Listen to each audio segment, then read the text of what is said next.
Hello, YouTube. Hello, Twitch.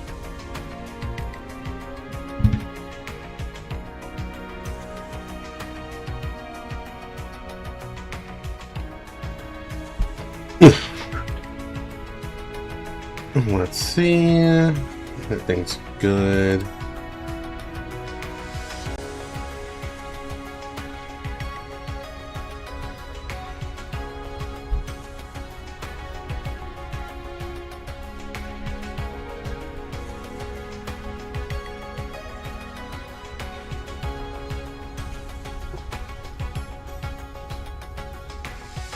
I got rated on Twitch yesterday, and I totally did not notice. That feels kind of bad.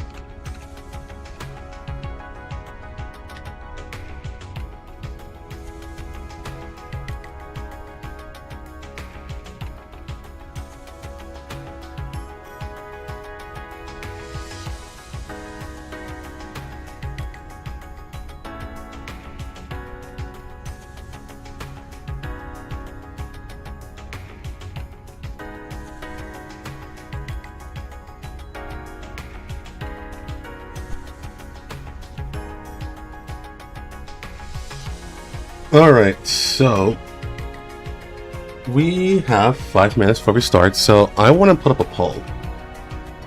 And this is particularly about my narration. I have gotten some feedback yesterday saying that they do want me to narrate everything, including the voice stuff. So I'm just going to put a poll up. Just to get a general consensus or a general feeling about that.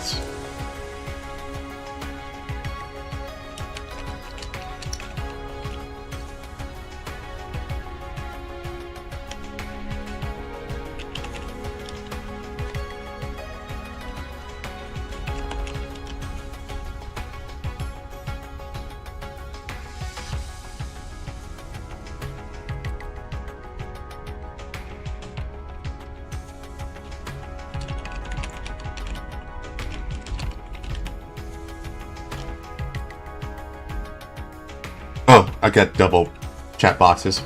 Let me pull that. Get the backup off.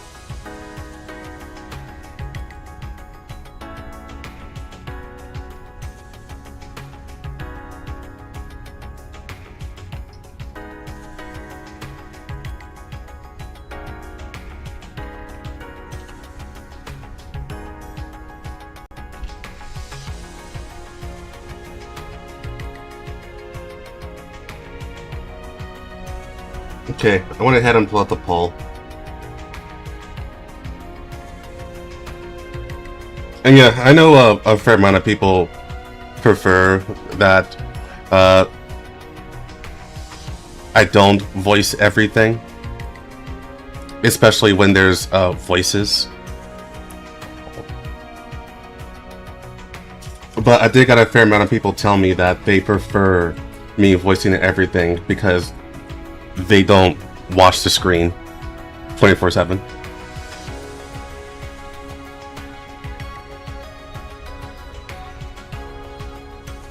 So I mainly just want to get a gauge and see what the consensus is overall.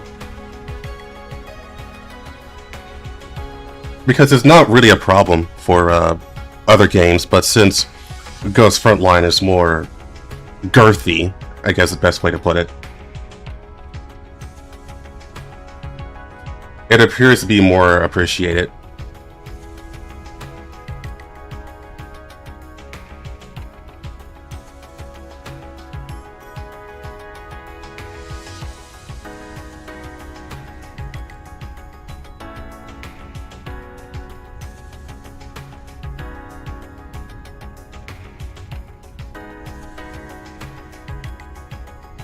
Honestly, even though I say that I wouldn't do any voice dialogue, there actually is so much narration that I'm kind of talking all the time anyways.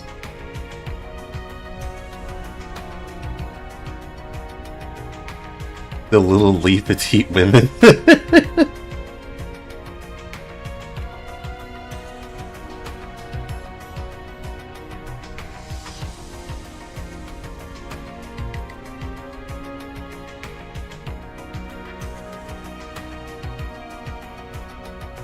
Dylan, I like your random shit. That's why you're a mod. You put in the effort.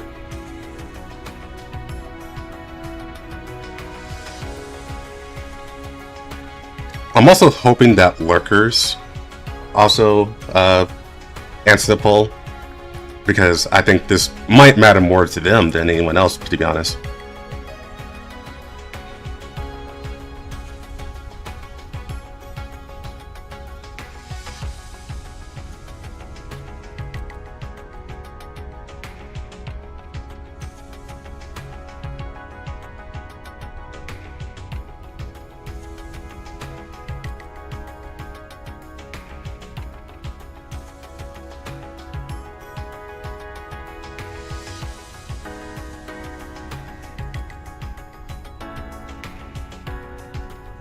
Hey Keith, make sure you answer the poll before I close it.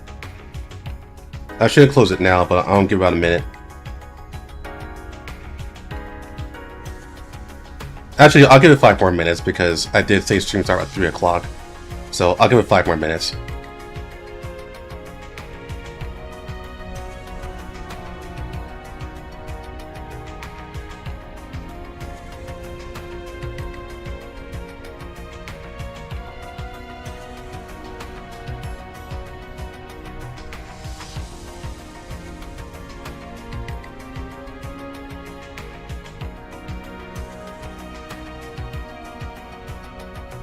Sabrina spam. Your comment got deleted.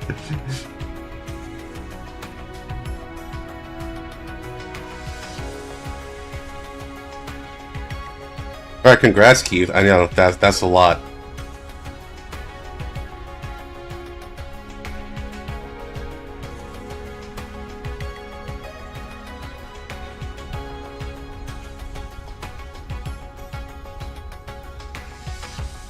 Yeah, right now I'm not even looking at the poll. I'm just looking at chat and enjoying Asteria.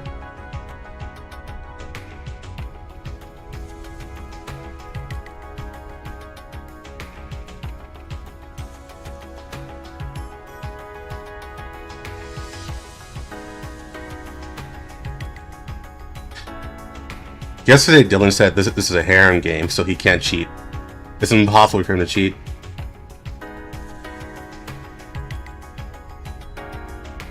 Damn you, Elon. Yeah, bro, I just do not go to Twitter at all on patch day.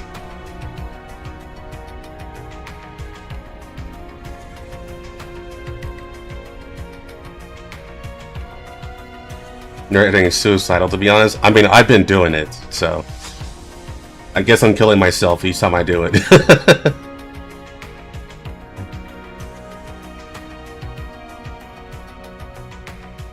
And I'll be voicing everything anyways for the non-voiced events, which there are plenty of.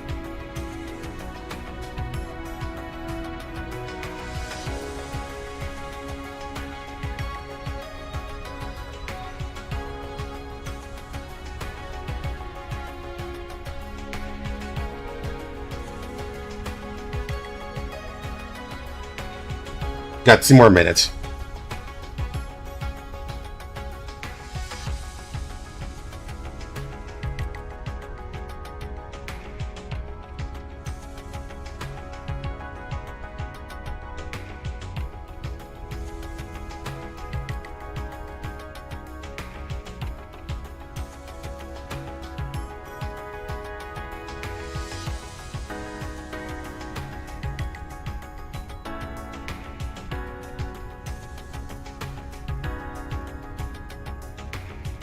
I also think Reddit just straight up deletes spoilers. Can't really do that on Twitter.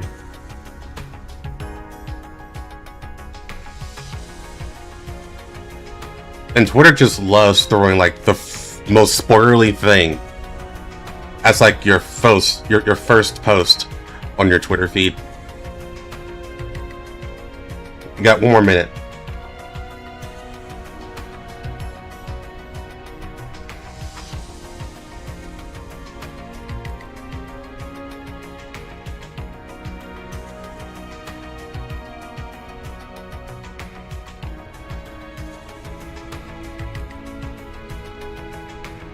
Actually, I'm very curious.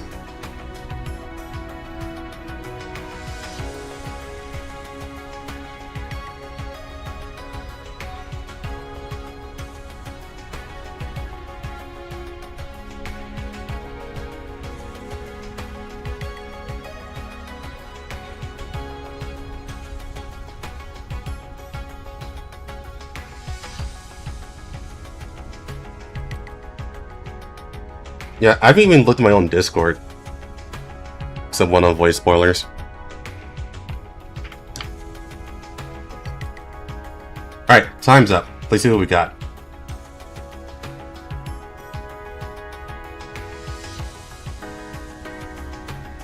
Hmm, 76% says no.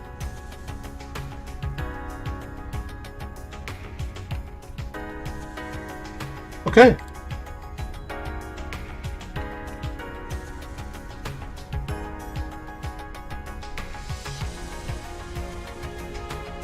Yeah, I can see why this is the case. And then Kim trusts his own server, yeah. What the spoilers, yeah.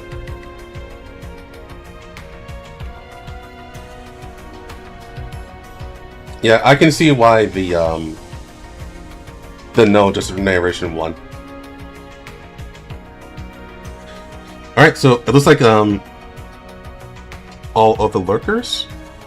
Not all of them, but the good amount of lurkers prefer just reading the video, and I take out narration. Okay.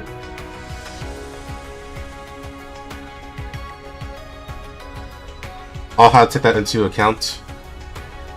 Maybe I'll do another poll next time.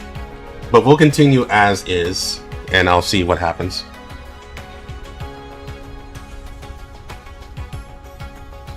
You're the pretty ladies.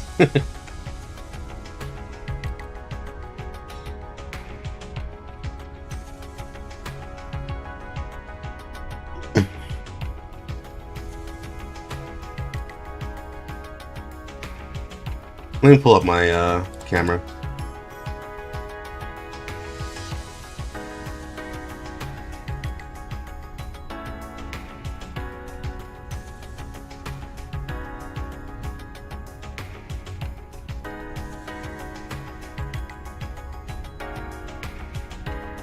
Hey, Recon.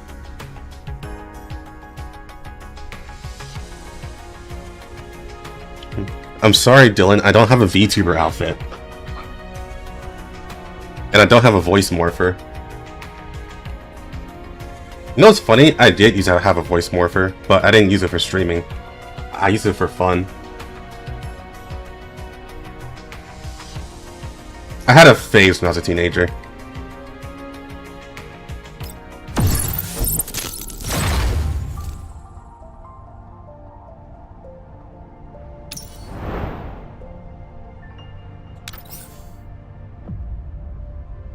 Alright, let's get started. Sir, were you catfishing peeps? No. I did it with my own friends.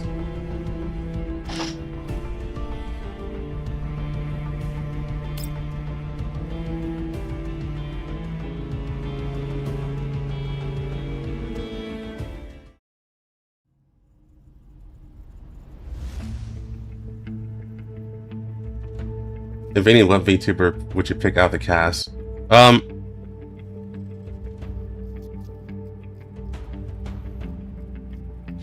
Probably Lunacia, to be honest. If I had to pick any out of the cast, probably Lunacia.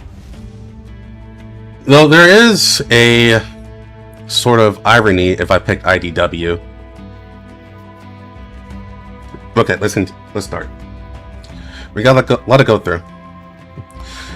After the doll surprise attack team led by Iliad was repelled by LocalCache, Monkey Security's attacks seemed to lose their organization.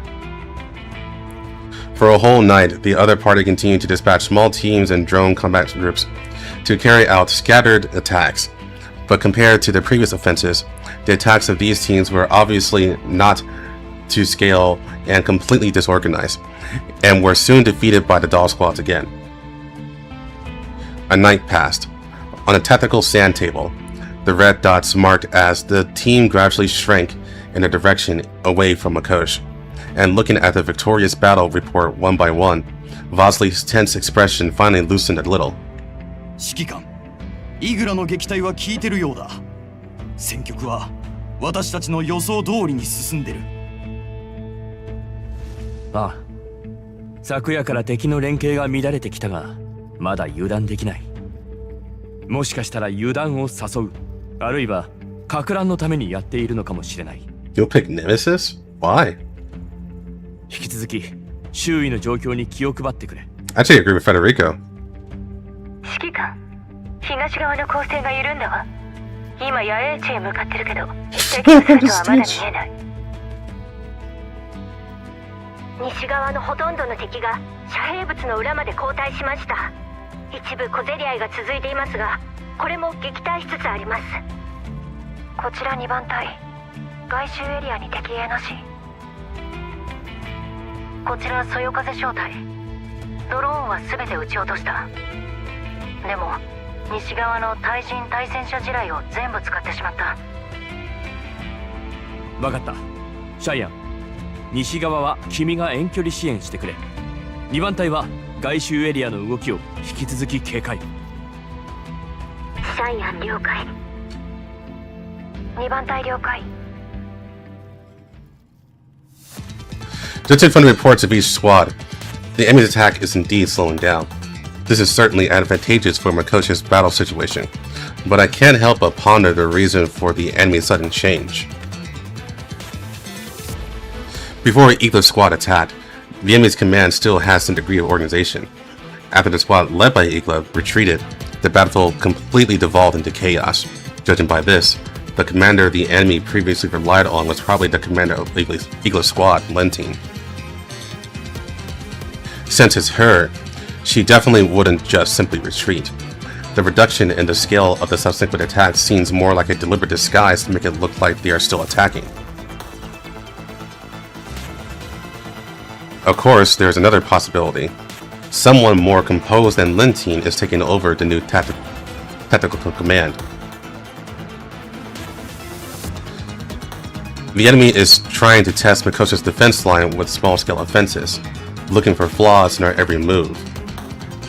In any case, the battlefield situation has briefly eased, and LocalCache has gained precious breathing room. We have a mountain of things to do. Worrying too much about the enemy's trump cards will only do more harm than good. 指揮官、次の手を考えてるのか。それとも何か問題でも。She got beat the fuck out of by Blue Spear on her debut appearance.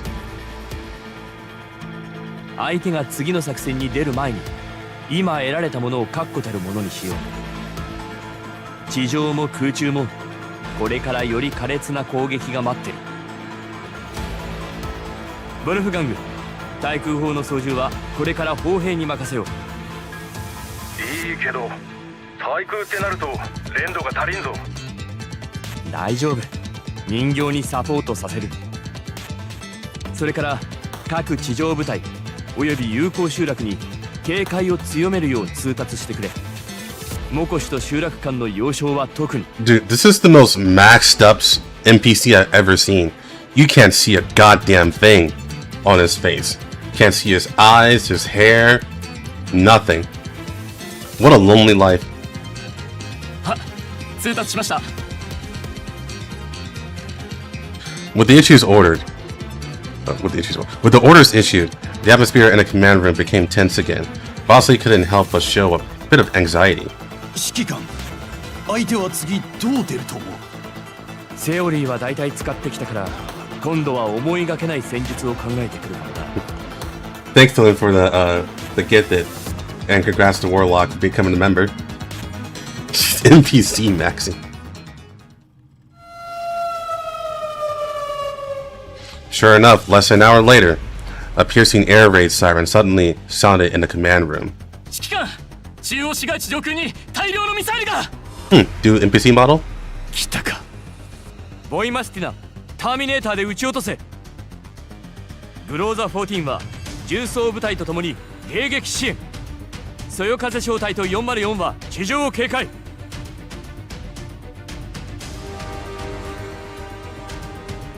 Orders were relayed against the clock in the command room. As the orders were passed down, the doll squads and oath guards on the battlefield became active once more. Above the sand table, projections of simulated missiles crashed into the aerial defense net, while on the synchronized broadcast screens, the intercepted missiles exploded one by one in midair. Even though the explosions occurred hundreds of meters in the air, still far from the underground city and the command center, the continuous shockwaves seemed to transmit unceasingly through the screens, the sound of the wind and the trembling earth. Everyone clenched their fists, half holding their breaths, as they uneasily watched those violently blooming sparks, praying they wouldn't fall to the earth. And right at that moment, another layer of alarm suddenly blared. Heat sources detected on the ground.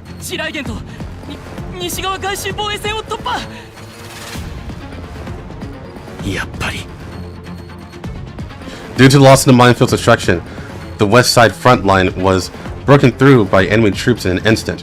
I quickly looked at the battlefield broadcast on the screen. However, the unmanned operated in front of the screen several times, but the drone was never able to capture the enemy's appearance. In the lens, there were only countless fleeting dark shadows and blood splashing everywhere.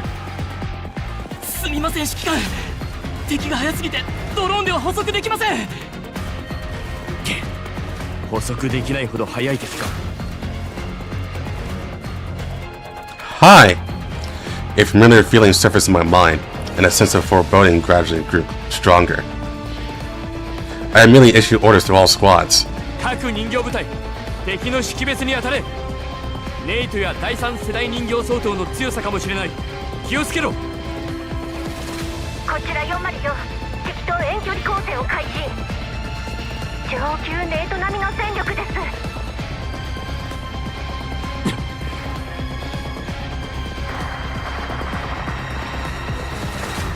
Says on level to advance Nito.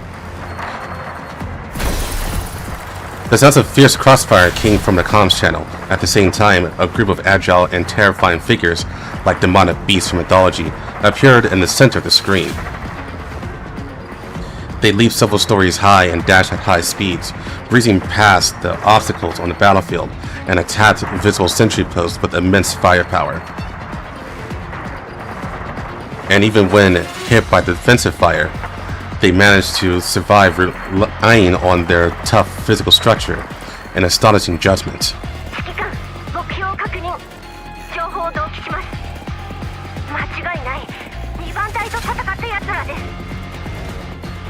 Wild Hunt. The warnings from Fei Lin, Alpha, and Squad 442's second team exploded in my ears. I immediately grabbed my communication terminal.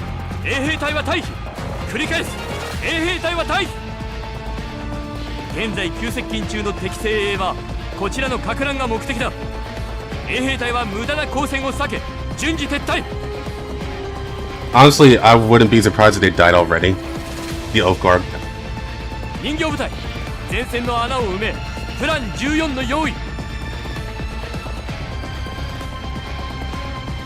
Amidst the fierce crossfire, the LocalCache Oath Guards retreat rapidly under the covers of the dolls.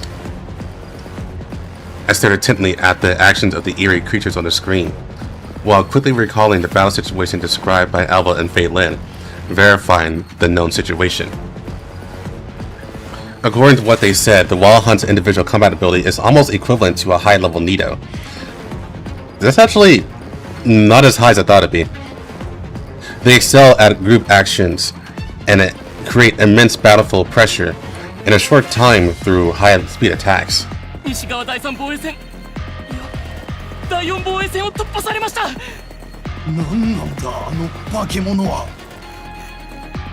Commander, what the fuck are these?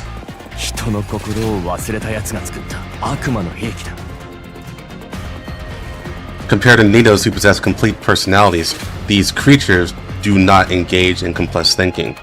Their judgment is merely equivalent to AIs without neural clouds. Therefore, they are difficult to command and unsuitable for complex missions. In artificially created complex battlefields, they act more upon their hunting instincts and are used to damage high-value targets on the battlefield, or rely on their three-dimensional mobility to hunt down rear personnel. And in the previous battles, the enemy also seems to have probed our defensive loopholes. いいだろう。受けて立つ。In the previous defensive battles, we may have indeed exposed some vulnerabilities in our defensive lines. But if we knew where our vulnerabilities were early on, we could naturally take advantage of them. バシル、君の発明品を使ってみよう。あれか。本当にいいのか。期待しててくれ。At the same time, the Wild Hunt had crossed the trenches and defense lines and began to climb LocalCache's dome. Behind them, groups of missiles were launching. The enemy wasn't worried that these high-speed units would be affected. Instead, they wanted to use this combination to test our adaptability.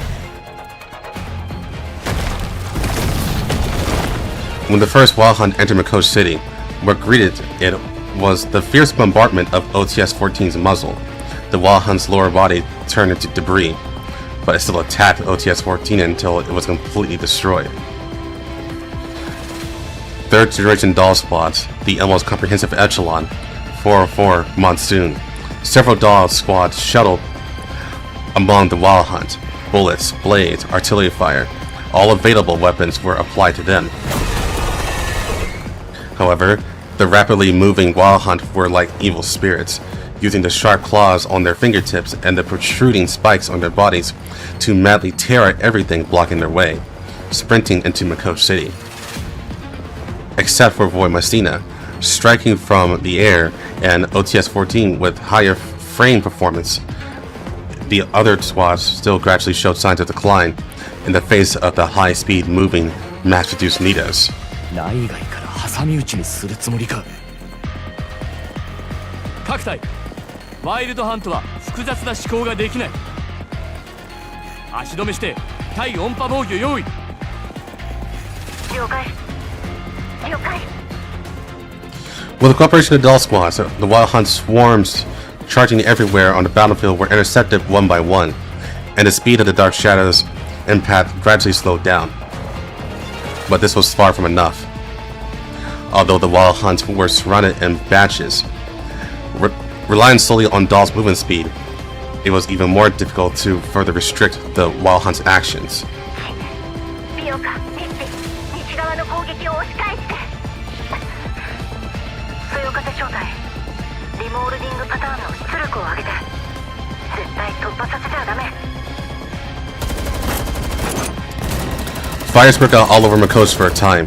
Me and Wild Hunt were shattered by Dolls who activated their remolding patterns, but there were still several Wild Hunts dashing through the streets, attempting to break through the Doll's defensive line.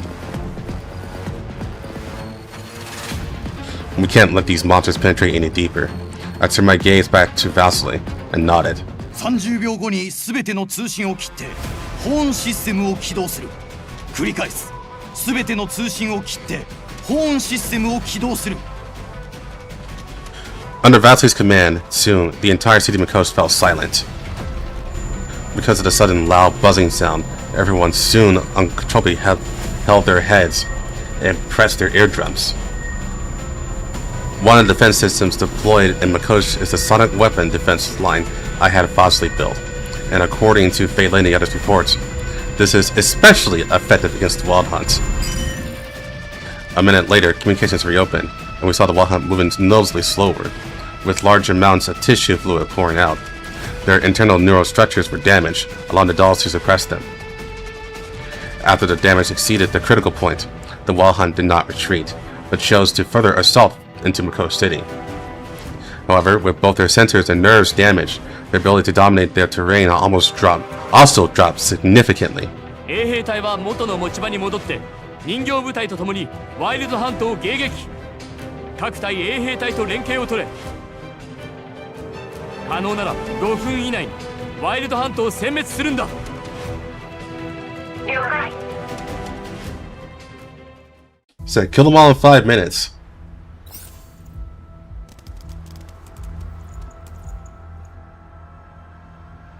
Oh, we had to use these two. Mandatory deployment. Why for Liu and... Well, I understand Vector, but Liu.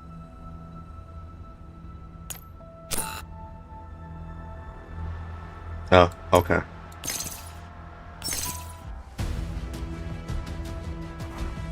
From NGS 5?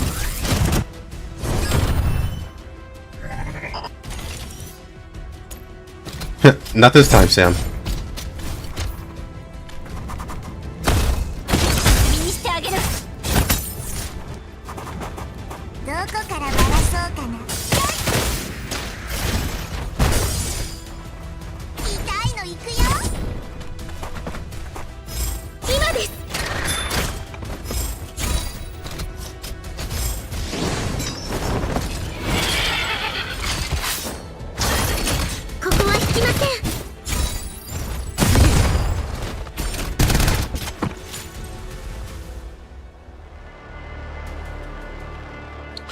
Countless charred limbs and wreckage piled up on the land, pitted by artillery fire.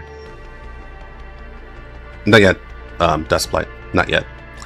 Even through the screen, it was as if one could smell the scorching and pungent odor of the battlefield. これは耐えたと言っていいだろう。ああ、しばらくは同じ規模の攻撃はできないはずだ。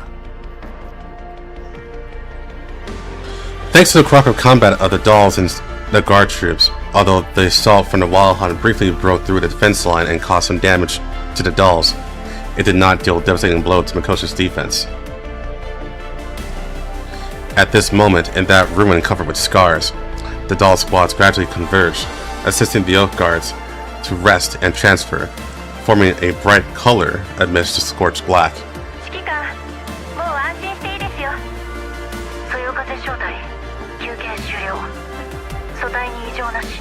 I like how everyone seems to be getting a moment to talk, except for Andorus. And the Groza squad, actually, now that I really think about it. No Krolik, no Nemesis, especially no Nemesis, that's kind of weird. And no Vepli. As if noticing the gaze from the other side of the reconnaissance drone, Wilrod, who had just arrived to assist, leaned out of the car window and winked at me. The other resting dolls beside her also gestured towards the camera, one after another. Minna, otsukaresama. I watched the screen, watching the dolls in different positions on the battlefield, separated by screens. 今さっき強敵の進行を阻むことができた。だが敵はこれで止まらない。さらに戦力を揃えてくるかもしれないし、補給線、果ては近隣の友好集落を狙うかもしれない。これは消耗戦。本当の戦いはこれからだ。だから適宜休息を取りつつ、冷静に警戒状態を維持してほしい。Also, yes, there's a part 3. 次の戦いに備えて防御を固めておくんだ。This is the next Corporosant. 了解。指揮官、最新の物資消費状況の報告だ。After dealing with several rounds of surprise attacks and arranging the actions of the dolls and the oath guards, Vasily and I immediately started a discussion meeting regarding various combat materials.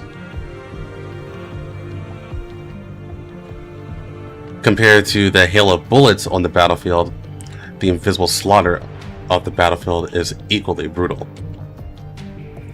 Since Mikos officially went to war with the Consortium, several supply transport routes to neighboring settlements have been cut off. Although food, ammo, medical supplies, and other materials were hoarded in large quantities before the war, they are continuously consumed as the fighting persists, leading to a lack of resupply. In fact, not only Mikos, but the various settlements that once established cooperation with Mikos are also facing the same crisis. Mika Port was occupied from the very beginning, cliff watchers struggling to hold on, and the settlements neighboring Mikos are constantly shrinking their front lines due to shortage of supplies and combat power. only to rule, due to the presence of the Great Wall Railway garrison still maintains a neutral state and has not been engulfed by the flames of war. Although the war has just begun, if this situation continues, it will be extremely detrimental to the entire resistance front. 思った以上に消耗が激しいな。 Here in my side, Vasily also nodded in agreement, frowning as he looked at the material consumption report. I bet the commander's like, ugh, if only they were all dolls.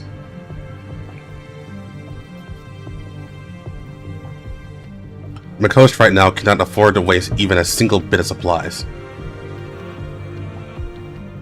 Although I've already discussed the supply of materials during the battle with Polonisa, with the main entry and exit routes blockaded by the financial conglomerate, we must find a safer, more covert method of transportation for subsequent supplies to truly alleviate our worries. It's just that all reliable entry and exit channels were already inventoried before the war. Is there really one that slipped through the net now? See me frown and fall silent. Vasily seemed to remember something, bringing up a map and sinking it to the screen. 前に第11局がモコシの支援に来た時、近くの山の地下水脈につながっている水路を開通したんだ。ジョージと戦った時、兵の移動に使ったことがある。今回も事前に様子を見てきたが、手入れされておらず、崩落の危険があったので閉鎖した。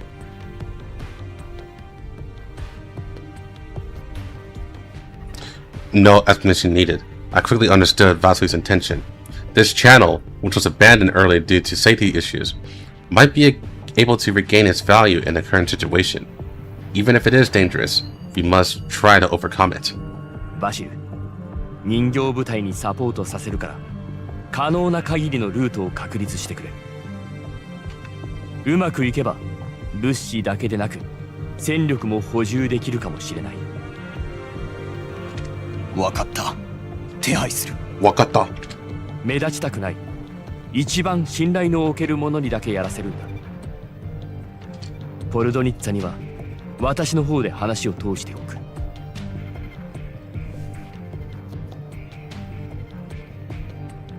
Vasily nodded and left hurriedly. Watching his figure disappear in the corridor, I turned my gaze back to the sand table and screen again. In the wilderness and the trenches, the dog squads and the oath guards enjoyed a brief and precious time of rest. On the sand table, the targets marked in red were stationary, yet seemed restless, brewing their next surprise attack. No one knew when this next attack would come, nor did anyone know what kind of battle situation would greet them when the sun rose tomorrow. But I would do my best to let Makos hold on a little longer, and even longer, in every future impact. 准将、モコシュ戦線の最新報告です。Ah, cute NPC! マグニセキュリティの作戦の詳細とワイルドハントの戦闘データが含まれております。Is she a hentai protagonist? The young sergeant handed the report to the brigadier general in front of him. Her, I think, in front of her. Under the bright lights, a silver-haired woman addressed as Brigadier General pondered. 戦力の総合は予定より 15% 多いな。はい、准将。モコシュの激しい抵抗により我々の協力もあった航空戦力は食い止められ、地上部隊も敵戦術人形により成果を上げられませんでした。相手の一般兵は実戦経験に乏しいものの士気が高い。The silver-haired commodore listened calmly, seemingly not surprised by her supporter's report. It wasn't until she saw the part about the wild hunter report that she suddenly raised an eyebrow. ほう、ワイルドハントがこうも早く打ち破られるとは。大枚はたいてこいつらを買った無能の顔が見たいものだ。ええ。敵は最初こそ陣形が崩れましたがすぐに持ち直してワイルドハントを逆に包囲するまで至りました。相手の反応はこれまでワイルドハントを投入してきた戦闘の敵とは比べ物にならないほど早かった。ワイルドハントに対して我々すら把握していなかった弱点をついた戦術をとっていました。おそらく敵の指揮官はワイルドハントや類似した敵に関する情報や経験を持っているのでしょう。敵の指揮官があの指揮官だったらありえんことはない。ロレンを裏切った英雄、反逆正体や保安局とのつながりを持ち、その気になれば地位も名声も得られた者がイエローエリアの吹けば飛ぶような村にここまで肩入れするとは。Look at this enemy glazing. 何よりあの戦力でこちらと拮抗している。面白くも尊敬に値する敵。Oh wow, she actually is glazing. The silver-haired woman tapped the table, the corners of her lips curling up slightly. Deep in those always calm eyes, it seemed that at this moment, a spark of fire was ignited. ヘリコプターを回せ。2時間後に前線へ行く。こういう手合いとは面と向かって戦った方が面白いだろう。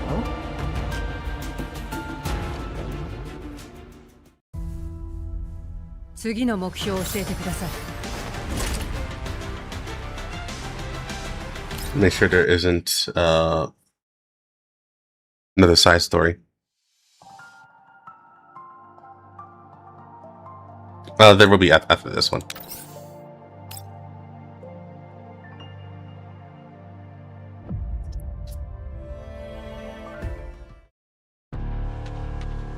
From Monkey Security's Weir base camp, a new batch of reinforcements have been transported to the battlefield at maximum speed. Upon receiving the news that the military had mobilized, the conglomerate finally made up its mind to lay down new cards in its battlefield. Although they missed the optimal time to use them, these heavy weapons are still enough to bolster Lintine's trump cards. I love how this is always a track for like the evil people. This is the evil people soundtrack.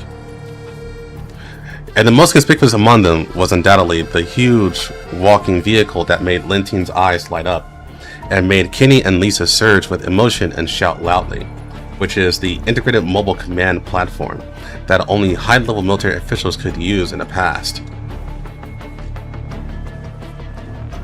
The mobile platform, like an aircraft carrier, although not as huge as that wanted criminal's Elmo, its arm strength was even greater. Not only could it meet the preparations needs of the many armored units, but the thermal weapons stored on the platform could also clear out enemies approaching the mobile platform one by one. And relying on the communication system and tactical computers equipped on it, Lentine and her staff could also grasp the battlefield situation more intuitively and clearly, making efficient command and dispatch. 軍の秘密兵器と聞いてどれほどのものかと思っていたが、行くぞケニー、我々の出番だ。機構も届いたしな。あの老いぼれたちへの不満も The Legion of Doom track. 重装部隊を先行させる。私が前線で直接指揮を取る。はっ。ですが副司令、本当にこれほど急いで攻め込む必要があるんですか？俺がモコシ側ならこんな重装備を見た時点でまずどう降伏するか考えますよ。せっかく老いぼれがおもちゃを回してきたんだ。一発も撃たずに降伏などさせるものか。成果を出さねば次はない。モコシュが奴らにとってどれほど重要だろうと知ったことか。我々にとってここは最大の踏み台だから。はっ。So, is it Sergeant, General, Adjutant, Commander? せいぜい見ている指揮官。私の攻勢はここからだ。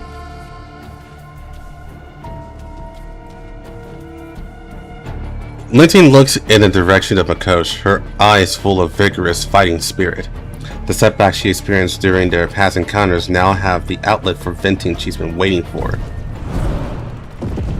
The main force monkey security, originally located at the rear, rapidly advances with a brazenly forward posture, kicking the countless clouds of dust. The colossal behemoth that appeared on a battlefield almost instantly attracted everyone's attention. The heavy mech troops that came with the behemoth launched a bombardment on Makoshi's defense lines with a crushing momentum. When ordinary dolls encounter powerful war behemoths, they usually can only adopt roundabout tactics to deal with them. But once they attempt a head-on confrontation, they will be completely destroyed. Take care, Dylan. In the Makosh command room, there were only the task reports of the Oath Guard communications officer and the dolls. A silent stillness began to swallow the confidence in people's hearts. Oh, fuck!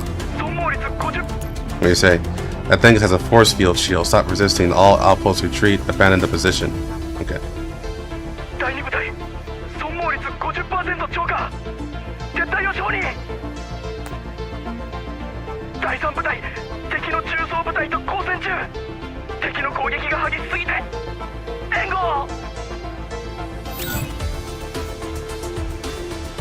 The distress message came to an abrupt end. Wolfguard was silent for a few seconds and spoke after a long time.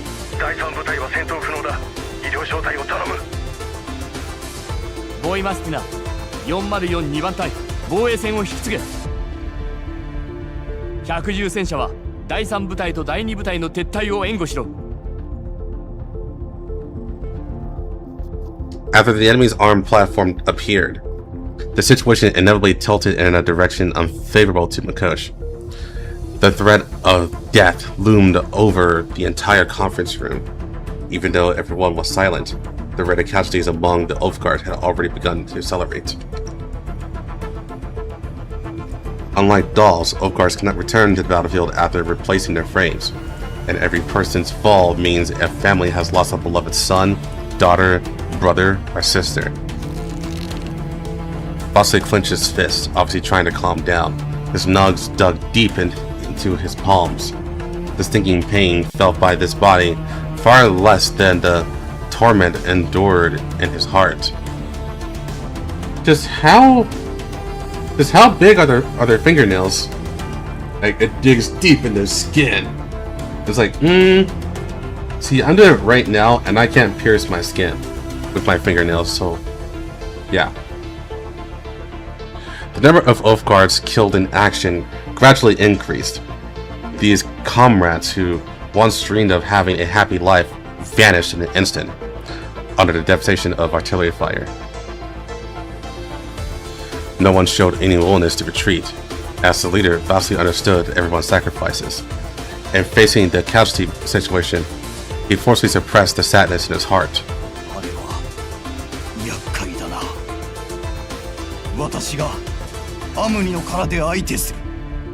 Dameだ。アムニの殻では火力も防御力も相手に及ばない。拳銃一つでボイマスティナに挑むようなものだ。Taking a gun, child boy fisting. Sheldon Omnis is weak shit, huh? 長期、フェイには人間の負傷者の救助を優先させろ。了解。ありがとう、指揮官。君の人形正体がいなかったら、モコシの犠牲は今頃、私には受け止めきれないものになっていたはずだ。だが、この先の戦いは、人形たちだけではもうどうにもならないかもしれない。Yeah, I'm reminded of the Naruto anime, where to do summoning jutsu you have to draw blood, and everyone's like, ah! And you're like, it's like they just bite their thumb like, ah! It's like the blood just splatters everywhere. It's like, your skins are weak, goddamn.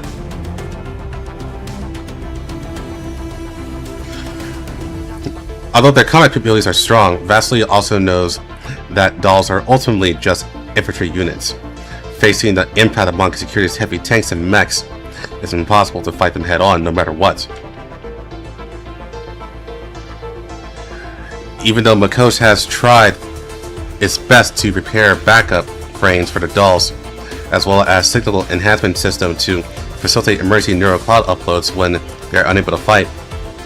Under high-intensity confrontation, the frames still cannot withstand the attrition. Mako certainly has his own heavy troops, but just like the gap between their self-built shell of Omni and the shell of Amni and the enemy's command platform, Makosh is far at a disadvantage in both quality and quantity. Hyphen! Under this battle situation, Vasily seemed to want to say something else. I shook my head first, stopping his hesitation. ウォルフガングの判断は正しい。これ以上正面から付き合う必要はない。陣地を放棄して部隊を城壁内へ下げてくれ。この3ヶ月築いてきた防衛線と塹壕は無駄じゃない。モコシュ周辺までは来られても、その先は同じ勢いでは進めないはずだ。つまり敵の指揮官も自分だけ前に出て孤立するほどバカじゃない。だがマグニセキュリティは最近ずっと戦果を出せていない。部隊を奮い立たせるにせよ、威信を保つにせよ、あの起動プラットフォームを投入した以上、奴らも戦果を欲しがるはずだ。This battle provoked by the financial conglomerate is mixed with too much politics and interest. The opposing commander must be having a hard time too. Of course, being at a complete disadvantage, we have no need to sympathize with others. 彼女はよほど自信があるようだが、一つ勘違いをしている。戦いを長引かせたくないのはむしろこちらの方だ。向こうが勝ちを急ぐほど私たちが付け入る隙が生まれる。Speaking of, during the conversation, the alarm in the command meeting room suddenly sounded, and the roar of falling rocks made everyone instinctively dodge further impacts. 砲撃がここまで届いてる。フォースシールドはもう限界みたいだ。防衛システムの損傷率が 30% を超えた。もう全部は防ぎきれないぞ。反撃するんだ。勝った気にさせるな。The huge mobile platform slowly moved forward, every step shaking the earth. Its frontal force field shield easily took Makosh's resisting artillery fire, thereby allowing the surrounding mech troops to launch effective counterattacks. Although Makosh was still stubbornly resisting, the front line was inevitably gradually destroyed. However, as long as there are dolls present, the battle situation will not easily become as the enemy expects. On the other side of the battlefield, at the edge of the battle formation that the Mongi security behemoth didn't notice, several meters underground, two dolls were curled up in a tunnel, receiving messages from the battlefield. If they were humans facing the situation where they were nearly buried alive due to stray bullets multiple times, they would have died from hypoxia in such an environment long ago. However, as masters of special operations among dolls, they had indeed dealt with many similar situations over the past 10 years. バスティ、このままじゃご主人様たちが危なくないですか? That's a cute voice.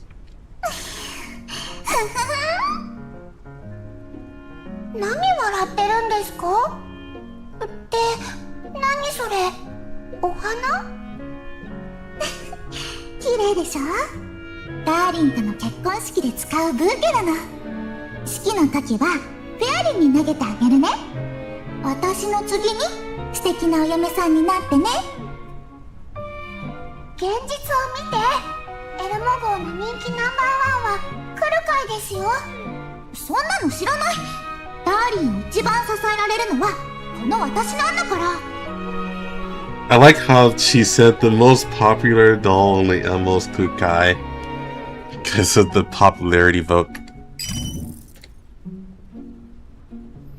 Just as the two dolls are silently but fiercely bickering in level 2, and external communication connects. バスティ、フェアリン、敵が近づいてきたわ。準備はいい？指揮官の指示でモコシュ側が最大火力で反撃を開始した。ただ長続きはしない。すぐに止まるはず。ダーリン、運命が私を呼んでる。ダーリンのためなら全てを捧げられるよ。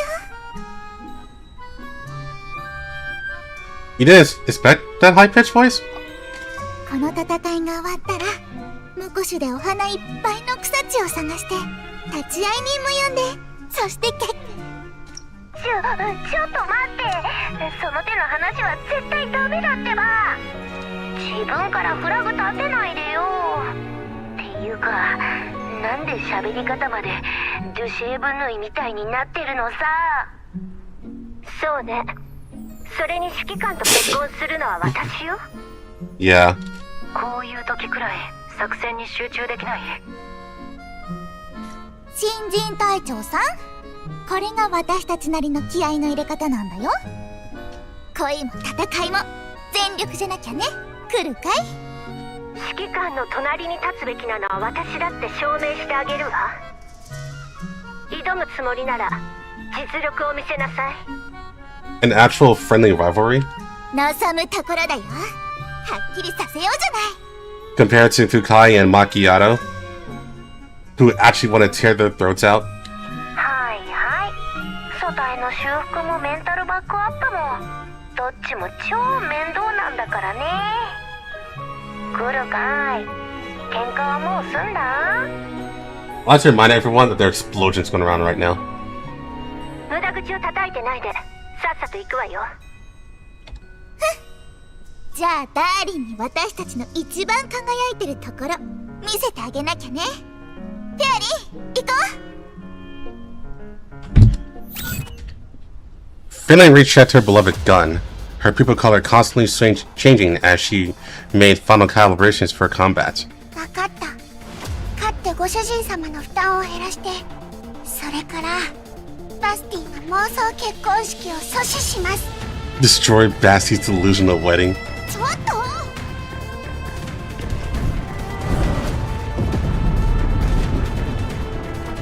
Outside the suburbs of Makosh, the mobile platform's advanced speed was astonishingly fast.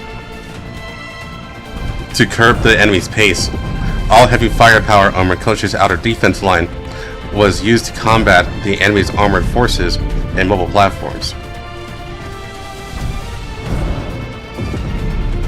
Under the intertwining firepower, the dolls actively moved. Squad 404 used their high mobility to continuously appear between the trenches, actively striking the opponent, focusing on eliminating Monk Security's reconnaissance drones flying overhead. Meanwhile, the Monsoon Squad engaged with the heavy forces, using dense attacks and calm judgment to stall their advance. Hey, there she is! 隊長、来るかい？隙は作ったわ。Zhang Yu took the lead, wandering among the enemy's armored forces. Her flexible and varied movement trajectory caused the enemy's automatic targeting systems to fall into chaos one after another. アンドリス、敵の足を止めるだけでいい。他の人形たちもこちらの動きに合わせているわ。Just as Ukai said, the sounds of crossfire also came on one after another from the enemy's far rear. OTS-14 and Sextons, leading the other dolls, had already launched a surprise attack against the enemy's rear artillery positions and logistics supply troops. 来るかい？あいつが来たよ。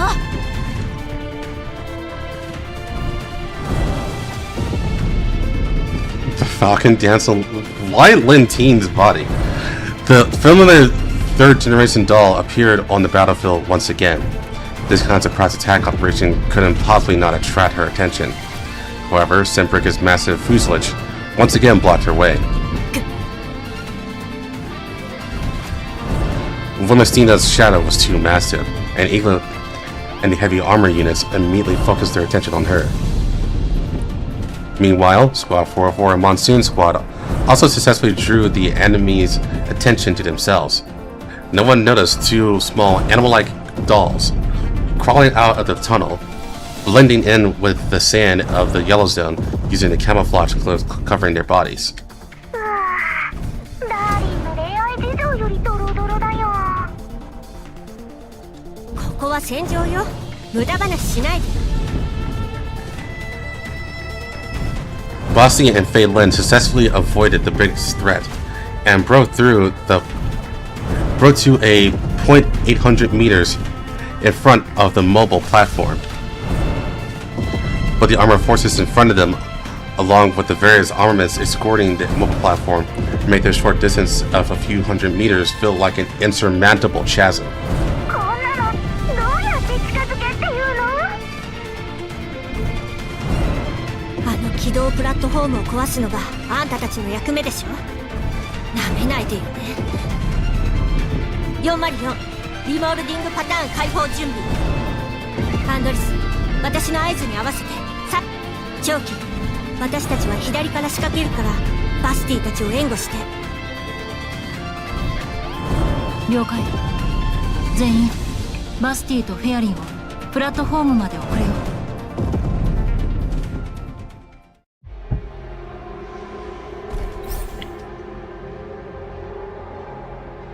I'm telling you, man.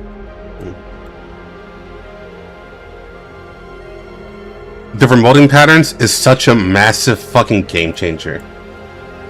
And goes Frontline too.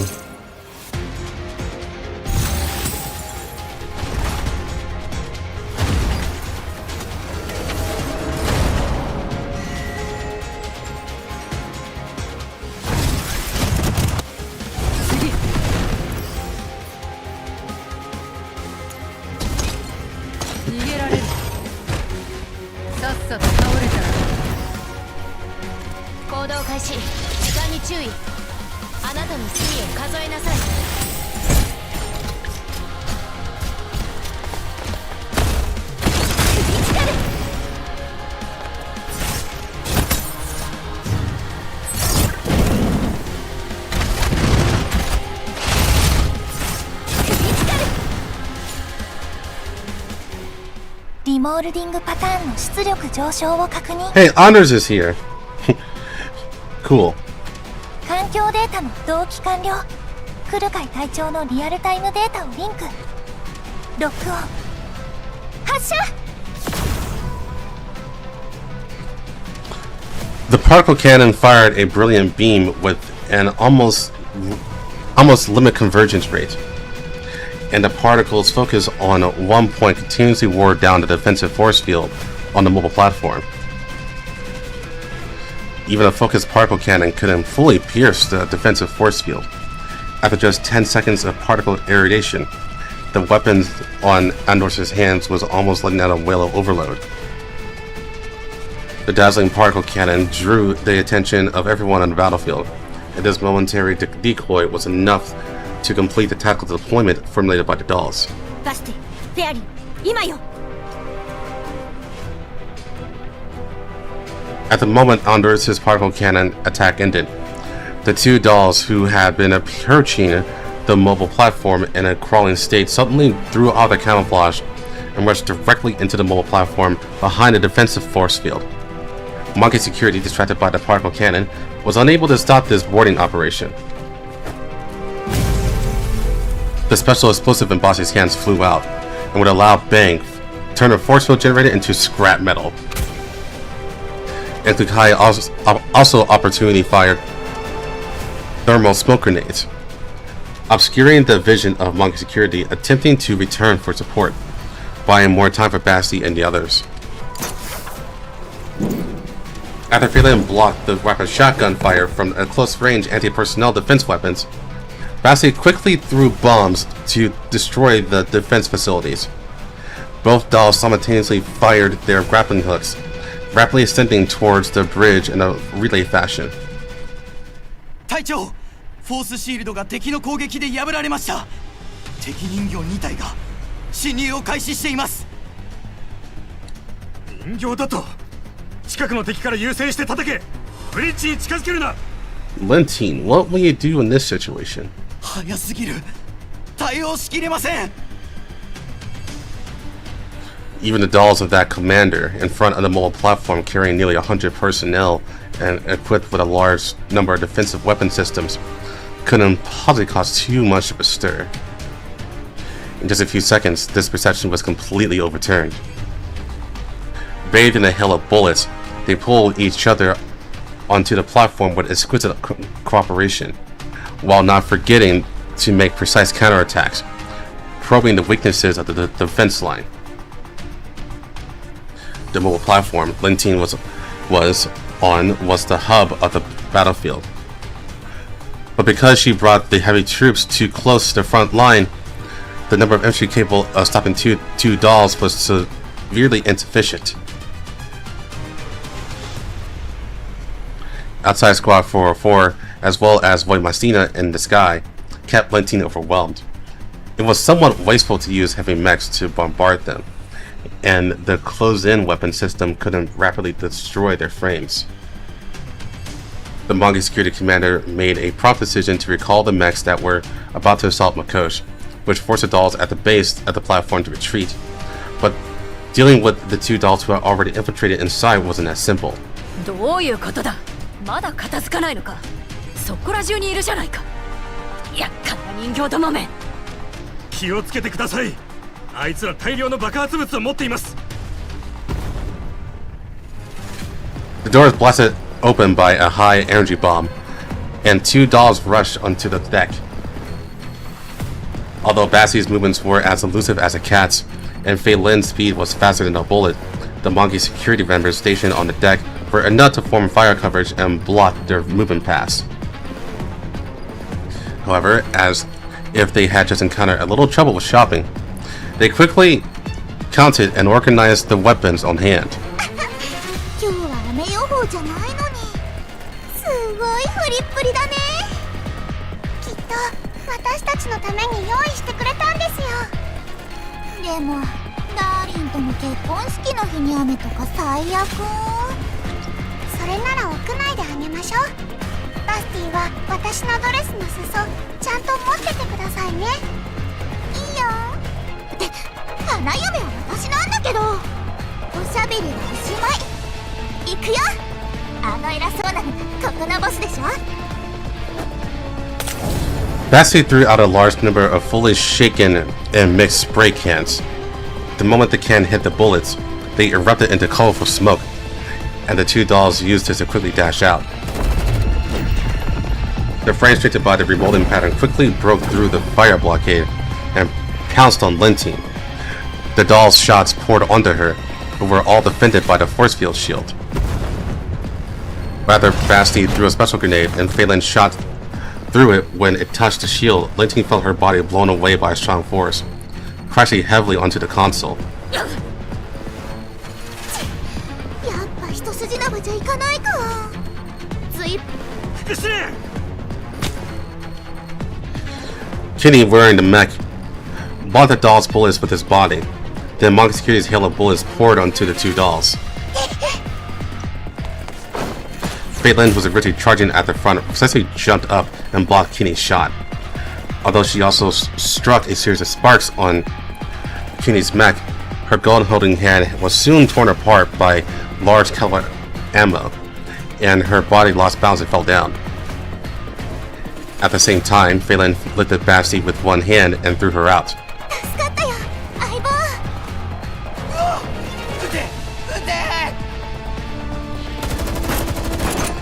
A large number of bullets poured onto Fei Lin, who was already unable to move. Her body swayed and she fell forward, but she still stubbornly crawled forward until more bullets completely tore her frame apart, triggering the explosion of the remolding pattern. The Monkey security soldiers were thrown into disarray by this unexpected attack, and this also gave Bastie the necessary opportunity. Her bullets slipped through the gaps in Kenny's defense, testing the defense of Lentine's force shield. 倒れた奴は放っておけ。副司令を守るんだ。ケニー、戻れ。無茶をするな。In order to get as close to the target as possible, Bastie almost borrowed all of the cover on the mobile platform, as well as the enemies she could use, just to make it inconvenient for the enemy to launch a direct attack on her. Although Fei Lin blocked most of the bullets before, Basty's frame still had multiple damages. This not only slowed down her speed, but the reckless extreme actions also exacerbated the disintegration of her frame. She knew very well that her success rate was constantly dropping. Although strictly speaking, she and Fei Lin had already caused considerable casualties and losses on mobile platform, and the mission had long been completed.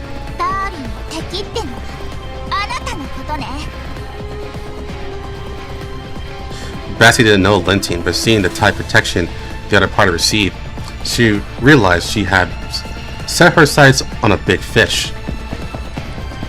And the doll just gave a faint glance. The light flashing in her heterochromic eyes was enough to chill Kenny to the bone, but he still ignored Lentine's order and charged at the other party.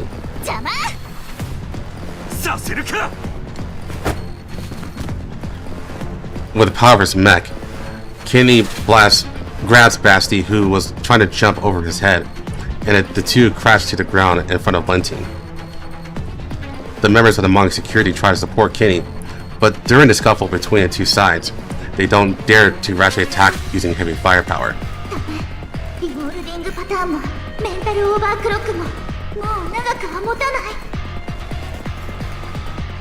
Just one step left, only one step away. In front of the enemy's bridge, the joint of Basty's left leg was completely broken down. A heavy mechanical arm firmly clamped to her frame, completely restraining her. Interestingly, Basty didn't feel resentment towards the enemy in front of her. The other party was undoubtedly also protecting someone important, and his reckless posture aroused her respect. Considering the other party was a human of flesh and blood, perhaps he was braver than herself.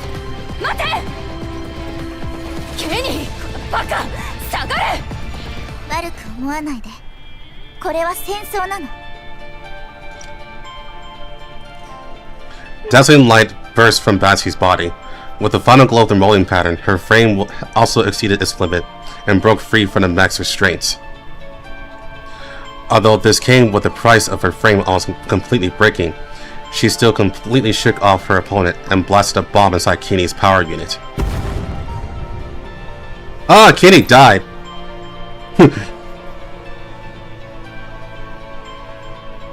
Salute for the real one. The impact of the explosion tore opens Kenny's armor from the inside, blood splattering. Basty staggered and shook off Kenny, raising her gun at Lentine.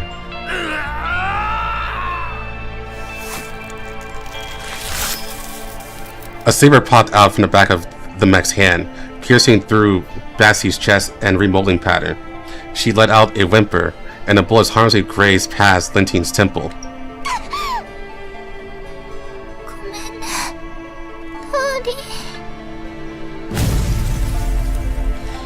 The damage to the remolding pattern triggered a fierce explosion.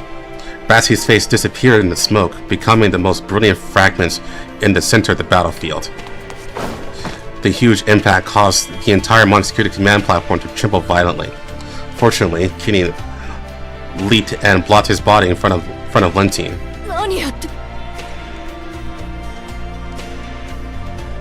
With the smoke rising from the platform and a disappearing force field shield, as well as the completely interrupted communication of Basty and Fei Lin, Kukai and Formicina could confirm that the enemy's command post suffered heavy damage, but the dolls also had no more strength to attack, and were constantly forced back by the approaching heavy mechs.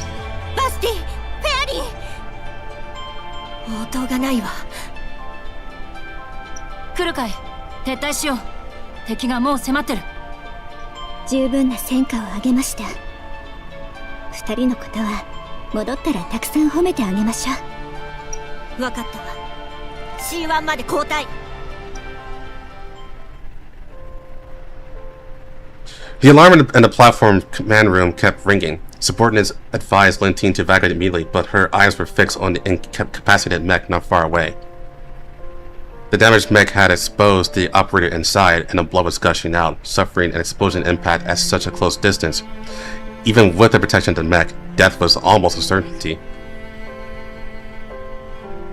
Fury, hatred, sorrow, Complex emotions almost washed away Linting's reason.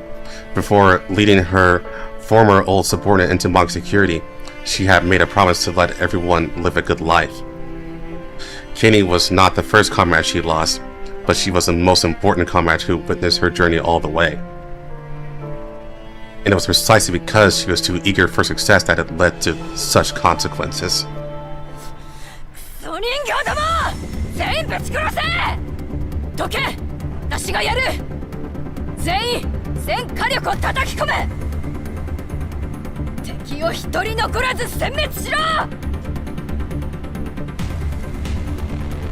She angry. Her work husband is dead. Her work husband. Linting had already abandoned the defensive posture for the mobile platform, switching to an all-out attack. The target of the first strike was the nearby area that had recently caused significant damage to the mobile platform's shield. Charging up most of the firepower and bombed the target, even if the dolls not far away attempted to escape. In the face of sufficiently large firepower coverage, the other party had no chance to escape at all.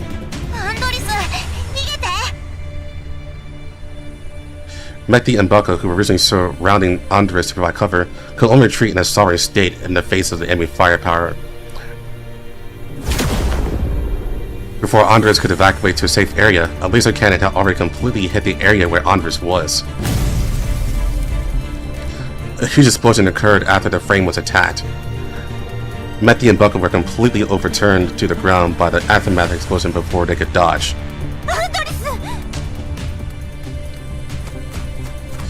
The frame was severely damaged and mobility was almost completely lost. The next wave of attacks had already arrived. Bucko rushed towards Andres, whose casualty status was unknown. Without hesitation, hoisted her up and quickly evacuated. Resistance has lost its meaning at this time. Attacks like a mantis trying to stop a chariot would only continuously expand the casualties. Timely avoiding the attack became the only solution at present. A sky-high explosion sound came from the rear of the Monkey security forces. Monkey security's formation fell into a violent chaos. 何が起きた？レティの副司令、大変です。エルモ号です。後方支援部隊が奇襲を受けました。地中間通爆弾も砲撃設備も奪われています。あっちが本命だったようです。They got rid of bunker busters artillery. That's actually pretty huge. それに人形たちにミサイル陣地まで制圧されました。撤退前に全て破壊され、大きな被害を受けています。私たちの責任が追及されています。なんだと？こっちはおとりだったのか。まさかあの指揮官は最初からエルモ号に。くそ。She's actually wrong. 指揮官のそばに立っていいのは。The Elmo's just that competent. She's like, the commander's on the Elmo the entire time? No.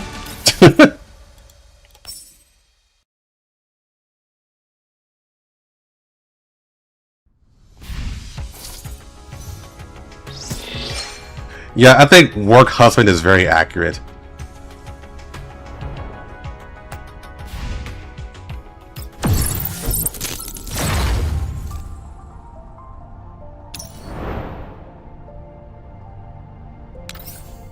Alright. Side story.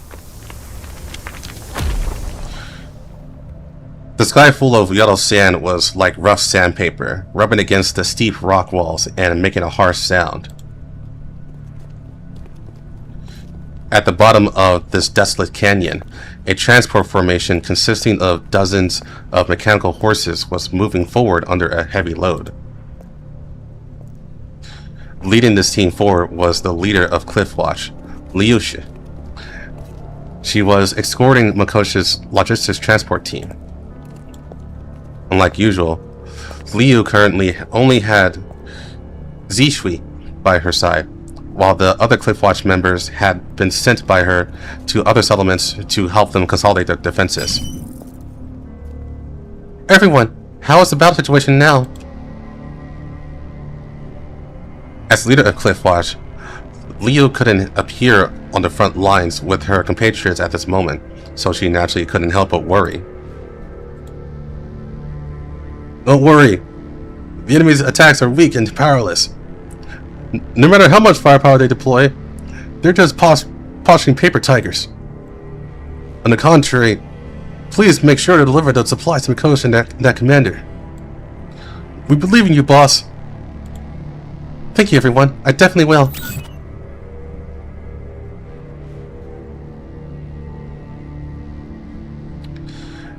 After questioning some details again and confirming that the rear battle situation was worry-free, Leo finally ended the communication. Dude, G Suite's rack is fucking massive. Leo just loves to worry. Believe in everyone. That's true.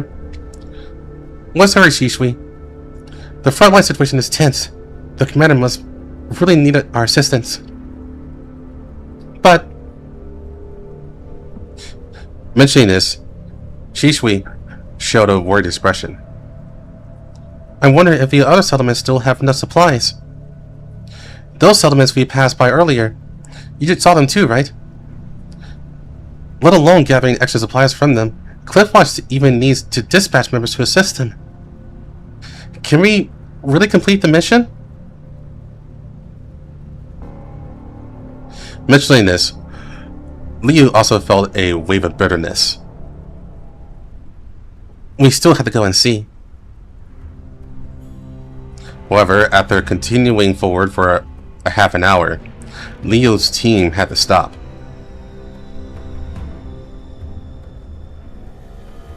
Massive emergency ration containers. What the fuck, Dylan? Looking at the broken bridge in front of her, Leo frowned tightly. The road's been blown up. This bridge, I remember, it's the key to reaching other settlements. Was it also blown up by Mongol security artillery fire?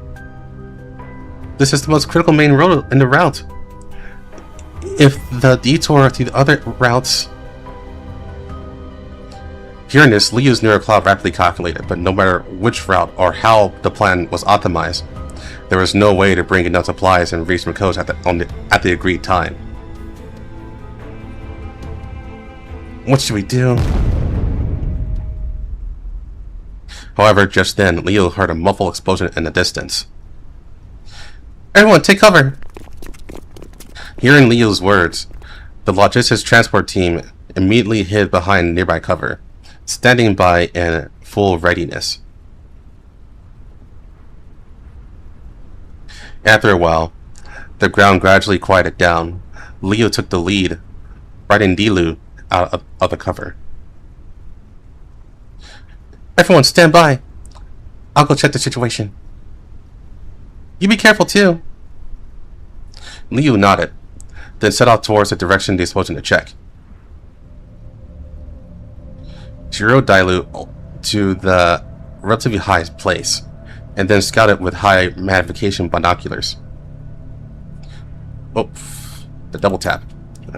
Soon she found that about 2 or 3 kilometers away from her, a team of Mongol security members was surrounding the wreckage of an armored vehicle, doing who knows what.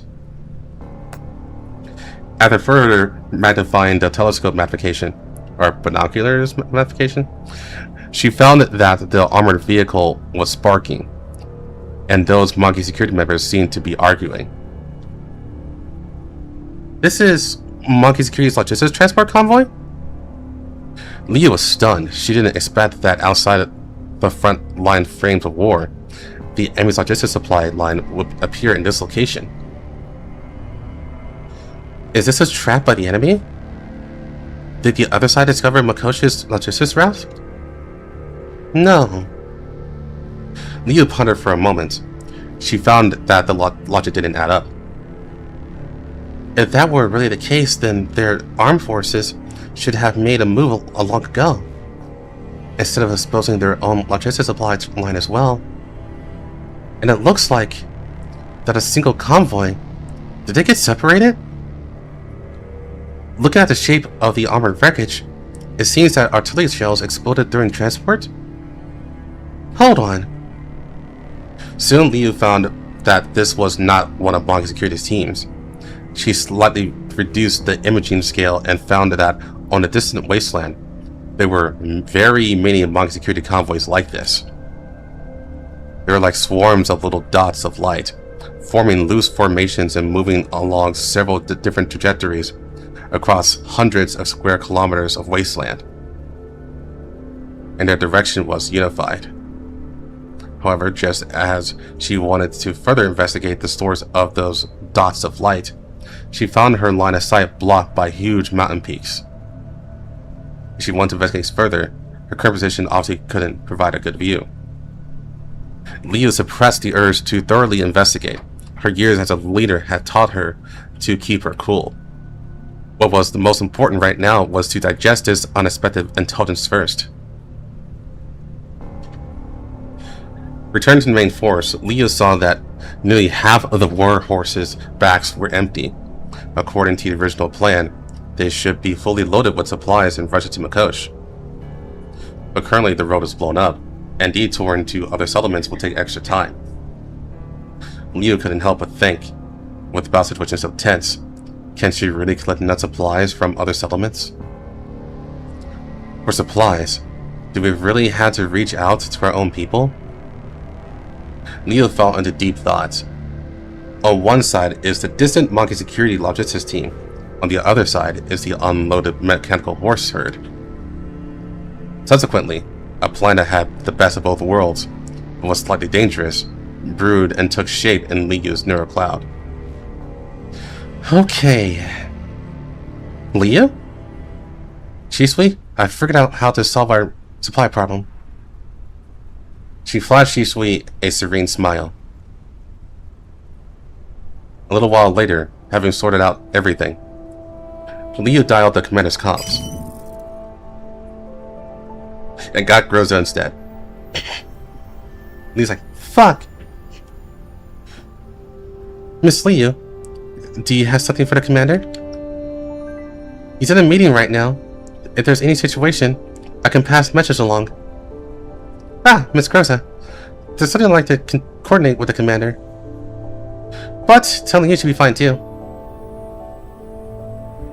Soon, Liu repeats her findings and plans. Very well. I understand. However, Miss Groza and the communication seemed to be hesitating about something, but soon her expression returned to normal. I know a suitable candidate for this matter. I'll transfer the line to her. As soon as Groza finished speaking, a new communication signal connected in. A face extremely similar to Miss Groza appears in the communication video. I understand the situation. You want to attack the enemy's logistics, seize their supplies, and then return them to Makosh. That's a good idea. Let this third generation doll squad execute that specific mission. Miss OTS-14, could you please listen to my plan? Speak. Specifically, I hope Miss OTS-14 can provide fire support at critical moments. I will take Dailu and the other mechanical horses to approach the enemy, providing detailed reconnaissance intelligence and the most suitable timing for a crossfire. After you make your move, I will control the idle mechanical horses to take away as much baggage as possible, and then detour back to Makosh.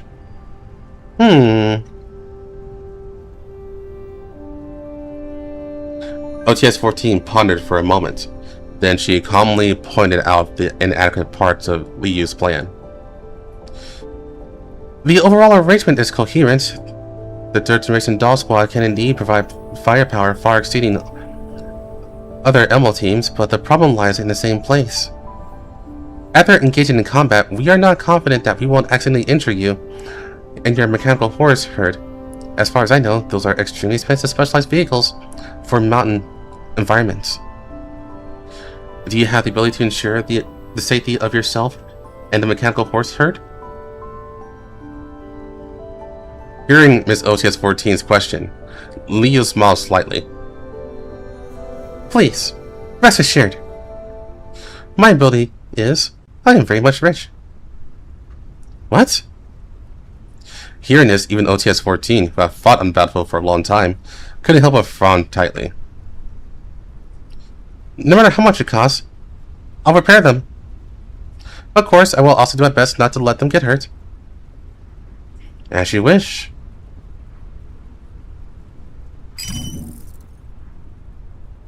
Liu, while I haven't gotten far yet, I have to ask you one more thing. Are you sure you want to execute such a dangerous mission by yourself? Although I promised you just now, still. It's okay, Shisui. After I leave, escorting the entire transport convoy alone won't be an easy task for you either. Moreover, LocalCache is currently surrounded tightly. I also need you to use your abilities to find a way to deliver the supplies to the commander. That's true, but I still can't help but worry about you. If it weren't for an emergency, I wouldn't let you attack so recklessly. Believe in me, Shisui. I'm not fighting alone either. Dailu and the other mechanical horse herds are all by my side. Liu rode Dailu, gently stroking his head. And behind her, dozens of mechanical war horses silently followed Dailu's pace. Understood. Leave the commander to me. I'll figure something out. But our comms cannot be cut off. If you run into danger, tell me. Of course. Then the communication ended, and Liu showed a hint of fatigue. I have quite a bit of a headache. Was I acting a bit too tough in front of Shisui just now? Liu took away most of the unloaded mechanical war horses, which is the key to the plan. Although Dailu can command other war horses, the route Liu is on is very close to the frontline battlefield, and a large amount of messy electromagnetic signals severely interfered with the communication between Dailu and the other war horses. Liu had to manually access Dailu's system and personally maintain the communication between Dailu and the other war horses. Every step she brought a massive neural cloud burden to Liu, as the data she had to process was voluminous. However, these difficulties would not affect Liu's determination to execute the mission. Miss OTS-14, I have more or less figured out the enemy's logistics transportation pattern. The visual data shared by the mechanical war horses show that Monkey Security's convoys are basically advancing from north to the south, with an average speed of 50 to 60 kilometers per hour. Each group is fixedly paired with heavily armored vehicles and mobile motorcycle units accompanied by armed drones. The transport convoy driving right in the middle, surrounded by such tight protection, is like the relationship between an aircraft carrier and destroyers. But judging by the visual intel you shared, a number of these well-trained logistics troops is very small, and their strike range is too scattered. Under these circumstances, the cost of taking action is too high, and return is too low. The MO cannot easily expose his position. Without a high value tactical target, I would advise you to abandon this operation. You're absolutely right, but... Liu lowered her head and thought. She felt something was wrong, so she organized her thoughts and explained them to OTS-14. Because of this, there is a severe mismatch between supply and demand between the front lines and the rear. The offensive ahead is very fierce, and the front line is stretched very long. If there are only these scattered transport convoys, they definitely won't be enough to fill the front line's consumption. I know what you mean. If Monkey Security's logistics are truly this sparse, then deploying that level of firepower right at the beginning of the war is extremely counterintuitive militarily speaking. we haven't discovered the real logistics even. Yes. We haven't grasped the specific solution of the enemy's logistics yet. But as long as I can capture more information, there might be an opportunity worth striking at. Simply put, I need to continue delving deeper into the enemy's activity range to obtain more reconnaissance intel. OTS-14 and the communication frowned tightly. I need to remind you, your current position is already very far forward, and the risk of being discovered by the enemy is very high. Rashly going down will not necessarily bring intelligence. It will only make your situation become more dangerous. But this is a reconnaissance mission, isn't it? Please, rest assured, I have a lot of confidence in Dailu's performance. Looking at Leo's determined eyes, OTS-14 ponders for a moment, then she decides to trust Leo's judgment.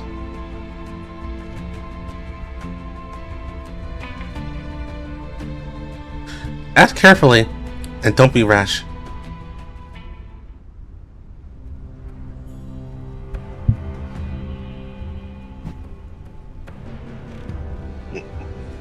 I might need to get some coffee. We'll see. Yellow sands filled the sky. Visibility was less than 50 meters. For most combat units, this is extremely harsh weather. But for Liu, who was penetrating deep below, this is simply excellent cover. Liu lays on Dailu's back. The mechanical horsepower mode had been switched to silent mode, and its mechanical legs operated alternatively, leaving almost no trace of the soft sand dunes. Just as she is about to climb over a massive abandoned desertified rock hill ahead. Dailu, take cover! Dailu reacts instantly, taking Liu's and swiftly pressing into the shadows of the leeward side of the rock hill. Less than 10 meters above their heads, two Monkey security patrol drones flash with red lights, emitting a low hum as they slowly seep over the location where they were just standing. Liu held her breath, her finger even already on the trigger of her self-defense weapon. Once discovered, in this open area, she would even have the chance to call for reinforcements. 1 second, 2 seconds, 10 seconds. The drone's red light didn't stop, disappearing into the distant sandstorm along its set route. That was close. Thanks, Dailu. Liu patted the mechanical horse's cold neck armor, then flipped and leapt onto the highest point of the rocky hill. She set up high. Dylan Dupere donated 10. Go get that coffee or a snack. Thanks, Dylan. Appreciate it. She set up high magnification binoculars, penetrated the obstacle of the sandstorm, and looked towards the canyon basin behind the rocky hill.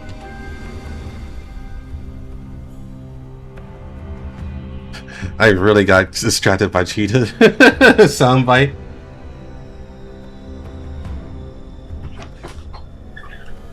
The next second, her pupils suddenly contracted. What is that? What appeared in Leo's field of vision were two groups of Monkey members wearing the same uniform, but they seemed to be arguing. Leo was too far away to hear clearly. In order to get close to the opponent, she shuttled between the wreckage of several armored vehicles, and using cover, she forcefully sneaked onto a platform less than 100 meters away from the enemy convoy. There was an armored command vehicle here that was obviously responsible for the regional communication relay. They were arguing very fiercely, but Liu herself couldn't hear clearly. in order to hear the voices clearly. Liu gently patted Dilu and arranged tactics via Neuralink with Dilu. Soon, amidst a sky full of blowing sand, an unnoticed mechanical horse gently approached. Dilu snuck closer in a way that almost made no sound. How many times do I have to tell you? The approval authority for material distribution is not in my hands. I can only load the truck when I see the list.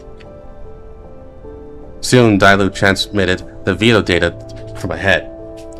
Liu watched carefully. What do you mean, although we don't have a list, the materials must be loaded onto your truck and taken away?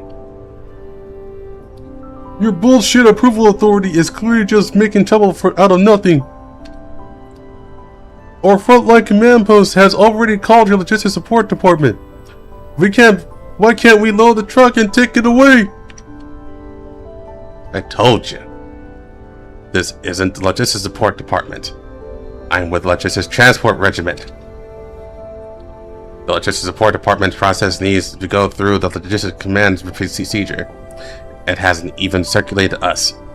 I just showed you my QA system. I'm not lying to you. The damn logistics command was just disbanded by the logistics headquarters yesterday.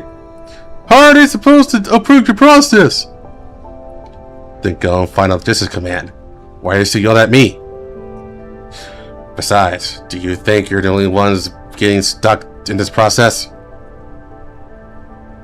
The forklift promised by the logistics headquarters last month hasn't even shown a shadow until now. All the supplies that could be transported were hauled up by the boys of the transport regiment, grunting and groaning. The support department doesn't care at all whether we can transport it or not. They just send the stuff and consider it done. Supplies are piled up like mountains, placed in the open as targets for people to shoot at. It's a good thing our boss found this canyon. Otherwise, there would be nothing to hide with. I really want to help you too, but our loading boys aren't robots. No matter how urgent you are, you have to line up. So if I told you from the very beginning, we'll load the stuff and take it away ourselves. We don't need your people. Why can't you understand? Then do you have the form? I really fucking have to control you! So, one way to end the conversation. I really fucking have to control you! Lee listened to the wiretap recording transmitted by Dilu, just analyzing the deeper names mentioned in the conversation made by Liu's neural cloud system feel chaotic.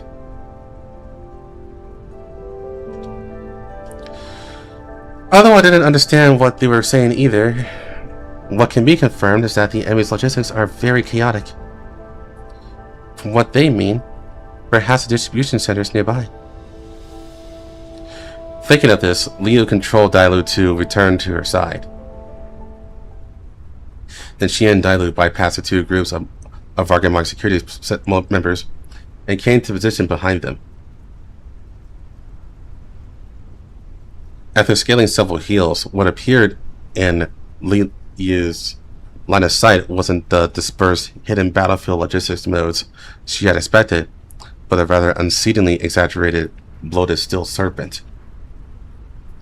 Hundreds of heavy transport vehicles, fuel tankers, and ammo supply trucks were connected bumper to bumper along the narrow main road of the basin. Monkey Security's massive transport convoy stretched continuously.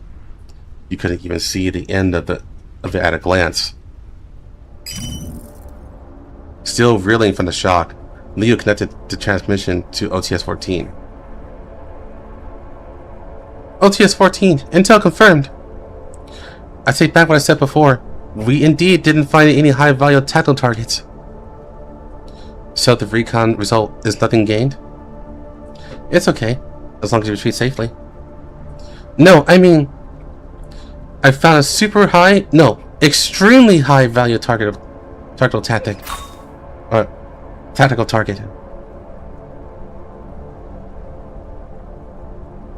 Yeah, bumper to bumper sounds awful.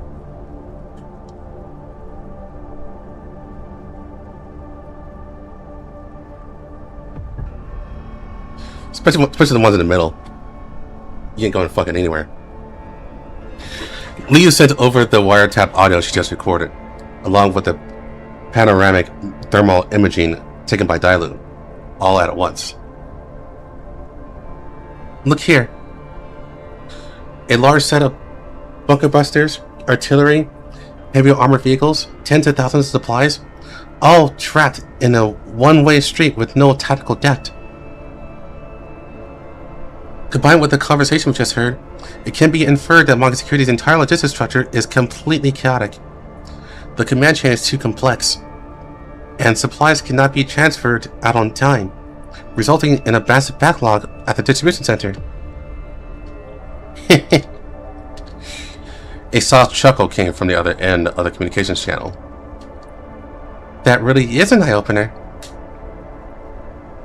If the commander saw this intelligence, he would definitely highly appreciate your sharpness. This is simply a feast, tailor-made for our surprise attack. I think the tactical arrangement is very clear. We need to cut off the head, remove the tail, and bloom in the middle to throw Mongol Security logistics into the complete chaos. What we can take will all become Makosha's supplies. What we can't take, let them become Mongol Security's most brilliant fuel of fireworks. The third generation doll squad will deliver the heaviest blow to them. The sandstorm continued, but at the other end of the canyon, a Grim Reaper's noose had quietly tightened. Without any superfluous pre-battle declarations, the ascent of destruction happened in an instant. Countless fire powers descended from the sky, pouring down on the enemy positions. Following that was an ear-splitting series of sympathetic detonations.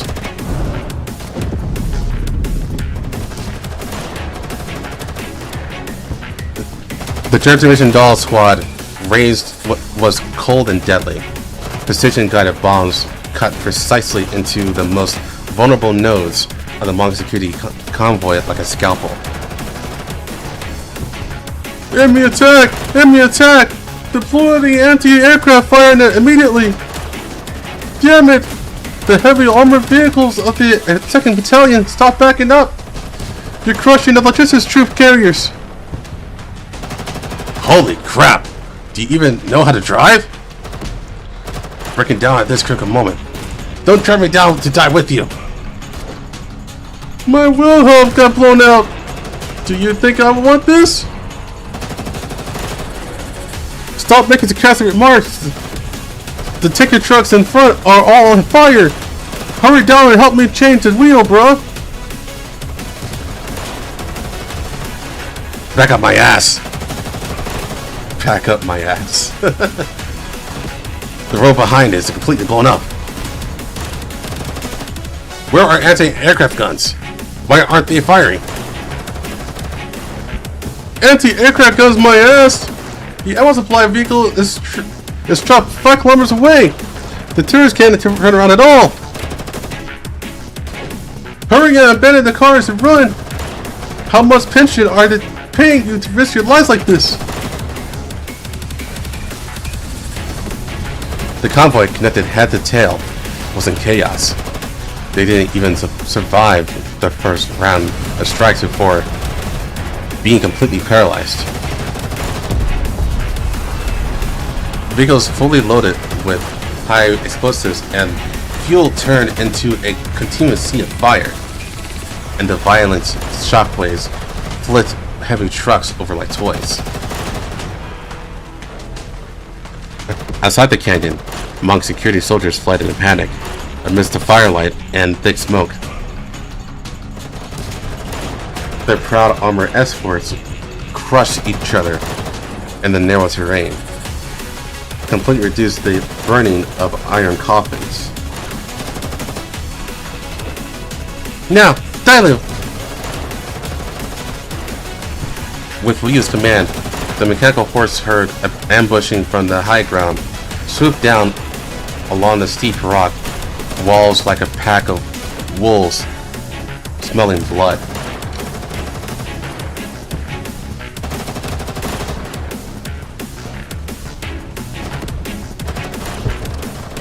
No hesitation, no pause. Under Dailu's coordination network, dozens of mechanical horses displayed astonishing synergy, being nimbly shuttled between the burning wreckage and the chaotic enemy lines, their mechanical arms ejecting to directly lock the unaffected supplies onto a load-bearing racks on their backs. The soldiers of Monk Security didn't even have time to raise their guns and aim before this ghost-like transport formation returned fully loaded.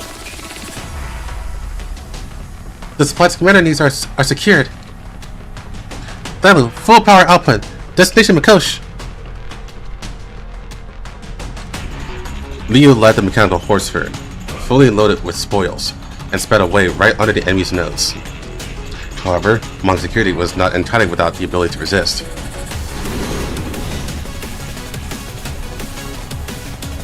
A teeth-grinding high-frequency rotor sound came from behind and above. A squad of armed drones, having lost the guidance of the command vehicle but still following their target-seeking logic, doggedly bit onto the trail of Liu's retreat. Damn it! Liu glanced back. The drone's red compound eyes flashed in the sandstorm, and the tracer bullets from their micro autocannons had already begun to weave a deadly net of fire in front of the swarm. Bullets hit the rocks around the mechanical horse's herd, sparkling blindingly. Carrying such heavy supplies, being trailed by a drone swarm in an open area is an absolute dead end. Moreover, if this tail is brought to the vicinity of Makosh, it will inevitably expose their tracks. I absolutely cannot bring danger to the commander. Just then, Liu noticed a continuous canyon ahead of her galloping path. Her neural cloud calculated for a moment and quickly came up with a countermeasure. Dailu, correct the route.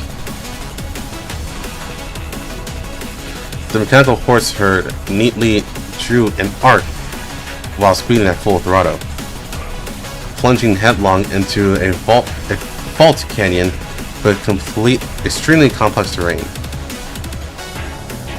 The rock walls here are steep and rich in high-density metal veins, and the distance between the two walls is extremely narrow, like a natural abyss. The drone swarm followed closely behind, pouring into the canyons like a black swarm of bees. Chase to your heart's content. Liu led the mechanical horse herd and ran wildly with all of her might. However, during the wild hunt, Liu had already ordered the mechanical horse herd to prepare the electromagnetic bombs they had carried for them.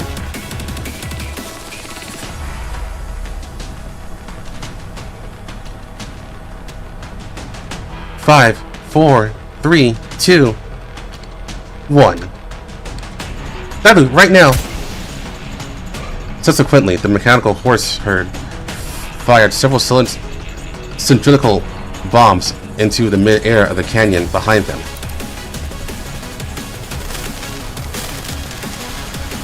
There's no towering blaze, only several strong electromagnetic pulse waves, invisible to the naked eye, detonating explosively between the narrow rock walls. High-frequency electromagnetic waves hit the metal-rich canyon walls, beginning to refract, and scatter wildly. This was Liu's goal, to artificially create an extreme radio multipath fading effect in the enclosed, complex terrain. Countless distorted, overlapping, reflected signals instantly jammed the drone swarm, receiving frequency bands. The originally uniform swarm formation fell into extremely fatal chaos the moment it lost its coordination, network, and navigation positioning. Warning, signal lost. The drones were like headless flies that had lost their sense of direction, some colliding with each other, some crashing directly into the hard rock walls. Fire! Liu suddenly turned around on Dilu's back. Dilu and the other mechanical horses activated combat mode at this time, aiming at the drone swarm in midair that had fallen into chaos and lost its evasive capabilities. Accompanied by a series of short, precise, and crisp gunshots, those drones still blinding, circling in midair were picked off one by one, turning into falling fireballs. A few seconds later, the canyon returned to dead silence, leaving only the pungent smell of burnt engines. The communication channel reconnects, bringing OTS-14's slightly rushed voice. Lee, report your status. We just captured a large number of enemy heavy firepower weapons here, including bunker busters. But when calculating the enemy's firepower, the radar showed a drone formation breaking away from the main battlefield and chasing towards your coordinates. I was just about to have Sextons intercept them, but due to a strong electromagnetic interference, Sextons lost your signal. Are you and mechanical horse herd still alive? Don't worry, Miss OTS-14. The supplies are fine, and I'm fine. Nia looked back. The drone swarm that had been in hot pursuit just now had turned into a pile of scrap metal. She patted Dilu's metal back, the corners of her mouth curling into a proud arc. Horse, safe and sound.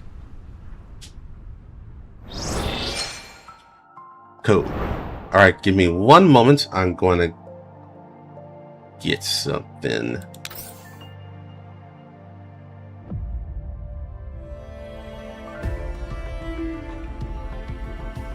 In about 2 minutes.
Alright, just have to wait for to confirm.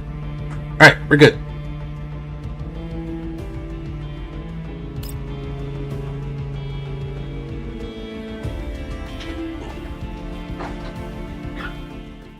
Shiki官、敵の攻勢が鈍ってる。君の人形たちの奮闘が効いたみたいだ。皆の犠牲は無駄じゃなかった。 After the Doll Squad raid on the bridge, the enemy's offensives showed obvious chaos. On the battlefield, although the enemy forces engaging the dolls were still attacking, many areas frequently experienced coordination errors with their surroundings due to the loss of command. And taking advantage of the enemy's brief confusion, the Elmo forcefully charged into the enemy's hinterland, utilizing its massive mass and powerful acceleration kinetic energy to launch an overwhelming strike against the enemy's artillery formations and logistical supplies. Coordinating with it were the tactical penetrations and precise point removals of various squads such as the 3rd generation Doll Squad, Winged Hussars, and Sakura. In the end, the Elmo, carrying out my tactical intentions, successfully cut them into Montecute's rear, seized a large amount of supplies, and achieved battle results worth boasting about. 各隊、敵が混乱しているうちに集中突破。第3世代人形小隊は側面へ突撃。404とそよ風小隊は11時方向から攻撃して残敵を片付けろ。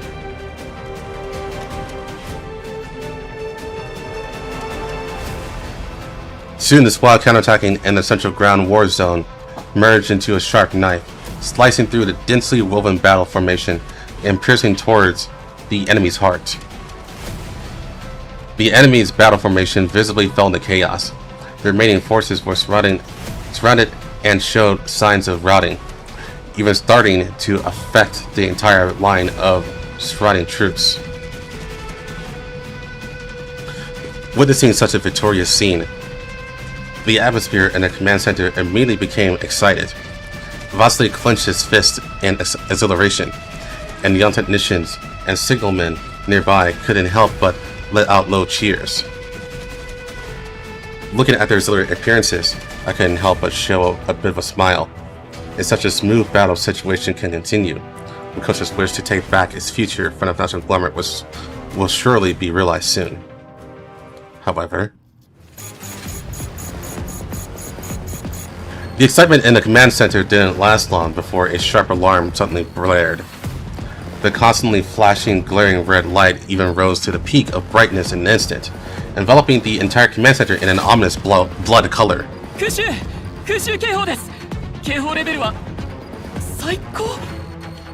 like, fuck it! Where's the air support?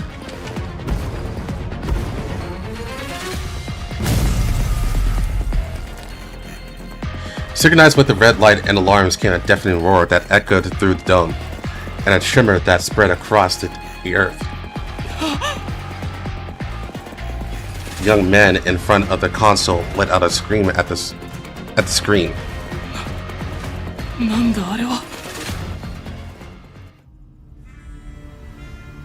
Hi, Dragon. Man, everyone's showing up. On the screen, there is only a roaming dark shadow. That shadow is so massive, majestic, and ferocious, like an abyssal darkness circling above the battlefield. Several streams of golden red flames pour out from the spine, along with cyan energy spewed from its giant maw, crashing ruthlessly towards the city force field shield, and Makoshi's close-in weapon system. Joe. Grabuzard? She wasn't called that before. That Bujin dragon actually made it to Nakosh too. No, compared to last time we met, it has grown even larger, like an agile aerial battleship. At this moment, the dragon is diving rapidly towards the ground. From its spread wings, several powerful shells made of glass pieces are continuously firing at the ground. Countless massive sparks continued to explode in the sky and on the ground, forcefully bombarding Makoshi's close-in weapon system, and the shockwaves triggered by the explosives further caused the sky and the earth to tremble violently at the same time.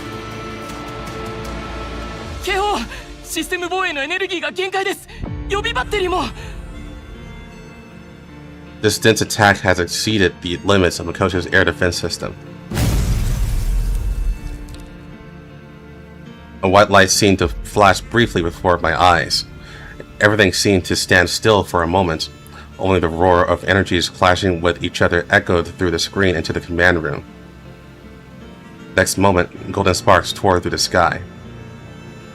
Makoshi's air defense system was completely destroyed under the giant dragon's strikes. 地上部隊は直ちに退避。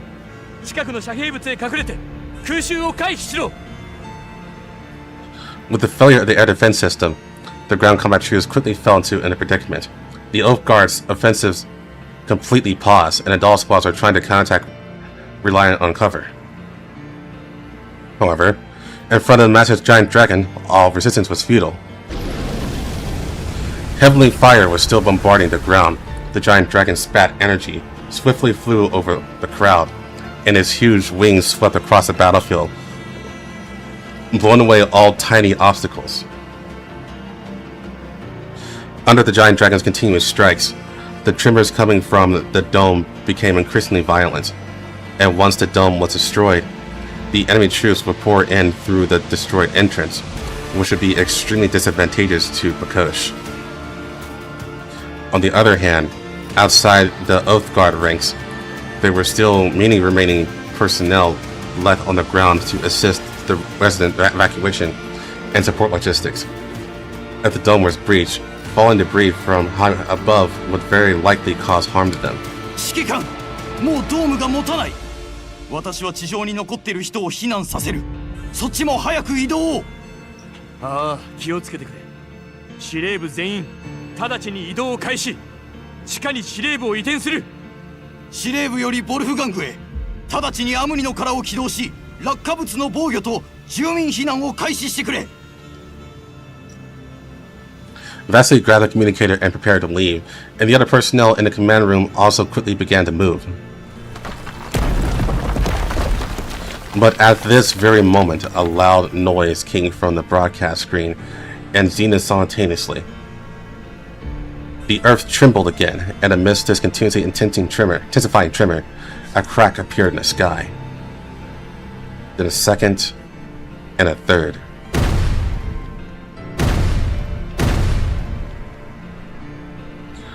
Like a seed breaking through the sprouting soil, or a newborn chick pecking through its eggshell. A sharp giant claw suddenly broke through the dome.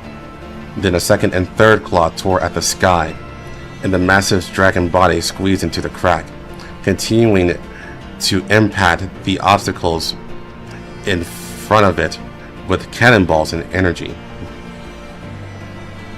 In just a few short seconds, Makoshi's tower steel dome shattered with a loud crash amidst the giant dragon's tearing. まずい。全員、急いで身を隠せ。Fragments of steel and concrete rained down from the sky, smashing into buildings and streets on the ground, and the command center building was once again subjected to impact. The intruding dragon recklessly smashed between the buildings, and countless drones swarmed in through the hole in the dome right behind the dragon. Bullets rained down, burning on the streets alongside the artillery shells poured by the dragon, turning Makosh into a city of purgatory. こいつら、ふざけやがって! Vasily, who hadn't gone far, pounded the wall fiercely. He gritted his teeth, angry tears welling into his eyes. バシル。 I couldn't comfort him. No words could comfort him, nor the people beside me who grew up alongside Makosh. Right now, they were all gathered by the screens, silently watching the rain of bullets and flames outside, quietly listening to the roar of artillery and cries from the streets. They gritted their teeth, clenched their fists. They were angry. They were crying. I stared at them blankly, wanting to say something, but unable to organize effective words anymore. In the days past, I never regretted helping Makosh, nor had I ever wavered in my choice to resist. But at this very moment, I suddenly hesitated. If this campaign had never existed to begin with, would this situation still have occurred? No, I shouldn't be making such meaningless assumptions right now. The real mistake right now is that I neglected to defend against aerial firepower. So, what is the solution? How do we shoot down that dragon? Chaotic thoughts were still tumbling when my abnormal ringing comes through the headset. I stare at the screen unconsciously, and in the corner of my vision, several blasts of artillery fire are flying towards a familiar building. I push Vashti away.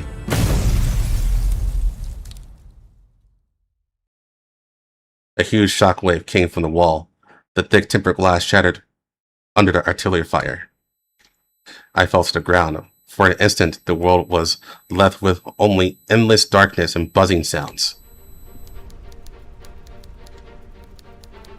In the dilapidated streets and alleys of Pakosh, the flames of war were spreading everywhere. That giant dragon named Gravizard was circling among the glooming clouds, letting out deafening roars.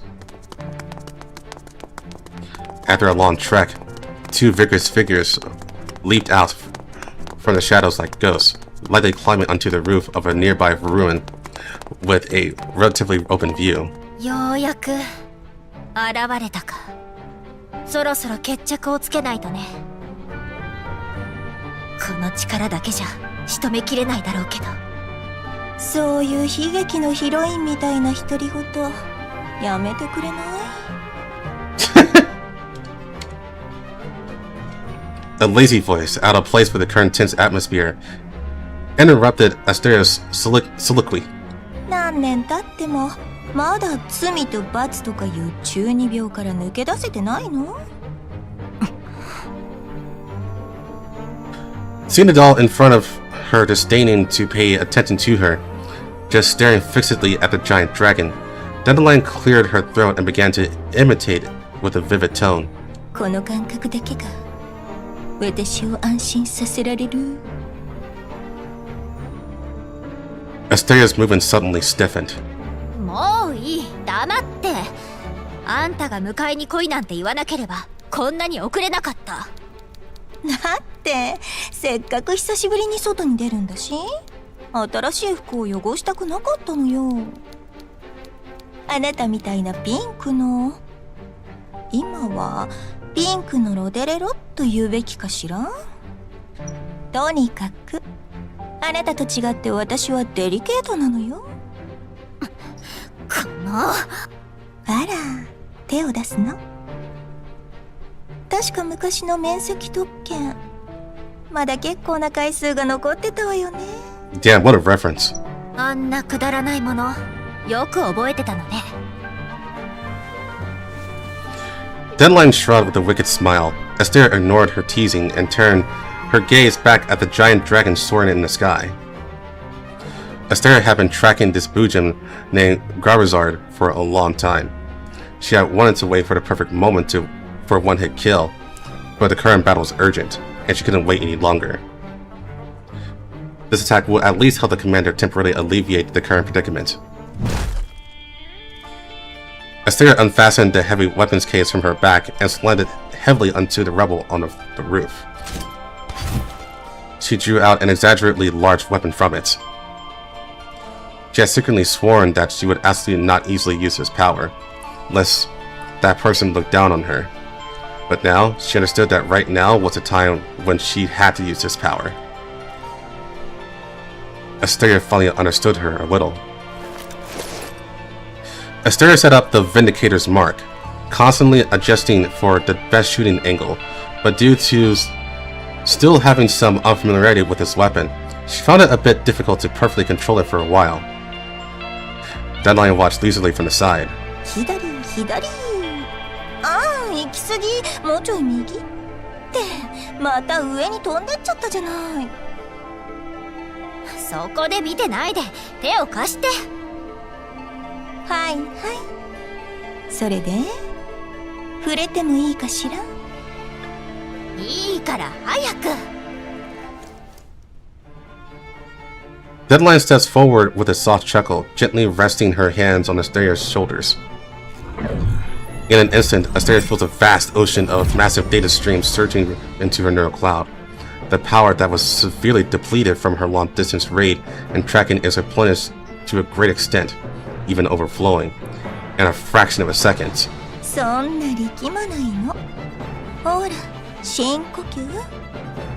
ちょっとでかいトカゲをぶち落とすだけよ。あなたはリンクを維持してればいいわ。他は私に任せなさい。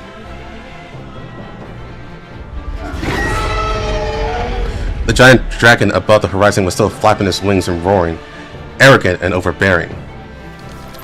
With the assistance of Data Lion's computing power, Asteria firmly locked onto the giant dragon's vital points.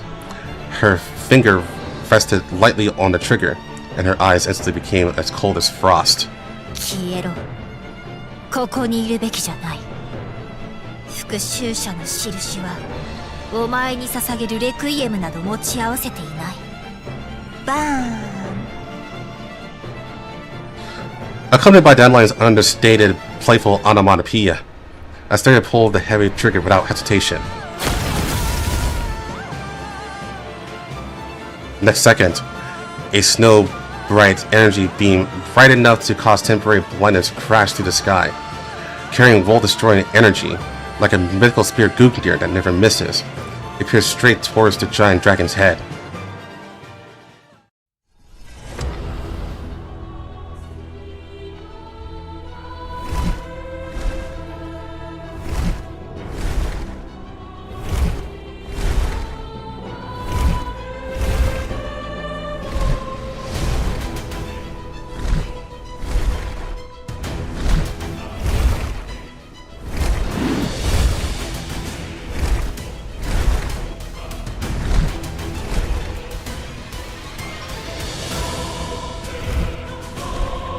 Commander, this battle against Garizard has enabled the story campaign's special perspective mode.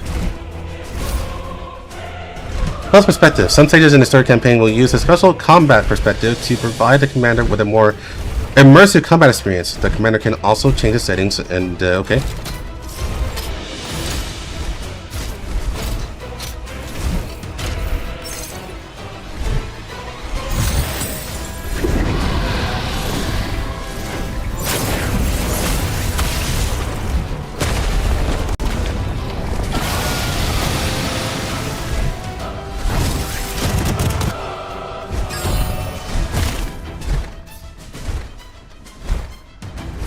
Let's out on see what happens.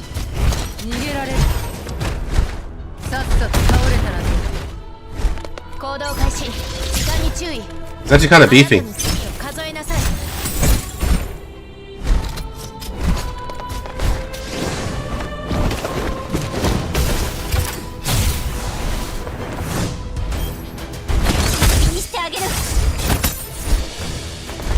Oh, that actually one-shot it. That's funny.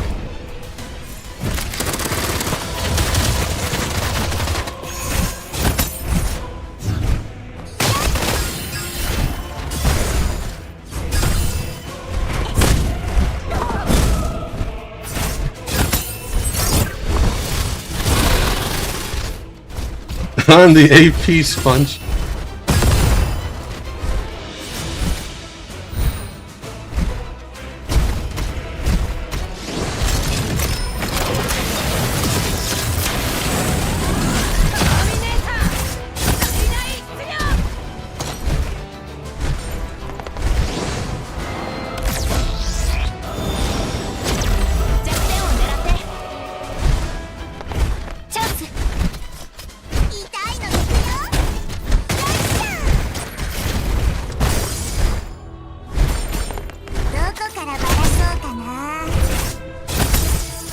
We're the HP sponge now.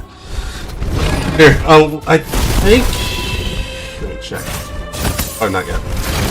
I gotta check my order. Was here yet?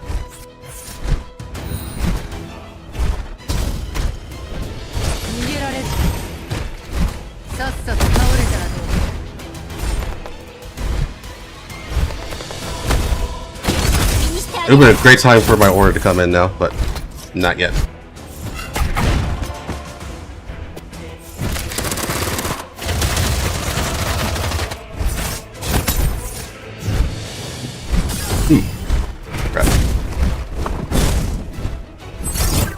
No, you're forced to fight for 3 turns.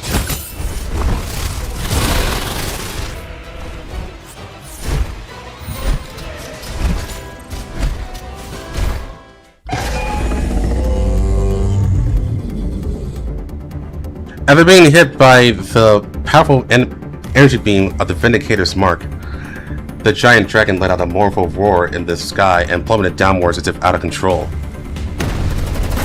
Taking advantage of the giant dragons gradually falling into attack range, the dolls on standby around immediately swarmed up, concentrating their attacks on the weak points where the outer defensive part shell was destroyed by the energy beam. Coordinating with the fire support of the command center, the dolls threw all their weapons into the engagement. The bombardment of gunfire was continuous, shooting the giant dragon's head and neck area full of holes. Finally, as if unable to bear the trauma to his body any longer, Graurazard roared and broke free from the doll's suppression, flapping its tattered wings to flee the ruins. The giant dragon flapped his wings, bringing up a fierce wind, and went far away along with the impact brought by the roar.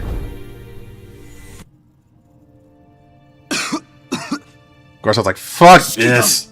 It flies off. What a bitch.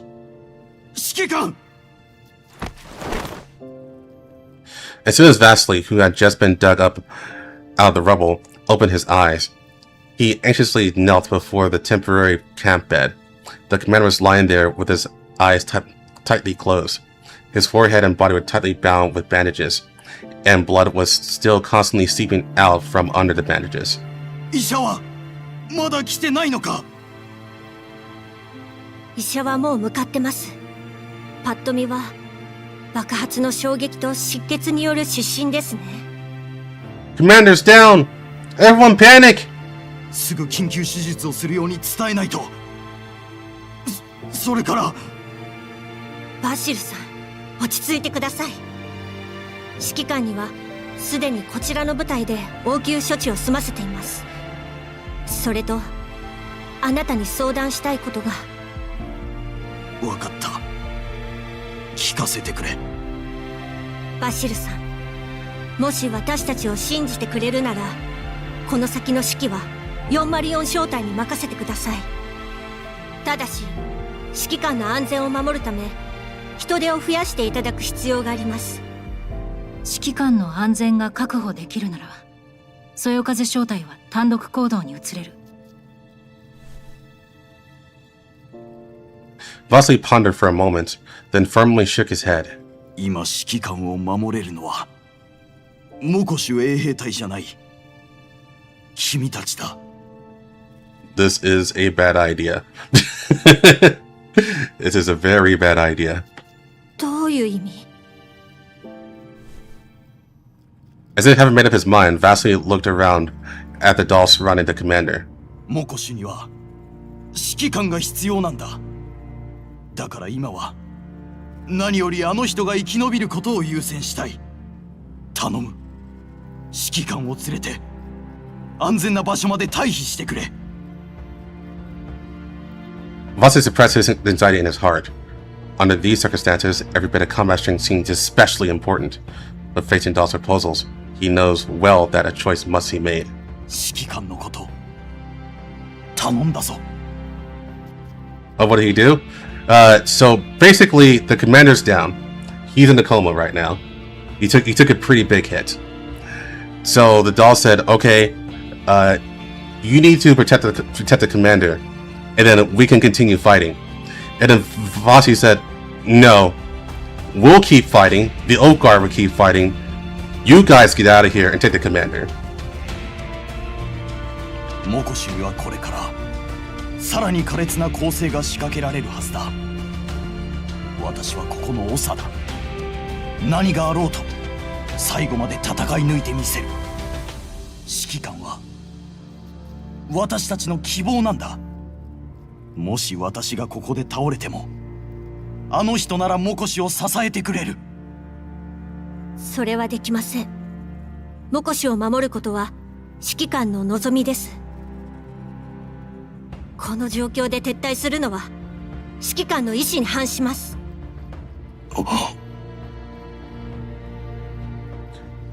Vasi let out a long sigh, and after a long time, seemed to have figured something out. 君たちの言う通りだ。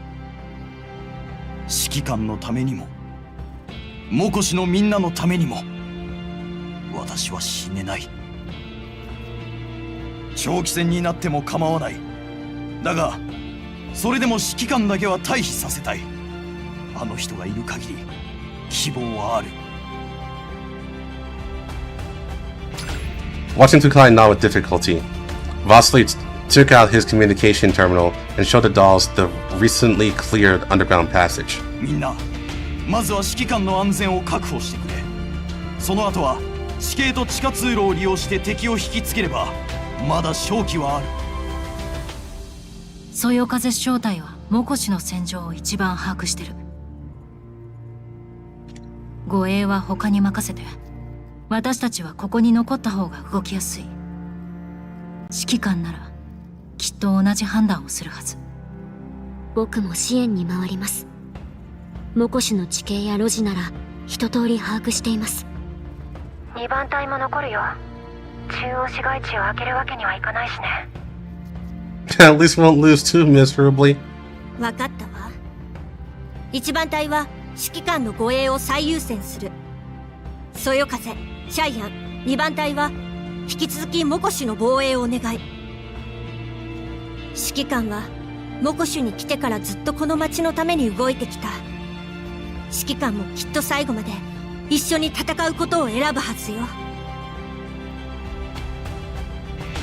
With the statements that Jiahui and the others in the room and the communication, more dolls stood up, expressing their determination to continue fighting side by side with Makosh. Hearing the voices of support from all around, Vasily's eyes turned red. みんな、本当にありがとう。みんなの思いを無駄にはしない。Alright, so we stopped Vasily from throwing his life away. Good. 護衛を始める前にもう一つ。指揮官は今の状態じゃ激しい移動に耐えられない。地下通路へ入る前に近くの敵をできるだけ引き離したいの。2番隊以外で援護に回れる小隊は？私たちがやろう。衛兵隊もだ。私とボルフガングに任せてくれ。僕は狙撃で近づく敵を排除します。それとバスティとフェアリンはまだ組対の再起動中なので指揮官のことはまだ伏せておきましょう。Cheyenne said, "Let's not tell Basti and Fei Lin that the commander's down." それじゃ作戦開始。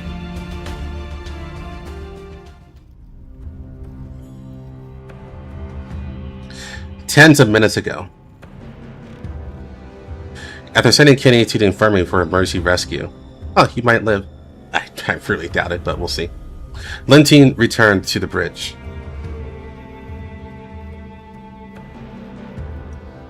Outside the bridge, the wreckage of several dolls was still messily piled on the deck.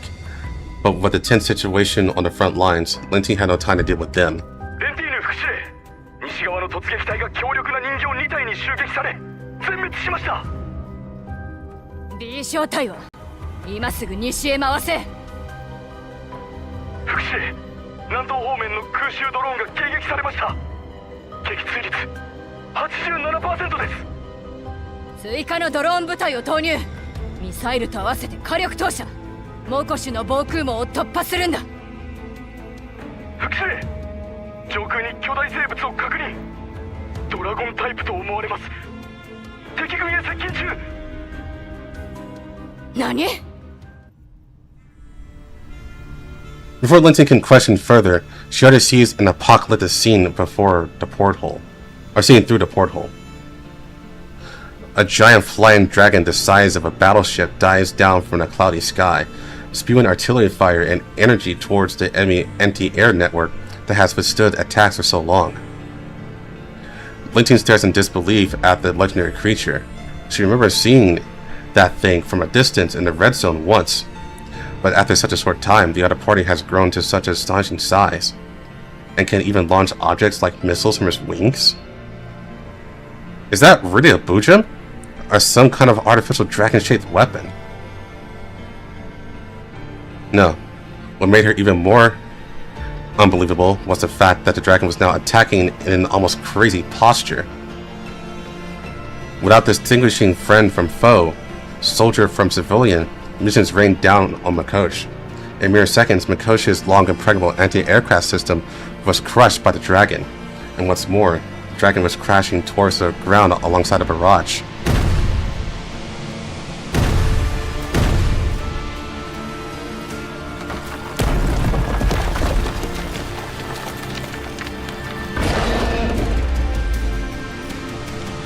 The wilderness shook, the ground collapsed with a crash, and a giant dragon drilled into the torn hole, continuing to pour heavenly fire onto the city hidden underground, equally bringing down judgment and disaster upon everyone.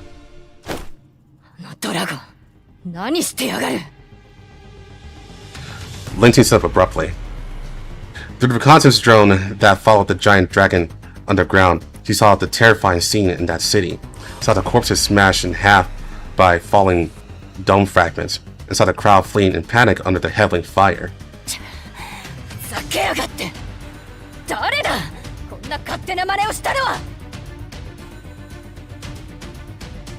An unnamed fire rose in her heart as Linting clenched her fist tightly. Too many unexpected things had happened to her today. Her anger is not only because her plans were disrupted, but also because the sudden appearance of such a massive monster in the battlefield could very well cause the inexperienced ordinary squad members to be frightened and waver, affecting their side's morale. Such a situation must not be allowed to continue. She had to have her adjutant stop it from as soon as possible. Almost like a roar, she called out his name. Kenny! Kenny! Kenny!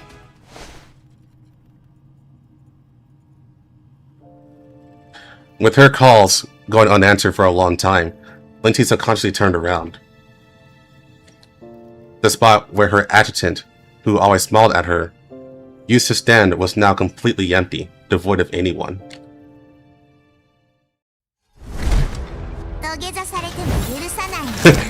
Victory!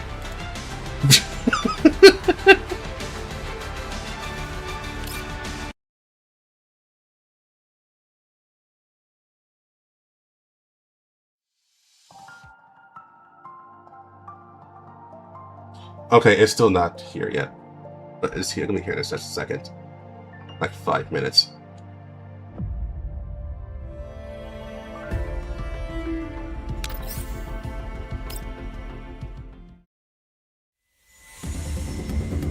Side story.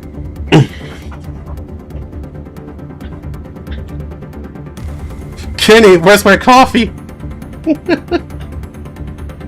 Green Zone, Manga Security Omen Squad Station, Preparation Room. Dog Combat Simulation, Scenario 3, Frontal Assault on Position. Opponent, Griffin and Kruger, codename Type 97. In a simulation device, holographic particles rapidly reorganize, and a virtual image of a black-haired, twin-tailed T-doll was generated in the center of the preparation room. Holding an assault rifle, she walked slowly with light steps towards the fully armed Omen Squad. Meanwhile, Kitty and the Omen Squad piloting the heavy armored mechs newly issued by the consortium, charged with an absolute advantage in size and firepower. These individual armors, claimed to rival the combat power of T-dolls, were highly anticipated by the consortium's higher-ups. However, the calculated data of reality was cold and cruel. The jaw demonstrated by the virtual projection moved lightly in the blind spots of the mech's firepower with terrifying mobility. In just a few encounters, the dolls, dodging and weaving through the hail of bullets, easily destroyed the mech's fragile power joints with extraordinary martial skills, and the mobile armor collapsed with a crash.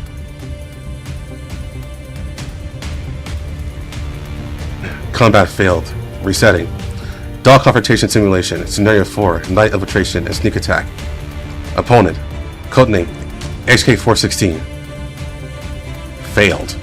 Grenades exploded in a simulated darkness, and the mech stealth coating was virtually useless. Resetting. Combat target, codename Groza. Failed. Opponent, Task Force Defy.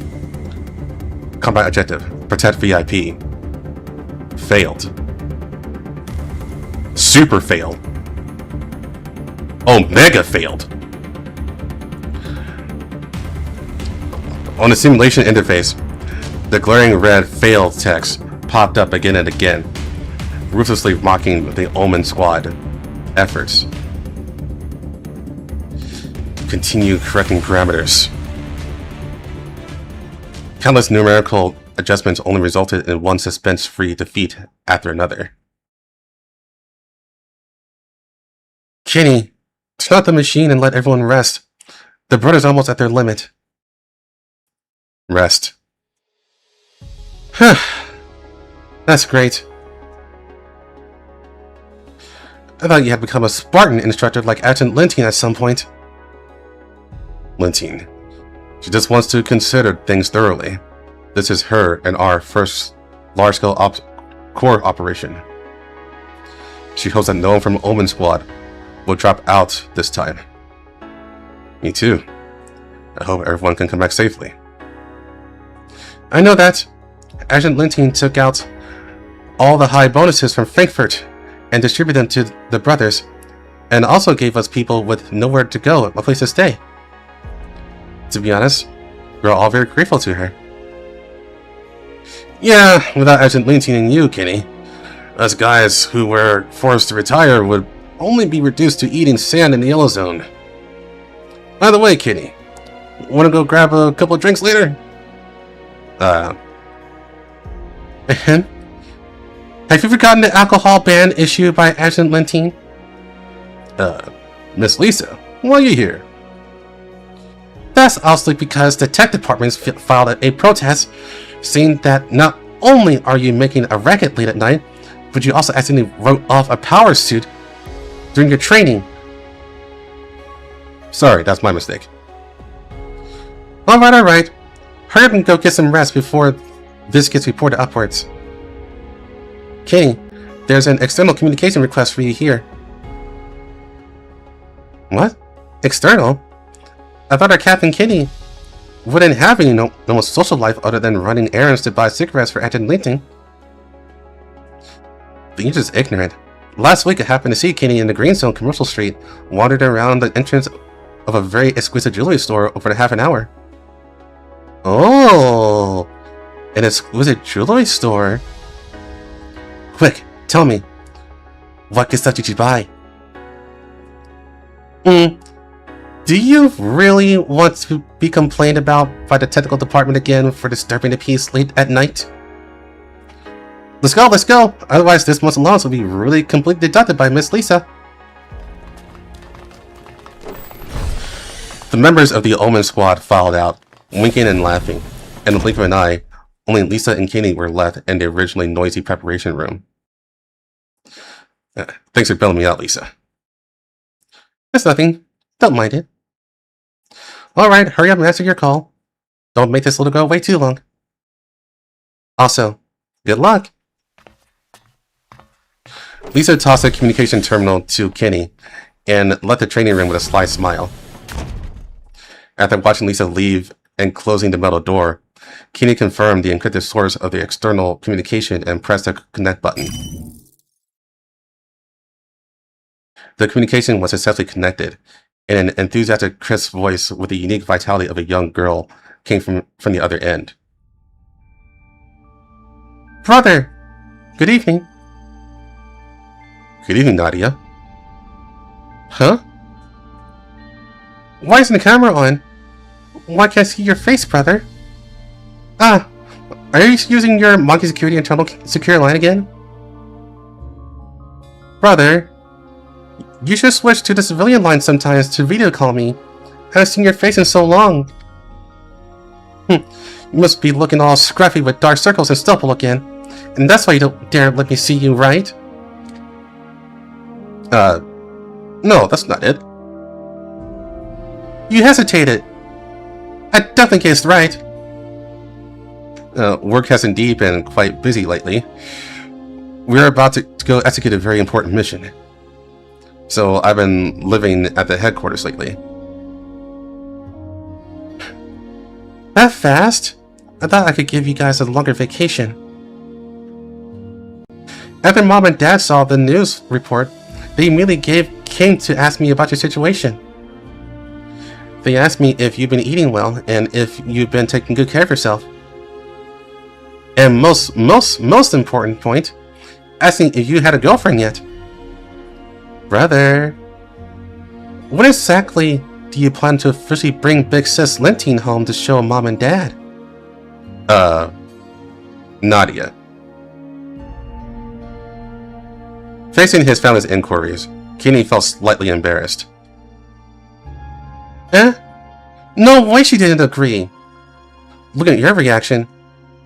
Brother, could it be that you still haven't mustered the courage to confess to Lentine until now? I didn't find a chance. Brother, did you forget? Sister Lentine had a lot of people pursuing her back in the military academy. If you don't make a move quickly, Lentine will be snatched away by someone else. If it really doesn't work out, brother, you can marry into you can marry into her family. I'll go help persuade Mom and Dad. You're so young. What on earth did you learn all this messy stuff? Sister Lisa taught me. Lisa. How are things at home recently? Mom and Dad are both in good health. Since moving to the green zone, Dad's Iliad symptoms hasn't worsened or flared up again. Mom misses you very much. She often asked me to persuade you to resign. She feels this job is still too dangerous, and this job doesn't have any holidays. I can't leave her right now. How are you? Have you been studying hard? All subjects were straight A's at the end of the term. Oh, okay. Bookworm. Ranked first in the grade. I absolutely did not let down my brother's expectations and investment.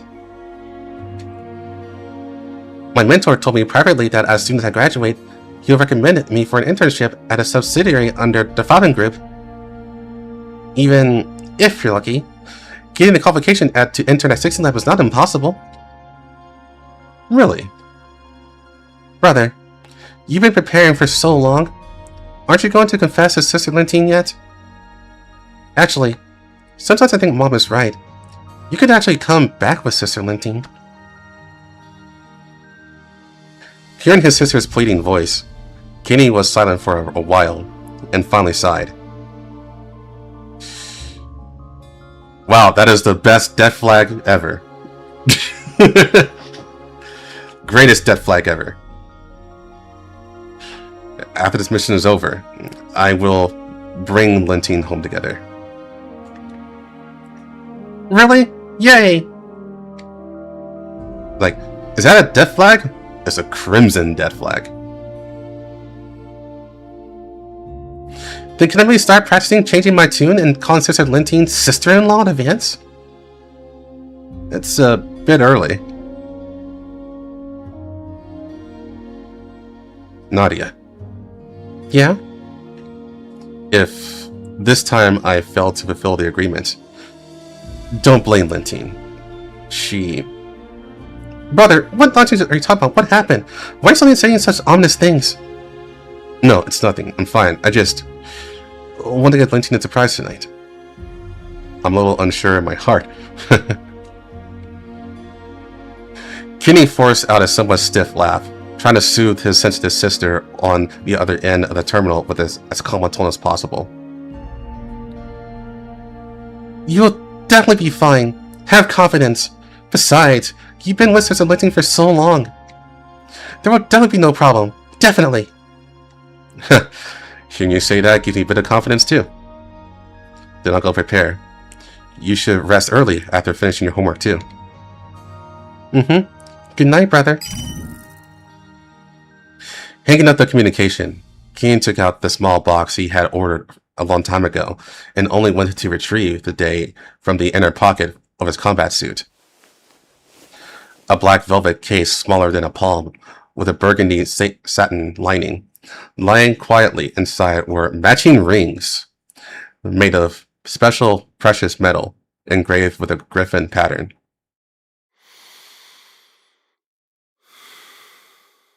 Kenny took a deep breath, clenched the box tightly in his hand, and strode out of the preparation room. Green zone, outside the Mange security situation room. The shrewd and capable logistics officer Lisa was pacing back and forth at the door of the command room, holding a stack of documents. The moment she saw Kenny approaching, she sighed helplessly and shook her head vigorously. I say, Your Honorable Captain Kenny, it's been a full 10 minutes since you hung up the communication with Nadia until you dawdle over here. I thought you, this piece of 1,000-year-old dead wood, finally got it and went to take a shower and change into clean, decent clothes. But yet you still came here covered in that stinky sweat. Do you even know what you're here for tonight? Is it that important? Very important. Do you know how stomach-aching it is for us bystanders to watch the ambiguous and completely unprogressing relationship between you two every day? Let me guess. What's in that box you're carefully holding right now? Probably isn't the ring I helped you pick out either, right? How'd you know? Because you didn't listen to my advice either. To pick a time when Agent Linting is in a good mood, tidy up your hair, change it to nice clothes, and then confess with full confidence. The way you look, if Agent Linting were a normal girl, she would definitely be angry. Lisa shot Kenny an exasperated glare. What's she doing now? I have some bad news for you. Just 30 minutes ago, your dear Agent Linting reviewed the riddled embezzlement ledger of the troops Lonnie previously managed, as well as the evaluation report on the severe lack of training in the logistics troops, plus the absurdly high military budget report for this operation. In a fit of rage, she kicked everyone out and locked herself alone in the combat intelligence room. Without you as a stabilizer, she's simply like a highly flammable and explosive oil barrel.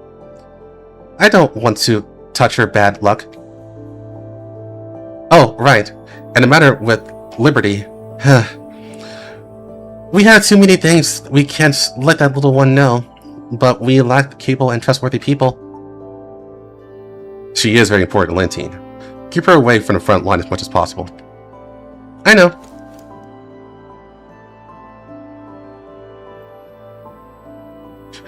At this point, I'm going to assume that, like, Kenny is, like, at 1% HP and red health in, like, in the mobile platform. And then the dragon's going to swoop in and just, like, accidentally claw him up with with her claws. With how much the death flags are rolling in.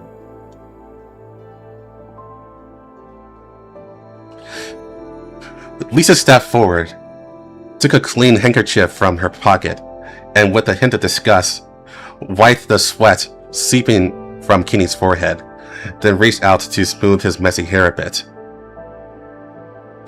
But for Agent Linting right now, what she needs most is you, the tranquilizer to soothe her anxiety. I'll leave it to you. I had to go back to the logistics department to inventory the newly arrived supplies. The commander would just shoot him. Muscle said he already did. Lisa made a mischievous face at Kenny, then waved her hand dashingly, leaving this empty corridor and tightly closed the door to Kenny. Kenny helplessly let out a hint of exhausted smile. He took in a deep breath of the air mixed with the scent of disinfectant, reached out and pushed open the heavy door to the combat intelligence room. The combat intelligence room of Omen Squad was Linting's absolute restricted zone. Even within Omen Squad, no one apart from Kenny and Lisa had the clearance to step half a foot inside.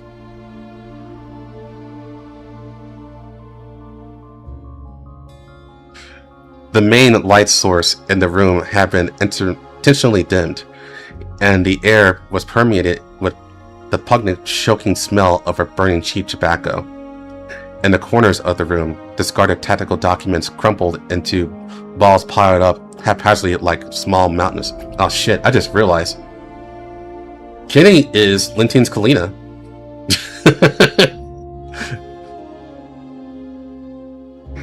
I just realized that.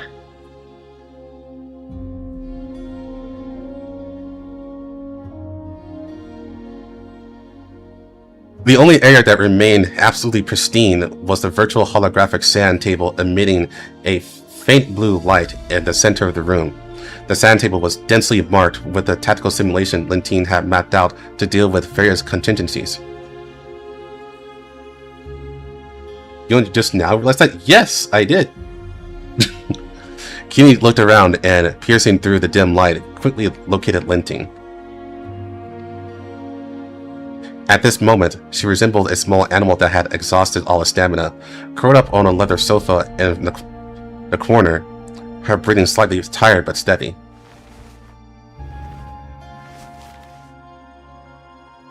Kenny softened his footsteps and walked to her side, kneeling on one knee.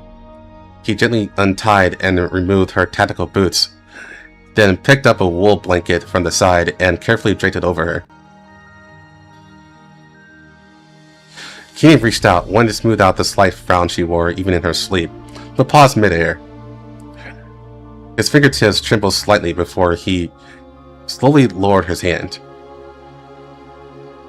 You're still the same as before.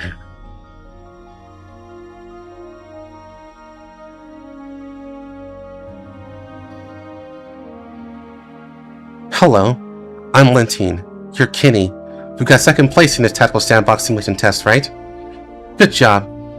Your tactical vision is much more interesting than those slow classmates who only know how to memorize dogma. By the way, for the next joint tactical simulation training, are you interested in teaming up with me? If you help me plan the tactical details together, I think we can definitely break the highest score record for this test.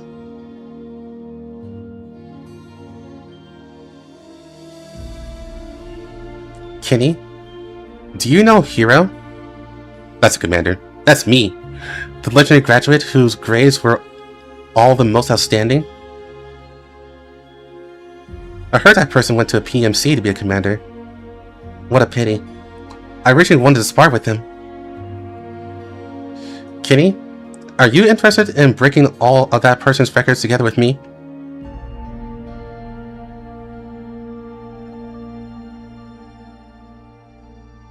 Kenny, I'll figure something out. I won't just watch the brothers and sisters who follow us lose their home. I will bear the responsibility of a commander. I'll give you and everyone an explanation. Even if I don't become a hero, I will definitely give you a way to survive in this world.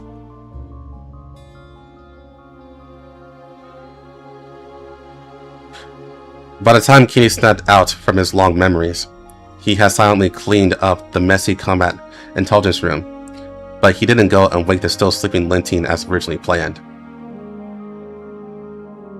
He took the delicate small black box out of his pocket and gently opened it. Under the dim light, the pair of plain griffin relief rings had laid quietly on the red satin. He had stopped at various jewelry stores many times, racking his brains to get Lintine's accurate ring finger size. He had rehearsed in his mind countless times how Lintine would react upon seeing it. Ultimately, he followed his heart and chose this pair, rings that represented their first meeting and the starting point of their ideals.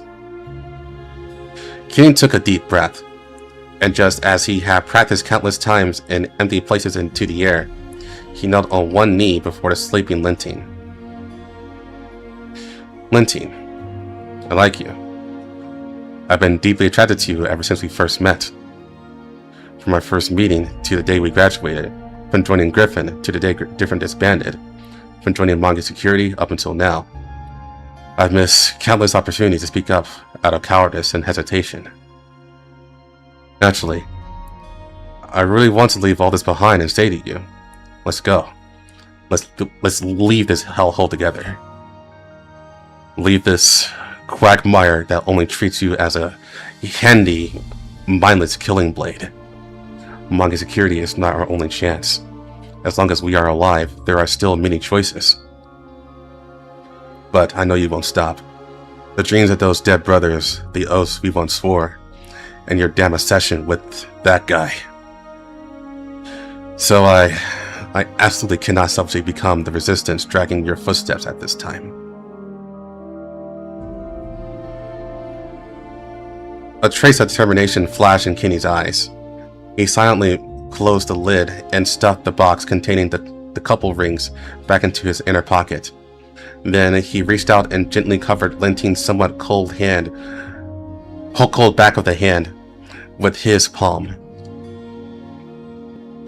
If you had truly made up your mind, even if it means sacrificing everything you have, even your life, to climb to that peak where you can control your destiny, then I would jump into the abyss one step ahead of you, using my flesh and blood to pave the road beneath your feet, even if my body is smashed to pieces and I am doomed eternally. Whether hell or purgatory lies ahead, I am willing to walk with you. However, if there really comes a day when I fall before you, please do not feel sad for me, and definitely do not turn back for me, because only then will you have a chance to cross that abyss that devours everything. Live well, Linting. As long as you are alive. Yes, as long as you are alive. That is enough. Bro had the speed run for death flags. Who am I kidding? Actually, what I really want to say is, please don't forget me. No, nothing at all. In front of sleeping Linting, Kenny ultimately didn't have the courage to carry out his insignificant willful intention. Looking at her sleeping face, which was still tense even in her dreams, he couldn't selfishly impose this heavy love on her at this time. At least, in the current situation, they still need this fragile superior subordinate relationship to maintain balance between them. But ultimately, he couldn't bear to throw away the box containing all his sincerity, but kept it close to his heart. Yeah? Linting? Kenny, how long have I been asleep? 10 minutes since I came in. We still have time. Time? Right. I remember now. Here, help me recalculate the time it takes for the logistics troops to depart from Trullo. I need to readjust the marching pace of the logistics and frontline troops. Also, help me reassess the combat personnel quality of those trash under Lonnie's command. Oh, right. What are you spacing out for? Sounded like an idiot. Come here and work! Linton suddenly sat up and slapped Kenny heavily on his shoulder. This sudden force made Kenny, who was immersed in his thoughts, go weak in the knees and almost kneel directly on the ground. When did you become so fragile? Huh? No. Did you hear something? Don't be stupid, Kenny. And I've said it many times, this blanket is very hot. Every time I just fall asleep, I get woken up by the heat. It's really annoying. Don't just stand there, hurry up and make coffee. We still have a lot of things to handle. Yeah. Kenny! Who is it? Kenny! Kenny, hold on! My body can't feel pain anymore. Commander Linting, he's all ready. Shut up! All of you shut up! Kenny, hold on, there must be a way. You're okay. That's great. As long as you're okay. Don't close your eyes! Look at me, Kenny! You still have something to say to me, right? Don't forget Nadia and your family! You... Sorry. the worst from that night. I ultimately didn't say them out loud. That's really great. I see. My death won't become the shackle that drags you into the abyss. This way, you can go without any scruples. Continue moving forward.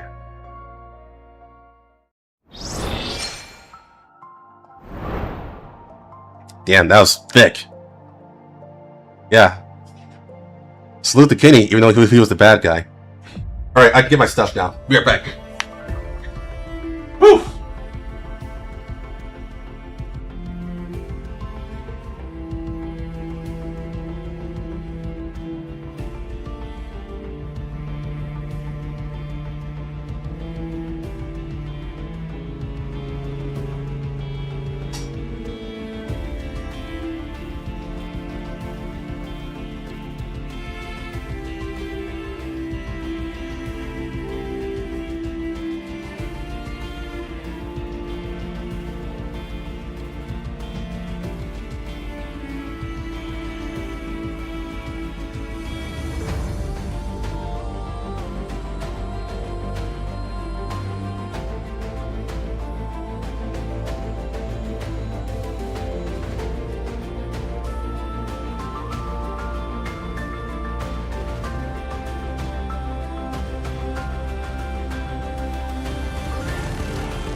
Kenny died so fast he could live. By first actual major character death. Would you say Kenny's a major character?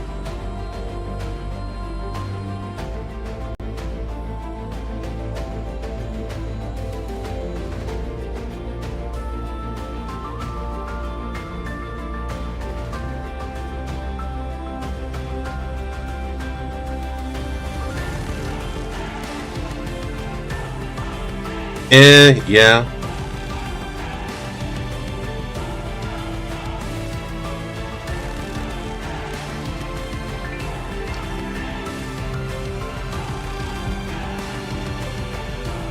Definitely more recurring than most? Yeah, definitely. I say he's, perhaps, in terms of importance, I'll put him right there with Light, perhaps?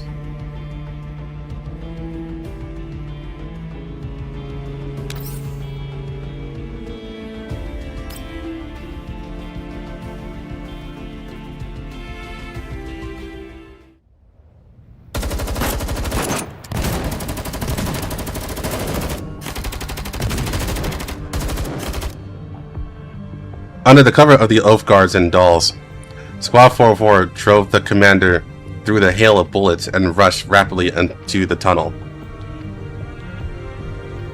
In a tunnel that was cleared not long ago, there was still a lot of uncleared dirt and gravel left on the road surface. Although they tried their best to avoid it, the speeding small car still bumped incessantly.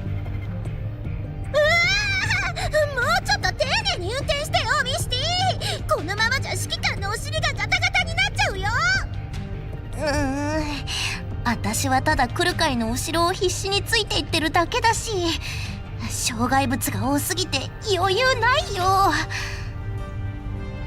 指揮官のお尻を守る役目はアンドリスに任せるよ。大丈夫だよ。ミシティは運転に集中して。指揮官のことはちゃんと支えておくから。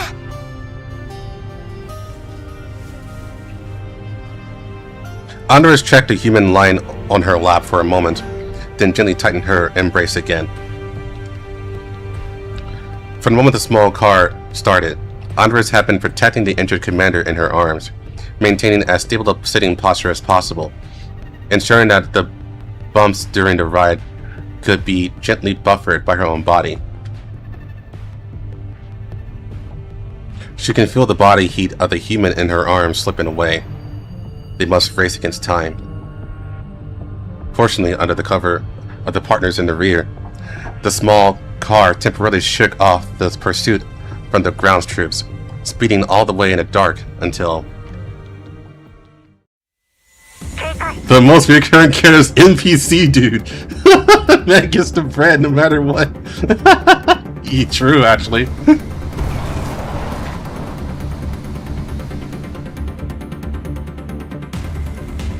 Here's just a laundry list of jobs.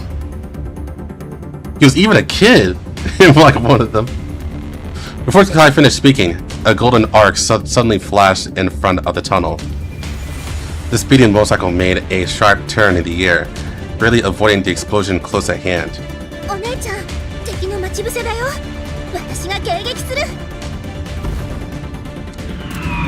Belka quickly raised her gun and to shoot back, and Mekti also urgently stepped on the brakes, but the second wave of artillery fire had already followed and bombarded them. The car window glass shattered with a loud crash and the huge impact. Fragments flew across the cabin, blocked by the portable force field urgently activated by Andres. Mekti poked her head out to shoot, then urgently shrank back into the car. Outside the window, more bullets were flying towards the small car. Deep in the tunnel, countless enemies were hiding in shadows, preparing to throw more artillery fire at the small car.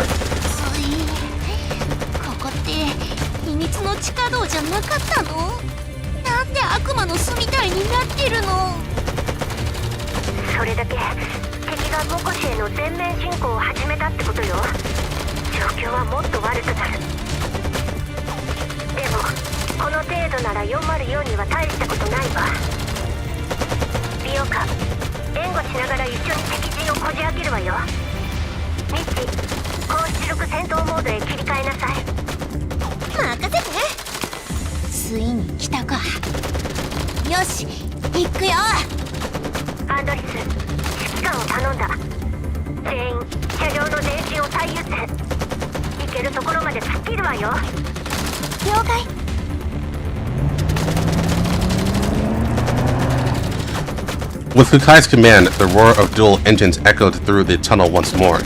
The black motorcycle took the lead, hurling towards the enemies in the shadows alongside the hail of bullets. Belka and Mekti attacks followed close behind, hurling bullets, grenades, and fragmentation rounds deep into the tunnel.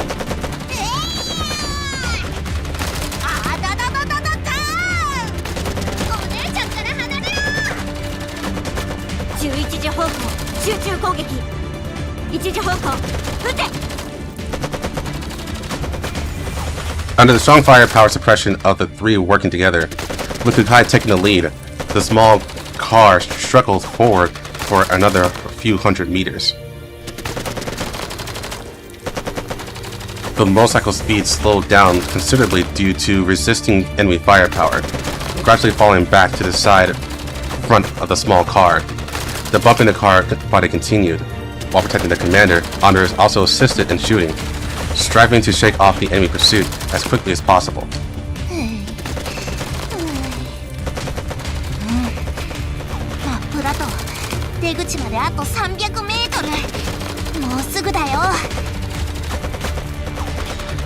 Mekti's excited voice rekindled everyone's hope. Soon, the faint light of the tunnel exit appeared in their field of vision. Belka stepped on the gas pedal excitedly, temporarily putting down her gun and gripping the steering wheel tightly.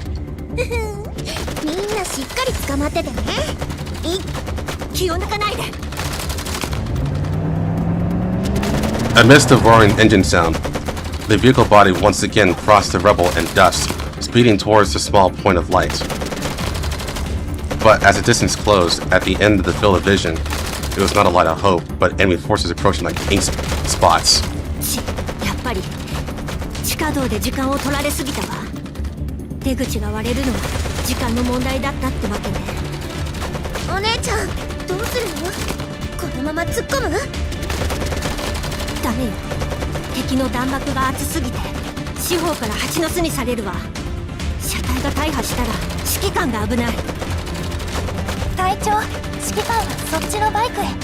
私たちは車で援護するの。合流部隊もこっちに向かってる。隊長さえ突破できれば指揮官は助かる。そうそう、このボロ車より全然速いし。お姉ちゃんの指揮官を連れ出して。敵は私たちで食い止めるよ。Kukai quickly glances at her side. The small car that has driven through most of the tunnel is riddled with bullet holes. Several windshields are shattered, and it has long lost its basic defensive capabilities. Not only the vehicle body, but also several companions fighting on the vehicle were also already covered in scars. On the wrist in particular had multiple burns on her frame and severe skin damage from blocking attacks from the commander. Under the current situation, breaking out by herself is already an optimal decision. Without further hesitation, Kukai nodded.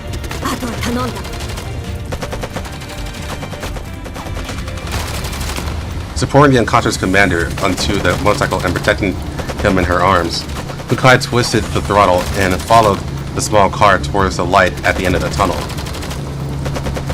The auto-driving car body had accelerated to the extreme, carrying the time bomb and rushing into the encirclement together.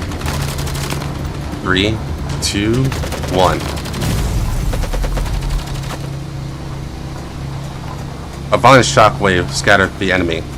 Amidst the ear-shattering firelight and thick smoke, a motorcycle leaped high and sped towards the wilderness.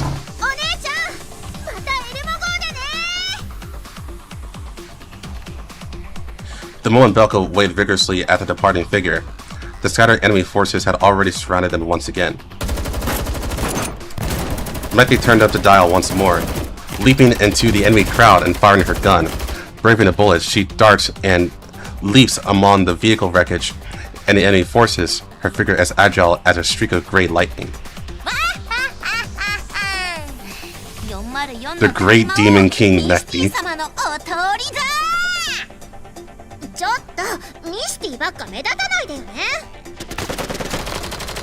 Becca rushed out following her, and together with Meki raised her gun and swept towards her pursuing enemy.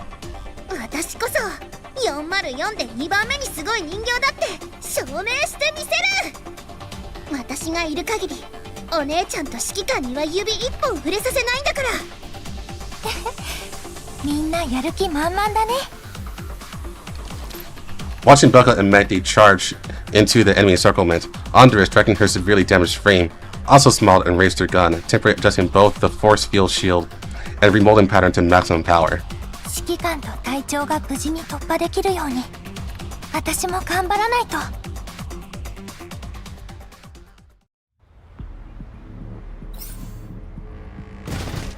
Our girls are fighting! Hey Miguel, how's it going? Thanks, boy! The black motorcycle was like a hurricane, speeding and crashing through the wilderness. Kukai drove the motorcycle, constantly accelerating, but the bullets still pursued relentlessly. A hail of bullets fly towards her, but Kukai doesn't dare to flexibly dodge like she used to. Protected tightly in her arms after experiencing explosions and bumps, the commander remains unconscious, and warm blood even faintly seeping out from under the layers of bandages.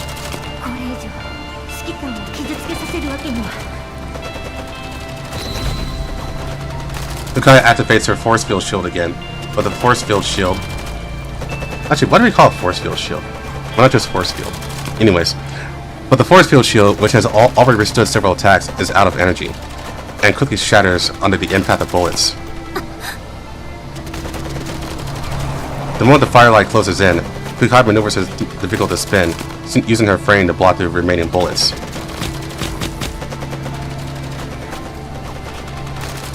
Scorching heat brushes past her cheek, countless sparks exploded on her body, and sharp metal shells drill into her bionic skin, burning and tearing apart more than half of her body. But she didn't stop for a single second. The motorcycle was still accelerating. She braked a hail of bullets and raised her gun to shoot back, ignoring a barrel that was so hot it was about to burn, just constantly speeding, shooting back, speeding, shooting back. But no matter how fast she sped, the noisy sound still chased after behind her, making her annoyed.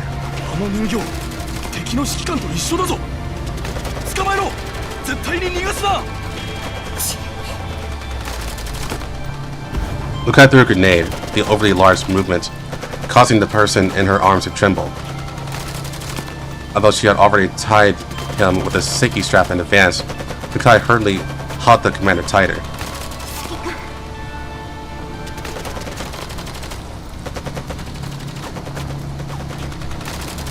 Lukai couldn't help but glance into her arms.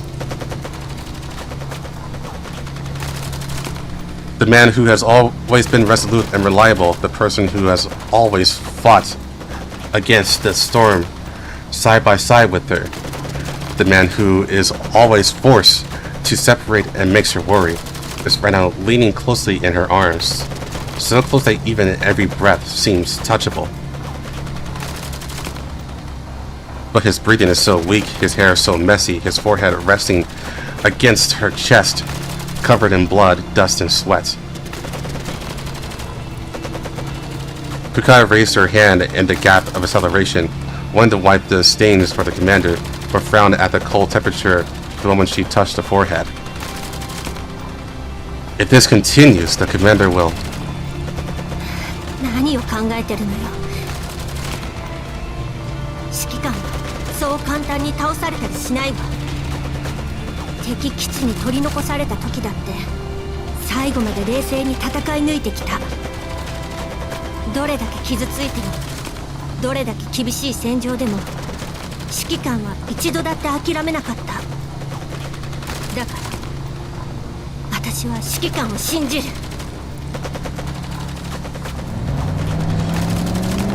Gently touching the commander's face for a moment, Lukai lowered her hand and continued to twist the throttle to accelerate.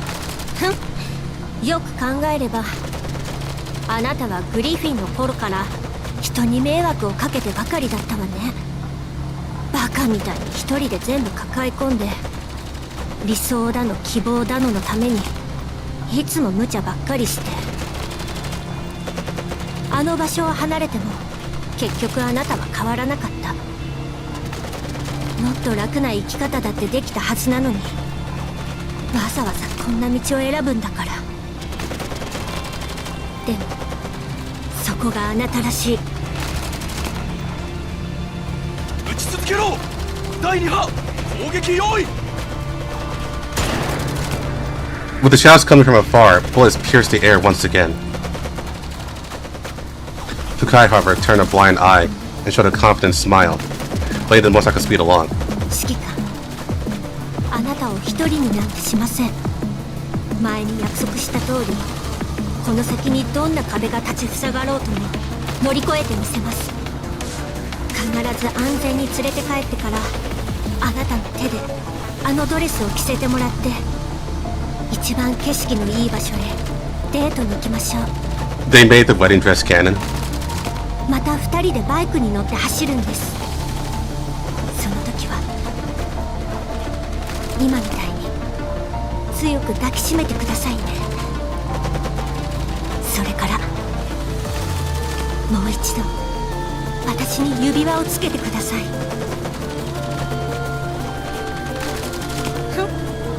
返事がないならそういうことにしておきますよ。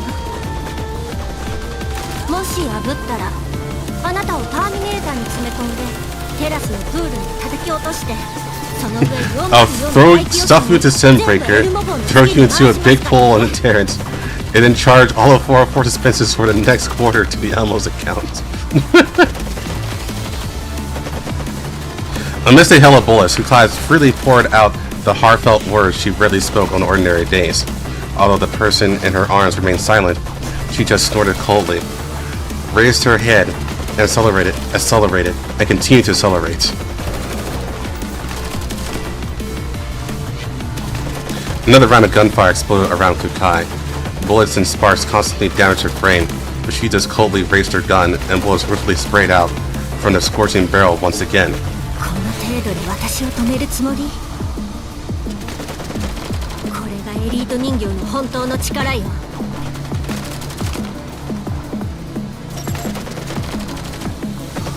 Warning. Frame damage rate has reached 62%. Warning.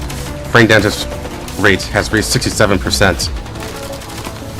Finally, when the frame damage rate rose to 72%, a familiar team appeared in Kukai's field of vision.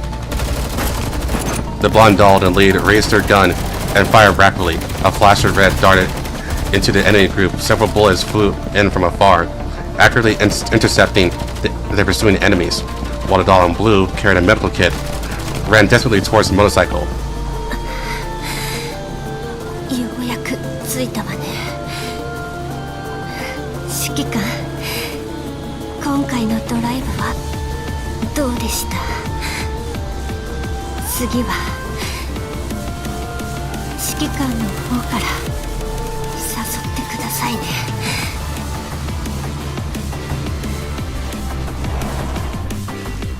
The speeding motorcycle finally came to a halt. Before it could sway and fall over, Kukai lifted her almost completely charred hands, untied the safety straps, and steadily handed the unconscious man in her arms over to the newcomers. 指揮官をお願い。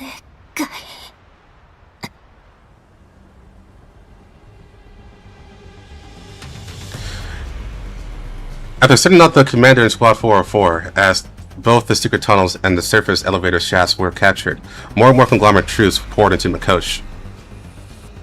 Having lost effective command, coupled with continuous combat attrition and the enemy's growing strength, in just a few short hours, Makosh's resistance front gradually showed signs of collapse. 隊長、中央区第4ゲートが突破されました。敵部隊は中央通路に侵入。7分後には臨時司令部に到達します。 Yeah, we was also getting the anime, by the way. 第13部隊は近くにいるはずだ。すぐ向かわせろ。第13部隊はロミル隊長たちも含め15分前に連絡が途絶えました。今動ける部隊はありません、隊長。動ける者は全員前線へ出ています。もう予備戦力はありません。人形部隊はまだ動ける部隊は残っているか？第3世代人形小隊は敵戦艦を食い止めているし、そよ風も今はバシルと避難民の護送中だ。ボルフガングさん、こちらシャイアンです。航空支援は完了しました。現在は狙撃ポイントへ移動しています。遠距離支援に入れます。404、2番隊もいるよ。第2通路の敵は片付けた。第4ゲートの援護はいる？助かる。頼んだぞ。衛兵隊を代表して礼を言わせてくれ。Hanging up the communication, Wolfgar takes a deep breath. He arranges his combat uniform, flips the communication terminal to his waist, and grasps a firearm resting nearby, filling the magazines one by one. 隊長、何をするつもりですか？前線に行く。Huh. I like this parallel. もう俺が指揮する部隊は残っちゃいない。バシルの方も俺が手を貸せる状況じゃない。だったらせめて残った仲間と一緒にあのクソ野郎どもの足止めをするだけだ。俺を見くびるなよ。モコシュに来る前は戦場をくぐってきたんだ。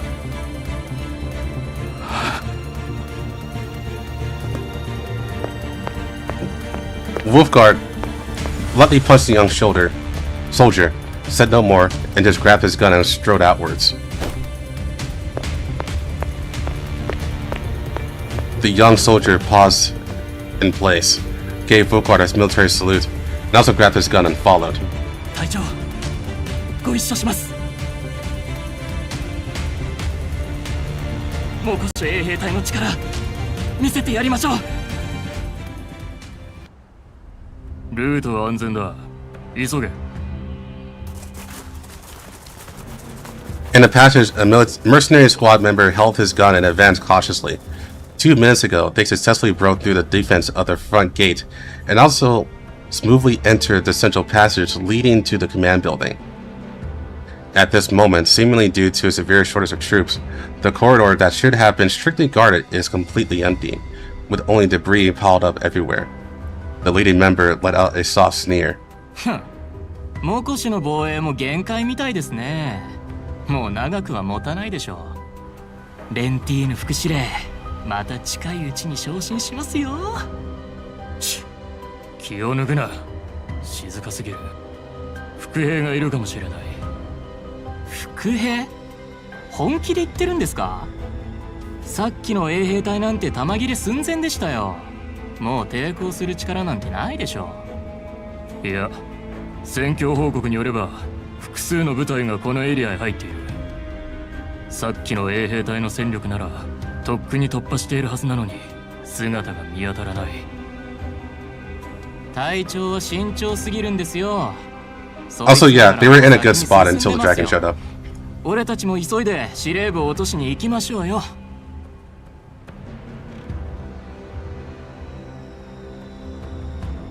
The young member continues to clamor, while the older member shakes his head, ignoring him and still proceeds cautiously.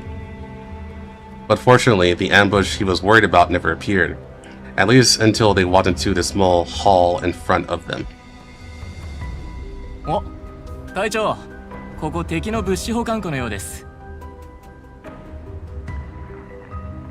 The young team member stepped forward and checked the supply boxes placed in the four corners of the room. In the boxes, many clothes were piled up messily. Besides the boxes, discarded fabrics seemingly used for sheltering from rain or setting up camp were piled all over the floor. The member called Captain stepped forward. His name better actually be Captain. For some reason, the small hall always makes him feel a vague sense of unease. Perhaps because too many supply boxes made the passage in and out narrow and difficult to walk, or perhaps because the mountain of fabrics blocked the line of sight. And his teammates were still curiously rummaging through the suddenly abundant supplies. この箱は食料か。トマト缶がこんな大量に。イエローエリアの連中、ずいぶんいい暮らししてるじゃねえか。漁るな。通路をクリアして先へ進め。The unease in his heart grew. His team had lingered here far longer than expected. Also, some inexplicable smell seems to be faintly linger around him. あ？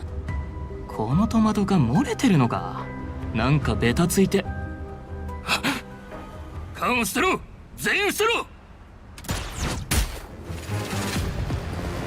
Before the monk security squad leader could issue a warning, a bullet had already flown from the distance to the passage, accurately hitting the sticky tomato can.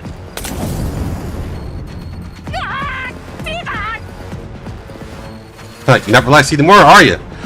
The suddenly ignited tongues of flame licked the young man's palm, and along with the falling cans, rapidly ignited the sticky supply box.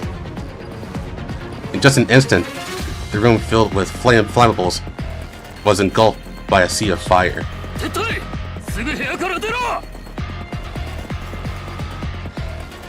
The soldiers crowded the room quickly fell back, however it was already too late.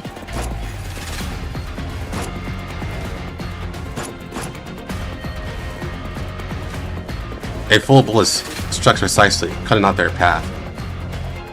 And amidst the wildly dancing flames, a more deadly object hidden behind the wooden crates had already been ignited. A huge blast wave from the explosion surged over, and the roof and walls collapsed together in a blast wave. the members of the Magi security squad trapped in the house were completely engulfed by flames and rubble just like that. うまくいったみたいですね。 It wasn't until the firelight in the passage completely dissipated that the doll leapt out from the hiding place far from down the passage. Her body was already covered in bullet holes and her skin was full of scorch marks. よかった。これで第4波も片付きました。危ないところでした。でも事前の準備がちゃんと役に立ったようです。 Cheyenne gently rubbed her charred hands and once again tightly gripped the nearby scalding sniper rifle. Previously, after the oath guards in front lost their position and the subsequent oath guards were unable to support, Cheyenne came to this hidden passage and used various residual materials near the passage to build this counterattack position. Using a defense that could be easily broken through as bait and messily piled supplies as cover, new enemies were attracted. Relaxed, they stepped deeper into the trap step by step, becoming her prey. Just like this, with the help of the temporary hunting ground, Cheyenne, hiding in the distance, knocked down several batches of infiltrating enemy troops. She retrieved supplies from their hands, replenished reserves, and arranged this hunting ground even more perfectly. But even so, round after round of combat, her reserve bullets were almost exhausted. Even those few shots just now were the last spare bullets she dared to use cautiously, only after confirming that the battlefield arrangement could take effect. However, she had now taken down the squad and destroyed an important passage. With many downed enemies ahead, she would definitely be able to find new ammo. Cheyenne cautiously and swiftly advanced towards the collapsed passage, and sure enough, she soon found several submachine guns that had been blasted to her feet. Although it wasn't the gun type she was most proficient with, it could at least be used for combat. これでまだ戦えますね。 Cheyenne bent down to pick up the gun, but before she could chamber her round, she was interrupted by incoming bullets.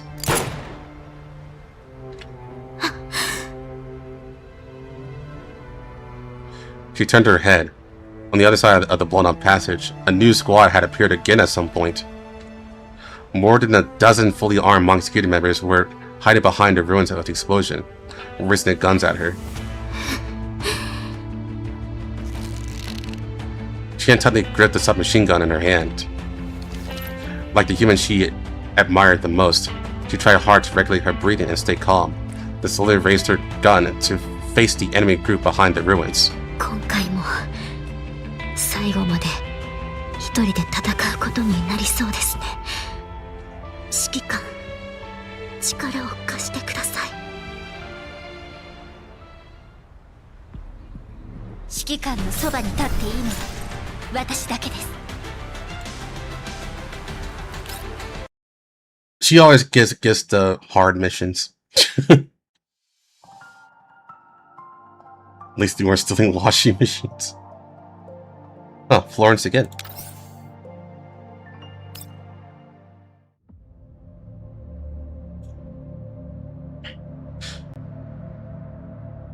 Mikoshi's doctor has already performed emergency treatment of the commander according to the instructions you left.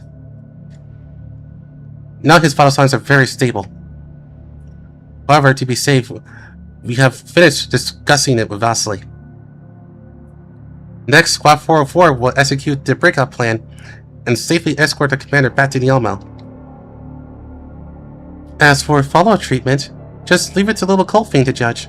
Springfield and Centeracy know how to execute the special care plan I've drafted. Understood. Aren't you breaking out and evacuating with us? I'm the Frontline rescue captain. How can I just leave casually? I understand. Stay safe. Whew. Ow, ow, ow. I didn't expect his tactile parameters adjusted to pursue surgical precision would cause such a high burden on the neural cloud at this point.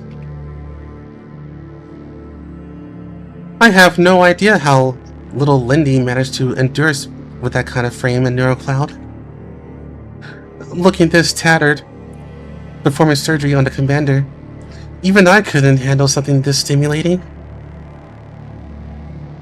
Florence lowered her eyes, her gaze sweeping over the dilapidated frame.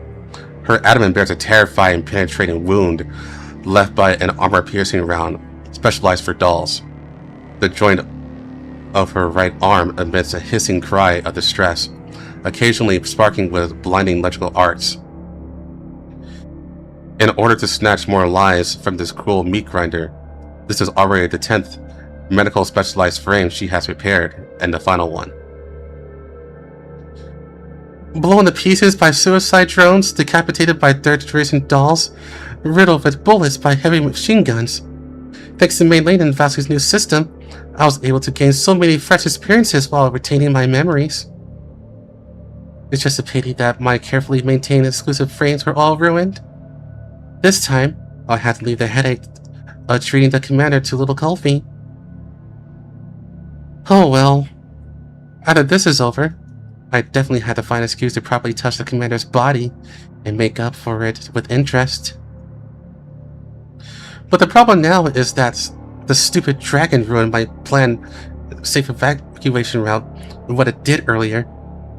How am I supposed to sneak back to Makosh? Save. Sounds like human voices? Is anyone there? Whoever it is, save us. Usually the hardest thing you have to hit any object near you. I'll follow the sound to find you. Tap, tap, tap, tap, tap, tap, tap, tap, tap. The crisp sound of metal tapping, pieced together with internationally recognized SOS signal, allowing Florence to quickly locate their direction. She dragged her damaged body forward and tried her best to lift a heavy piece of concrete load-bearing wall rubble. However, when the face of the person calling for help appeared in the shadows, the atmosphere instantly dropped to the freezing point. Oh my, oh my. This is truly an unexpected twist of fate. It's a doll! You're the one on the files. PA-15. That devil! In the darkness, a dark assault rifle was shakily raised, its muzzle aimed dead at Florence's glabella. The soldier holding the gun wore the standard combat uniform of the enemy faction, Bongi Security, with panic and despair written all over her face. Well, her face looks like it's a male model, but and at her feet, another soldier was weakly twitching in a pool of blood. Don't come closer! Get back! One conscious recruit, one dying patient. No. Are both of them recruits who just went on the battlefield? Fully thinking what was dug out was a comrade, but it turned out to be an enemy. What should we do now? Although you often play pranks and act without any taboos on ordinary days, in terms of medical treatment, you always maintain the purest respect for life. So on this point, I trust you unconditionally.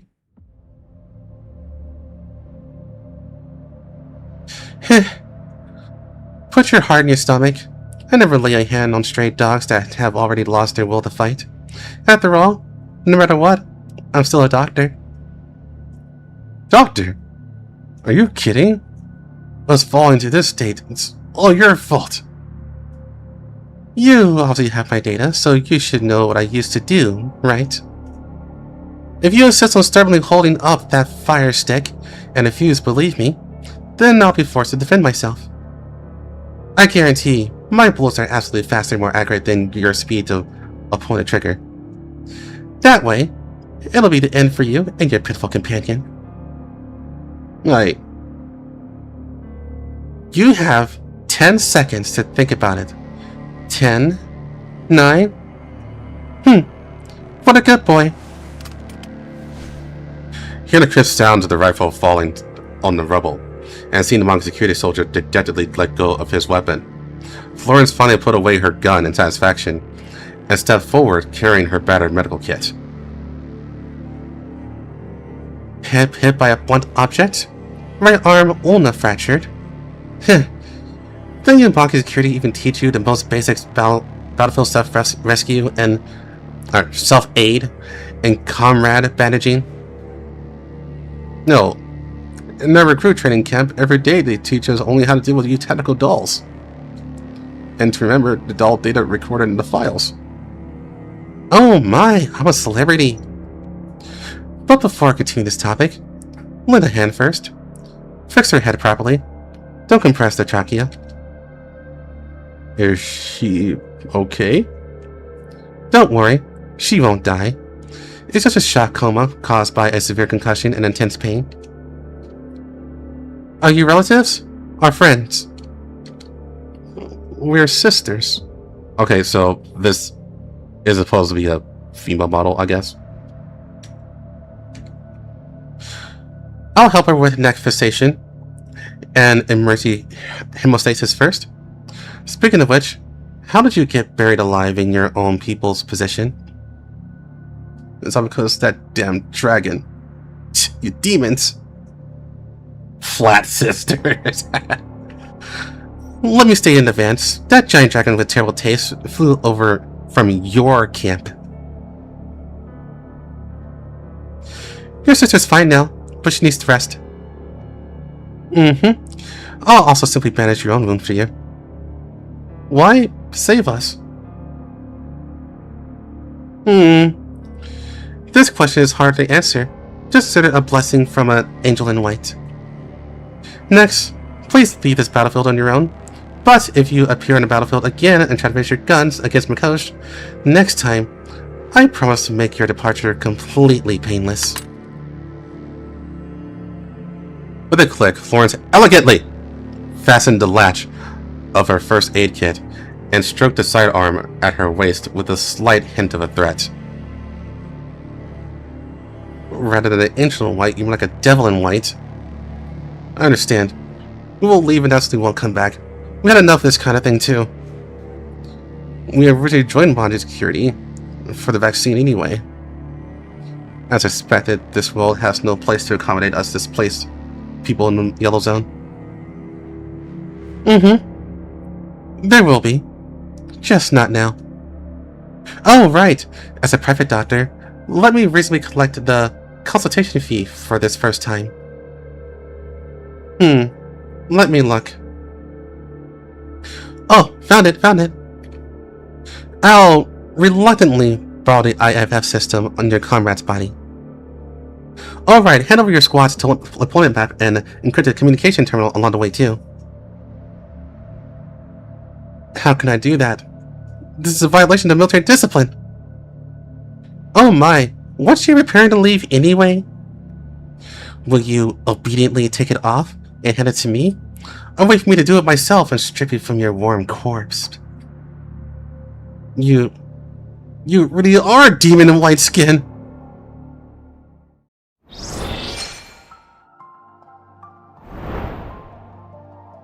Alright, let me use the bathroom real quick. Florence is awesome.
Just as the morning fell on the windowsill of the Elmo, a figure hurriedly ran into the treatment room. However, before the person could speak, the medical doll by the bed gently shook her head. As if triggered by this action, the figure immediately wilted and uncontrollably let out a low whimper. Mayling tightly grasped the edge of the bed with both hands, her shoulders shaking in grievance. A whole night has passed since Squad 404 escorted the commander back to the Elmo, yet the commander was still lying quietly on the sickbed with closed eyes, showing no signs of waking up.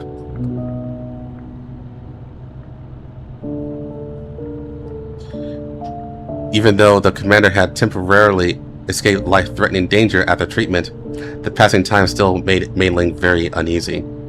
As if seeing through the girl's worry, Colfine tried hard to suppress the same feelings in her neural cloud and managed to show a smile. 大丈夫ですよ、メイリーちゃん。もう少し休めば、きっと目を覚ましますから。You know what I'm about to say, right? Colfine, where's your outfit? でも。Looking at the girl's two huge dark circles, Colfine got up and approached, unceremoniously pinching her cheeks. また徹夜で素体の修理をしてたんですか？そんなに無茶してたら指揮官が目を覚ます前に倒れちゃいますよ。でも404小隊を早く直せれば戦力が増えるし、みんながまだ戦ってるのに私だけ休むわけにはいかないでしょ。みんなを助けたいならもっといい提案があるわ。隊長、どうしてここに？ Groza didn't answer, just walked quickly to the bedside. She gently stroked the commander's pale and haggard face, then looked up at Colfine.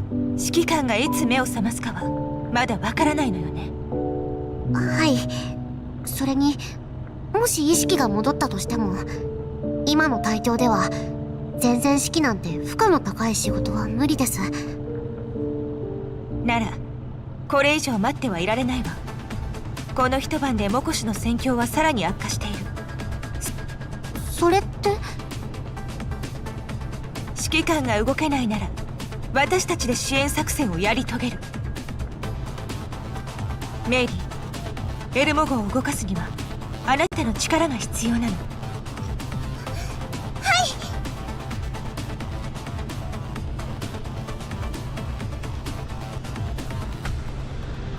"20 minutes later, the Elmo, traveling at full speed, sped all the way, charging straight at Monty Security's deployed Frontline. Like a fireball crashing around, and like an incomparably sharp knife, the Elmo used drones to pour out all the bunker busters and heavy munitions captured by Monty Security, starting to block Monty Security's advance towards Makosh. ズッケロ小隊はエルモ号に合わせて敵西側を攻撃。ネメシス、キャロリックは側面から援護。敵をここで食い止めて。了解。メイリー、火力を上げて。もっと敵を引きつけるわ。任せてください。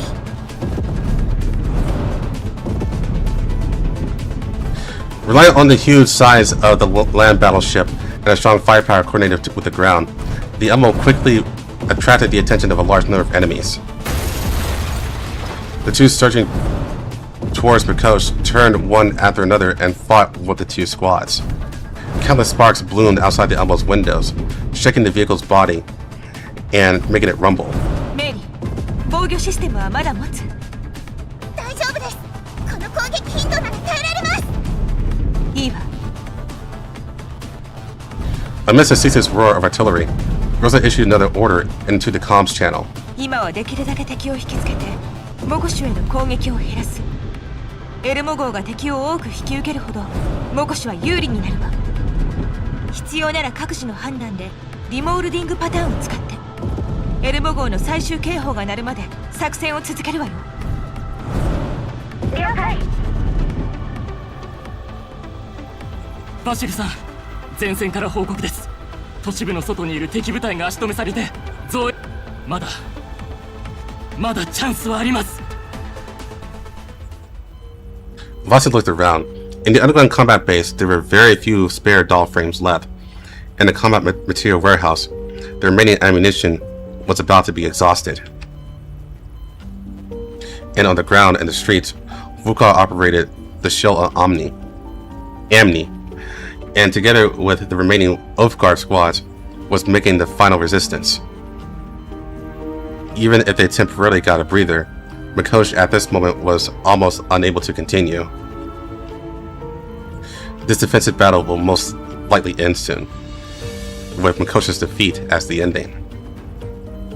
But as the leader of Mikosh, even seeing that defeat is certain, he will not give up hope and surrender without a fight. Vasily sighed deeply, stood up, and patted the technician on the shoulder. その通りだ。モコシは今、最後の決戦の時を迎えている。大丈夫だ。本当に降伏するしかなくなった時は、私がこの身を差し出す。せめてモコシのみんなだけは見逃してもらう。だが、我々はまだ負けていない。Vasily connected the communication and also looked around. みんな、モコシの地下水道は複雑で、外へ通じる配管や天然のトンネルも多い。人間には厳しいが、人形なら通れるはずだ。その水道を使って脱出して、指揮官と合流してくれ。そして、いつかまた戦おう。Vasily thought his words were sincere, but the communication channel was just silent. After a long while, the voices of the dolls came through, accompanied by the bang bang sound of crossfire.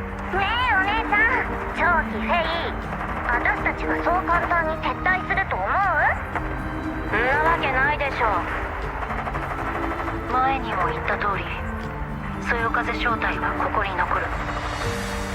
バシルさんにはバシルさんの責任があるように、そよ風にも果たすべき務めがある。ええ、そよ風正体は仲間を見捨てたりしません。2番隊も同じだよ。ここを守るのは指揮官の命令。たとえ指揮官がいなくても、私たちは最後まで戦い抜く。The dolls are like, when we learn a lesson, old man? In the channel, the sound of guns and artillery continued non-stop. The dolls, however, spoke no more, seemingly using silence as proof of their will. Silent for a long time, Vasily tightly clenched his fist. わかった。モコシを代表して礼を言わせてくれ。戦いが終わって、まだ生きて会えたら必ず祝宴を開こう。君たちも指揮官も思う存分飲んでいってくれ。ちょっと縁起でもないこと言わないでよ。バジルさん、あなたは指揮官の大切な盟友で、モコシュに欠かせないリーダーでもある。だからどうか無事でいて。あなたが生きていれば、モコシュはまだ未来をつかめる。バシルさん、モコシュにはあなたが必要なんです。だから私も残ります。物資の手配や戦況報告の確認くらいは手伝います。You got it, NPC. わかった。みんなの思いは受け取った。では最後の戦いだ。指揮はここで私が取る。外の戦線はみんなに託した。地下道をうまく使ってくれ。人間が撤退できる道を確保するんだ。最後まで希望を捨ててはならない。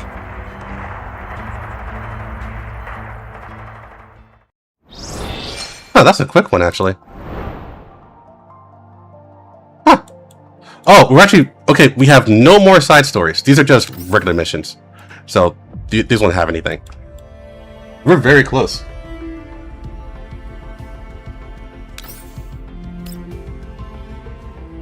Well, I shouldn't say very close. But we're close. We probably won't need a part 3 for streaming. The battle in Makosh was drawn to a close, with Monkey Security's rapid advance into Makosh. Between death and surrender, the vast majority of people had already chosen to surrender. All civilians hid indoors, and the remaining resistance forces were well within the scope of what Monkey Security could handle. The fruits of victory were already within reach, yet the anger in Linting's heart stubbornly refused to subside.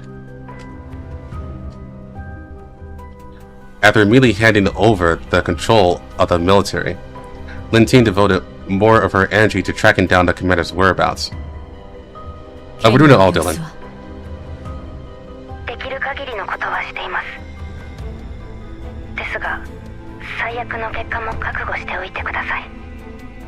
So Kenny isn't confirmed dead yet. あの傷で生きている方が奇跡だ。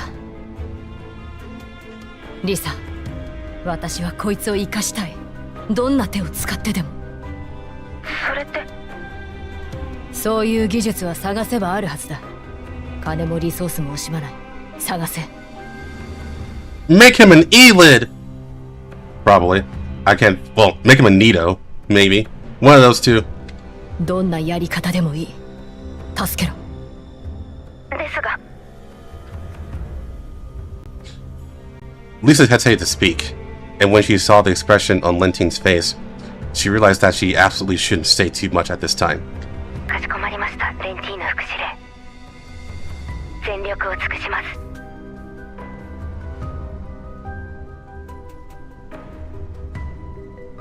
す。Suddenly losing the adjutant by her side, the anger in Linting's heart could not subside for a long time. It was a hatred that could only be repaid with the enemy's flesh and blood. The figure of that person flashed through Linting's mind.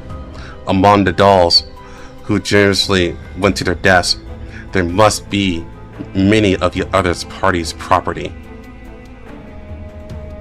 After conquering Makosh, what Linting cared about was not the struggle for political power, but the belonging of him.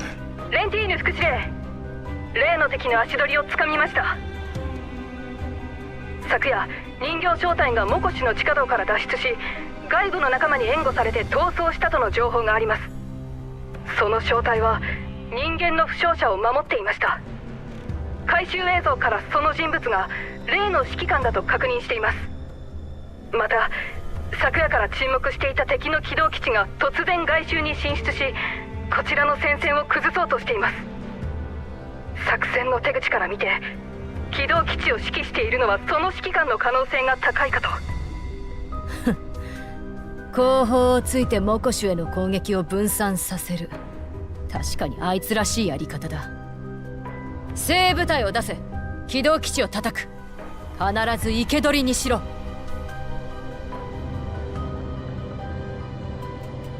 After the Elmo broke into the enemy's periphery and had attracted several waves of attacks, the enemy's offensive against the Elmo gradually slowed down.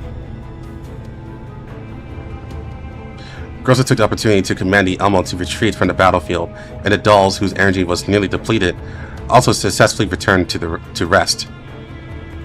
However, despite achieving many results on the ground battlefield, the battle situation in the underground city is still worrying. 隊長、モコシからの信号が完全に途絶えました。全小隊に連絡してみましたが、繋がりません。皆さん、もしかして。Mainling didn't continue speaking, just with red eyes tightly clenching her fist. Groza was silent for a moment, then reached out and patted Mainling's shoulder. メイリー、何があっても今は立ち止まれないわ。もし最悪の事態が起きていたなら、敵はすぐに残った戦力へ矛先を向けてくる。その前に一刻も早く指揮官を安全な場所へ避難させる。エルモ号もみんなも立て直しが必要よ。はい。ではエルモ号はこれから人形コミュニティに戻るんですか？ええ。でも大々的に撤退するわけにはいかないわ。The blaring alarm interrupted Groza's words. Mainling urgently maneuvered to block the airstrike missiles, and quickly brought up the reconnaissance drone. In the footage, in the wilderness not far away, several well-equipped and well-trained teams were moving rapidly against the flow of people towards the Omo.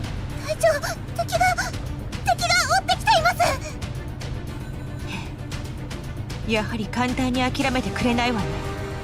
でもこのままコミュニティまで追わせるわけにはいかない。隊長、どうしましょう。さっきの作戦で皆さんの弾薬もかなり減っています。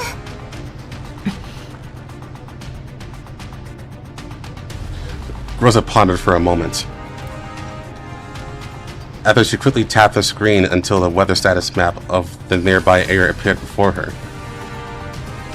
On the map, several areas marked in red were particularly striking. Collapse storm, the most common and dangerous natural disaster in the Yellow Zone. However, it is also unnatural cover. No detection instruments can function within this range.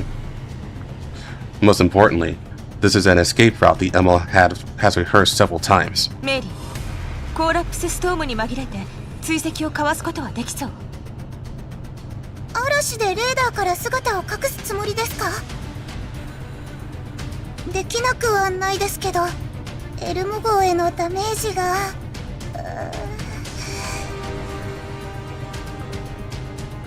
The constantly jumping numbers and striking dark red on the weather radar proved that this was not a small collapse storm. Even with data support and previous rehearsals, Mainland still showed a trace of hesitation. But when her gaze swept over everyone on the Elmo, she immediately took a deep breath to adjust her mindset. 今の状況で敵を完全に引き離すにはこれしかないわ。それに相手の狙いは明らかにエルモ号。嵐を見たくらいで簡単に引き下がるとは思えない。大丈夫よメリー。不安なら私が操縦するわ。いえ、私がやります。隊長は指揮に専念しないといけませんから。操縦は私に任せてください。修理費はできるだけかからないようにします。Mainland took a deep breath, rubbed her hands together, and sat back down in front of the console. With her manipulation, the engine let out a loud roar, and the ML accelerated towards the barren wilderness. And the several squads closely followed behind, as expected, immediately accelerated, closely pursuing the ML deep into the wilderness. In the wilderness, the team led by Linty and the military team constantly approached the Elmo. Even though the Elmo would strike back with dolls every time the distance closed, several squads persistently tailed behind. 各隊、さらに加速しろ。接近次第、足回りとエンジンを狙え。レンティーヌ副司令、目標の進路上にコーラプスストームが。その前に追いつけないなら追跡は断念すべきだ。その程度の覚悟ではあいつは捕らえられない。追跡をまいてモコシを脱出するなら地下道を使うか目が届かぬエリアへ逃げ込むしかない。だがコーラプスストームに入ればどんな追っ手も振り切れる。我々まで危険地帯に入る必要はない。コーラプスストームが収まり敵が姿を現せば出てこなかったらどうする。嵐に潜り続けられればこちらの補給が持たない。敵の動きを全て拾える保証もない以上機会は一度きりだ。何があろうと私は追う。我慢比べといこうじゃないかコーラプスストーム。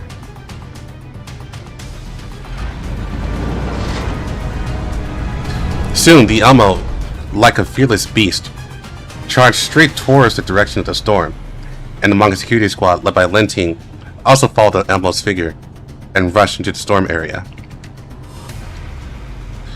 Only the military's team remained on the periphery of the storm area.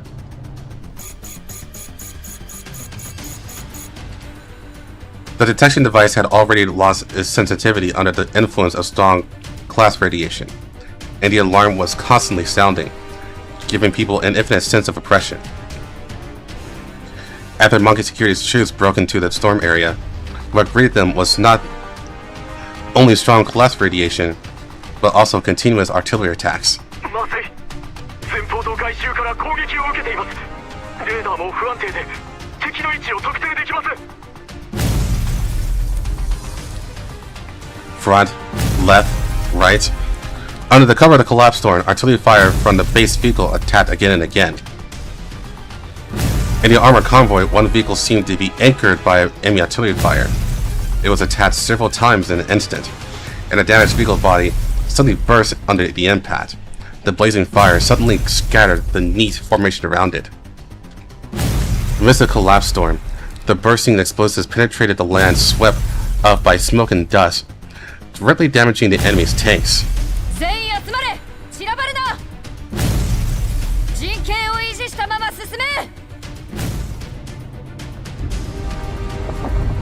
In a collapse storm, the Elmo's portholes creaked. Oh, hold on. Oh, sorry, that was a shine that came in my eye. Here, we're good. Fine dust and sand violently beat against the glass with the hurricane. Strong electromagnetic interference made the signals inside the vehicle difficult to distinguish. Countless alarms were triggered, and then many turned off one by Groza. Mary, まだ持つ。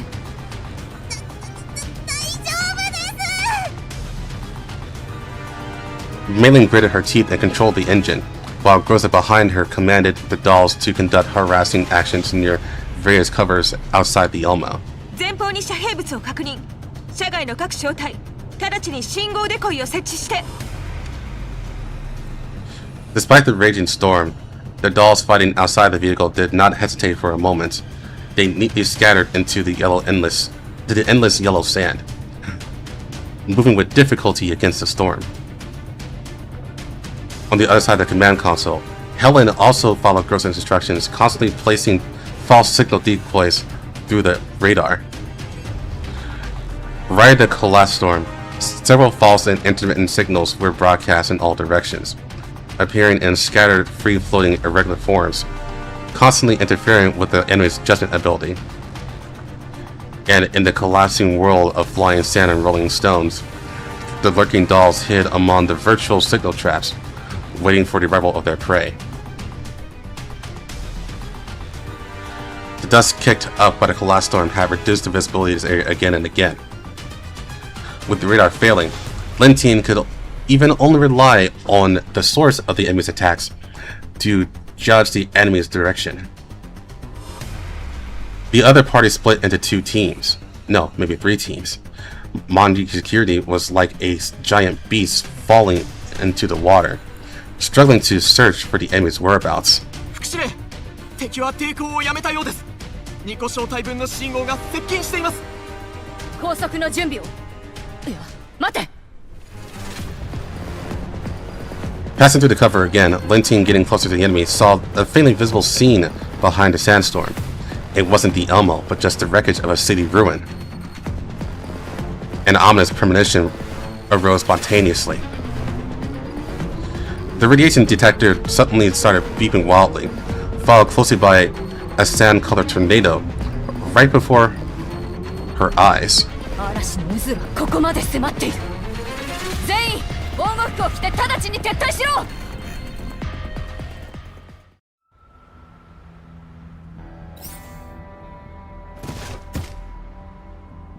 Ding, ding, ding, ding. Ding, ding, ding, ding.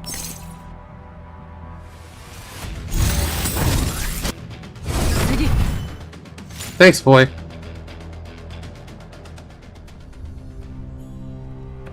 Lentine's target from the start was the commander on the Elmo. After confirming that they had lost track of the commander, rashly continuing to entangle with the enemy in the collapse storm obviously lost its meaning. Recalling that the enemy once dispatched dolls to infiltrate and assault their platform, the anger in Lentine's heart surged like a tidal wave. 攻撃を避けろ！集合して撤退！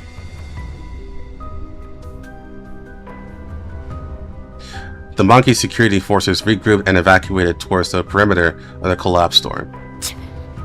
思った以上にしぶといな。完全に見失った。コーラプスストームに逃げ込む覚悟がある以上、相手にも何か策があるはずだ。敵の撤退方向を読むためにストーム内でのマグニセキュリティの行動記録と敵の情報を共有してほしい。分かった。痕跡を見つけたら必ず共有してくれ。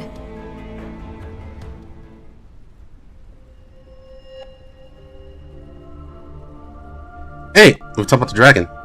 The heavily struck giant dragon curled up beside Ataraxis. The numerous scars on his body caused by the battle had long since healed with the regeneration of the Bujum cells after a night had passed. Only one scar left on his head still showed a terrifying color to this day. Ataraxis reaches out and gently stroked that scar. The giant dragon roared as if in pain, then lowered its body and rubbed its neck towards Ataraxis' direction, seemingly craving comfort. これがお母様が言っていた彼岸の力。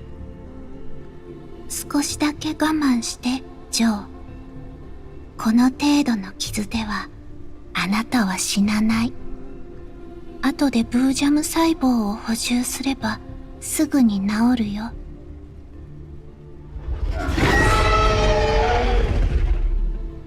もう指揮官の匂いは追えない。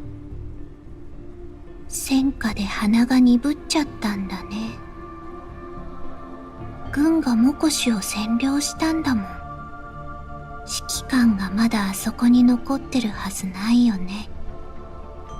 向こうの海戦に入り込めば手がかりはつかめる。少し待とう。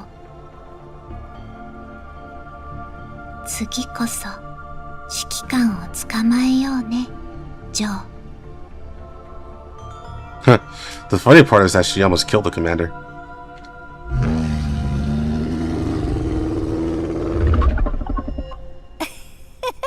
待つ？軍とかマグニセキュリティのバックドアに入り込んで情報を盗むとか遅すぎるよ。方法があるの？教えて。わかったよ、アテラクシスちゃん。前に財団で働いてた時、ちょっとした抜け道を残しておいたんだ。ある大事なものの座標が定期的に私のところへ届くようにね。さて、それは今どこにあるのでしょう？指揮官の車の中。正解！指揮官はいつも肝心な時に現れる。そしてどんな絶望的な状況でもなぜか生還する。これも女神の加護なのかな。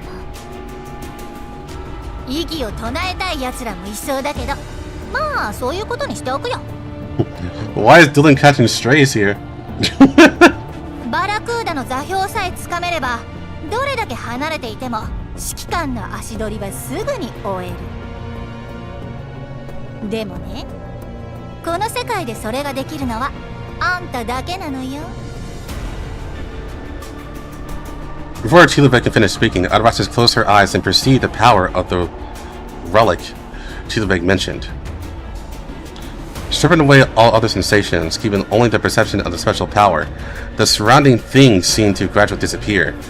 Beyond the distant area, scattered remnants of power guided Ataraxis' path forward. 見つけた。あの特殊な力。すごくわかりやすい。やっぱりね、アテラクシスちゃん、何の条件もなしにあれを感じ取れるんだ。ジョー、指揮官を探しに行こう。私、あの人に会いたい。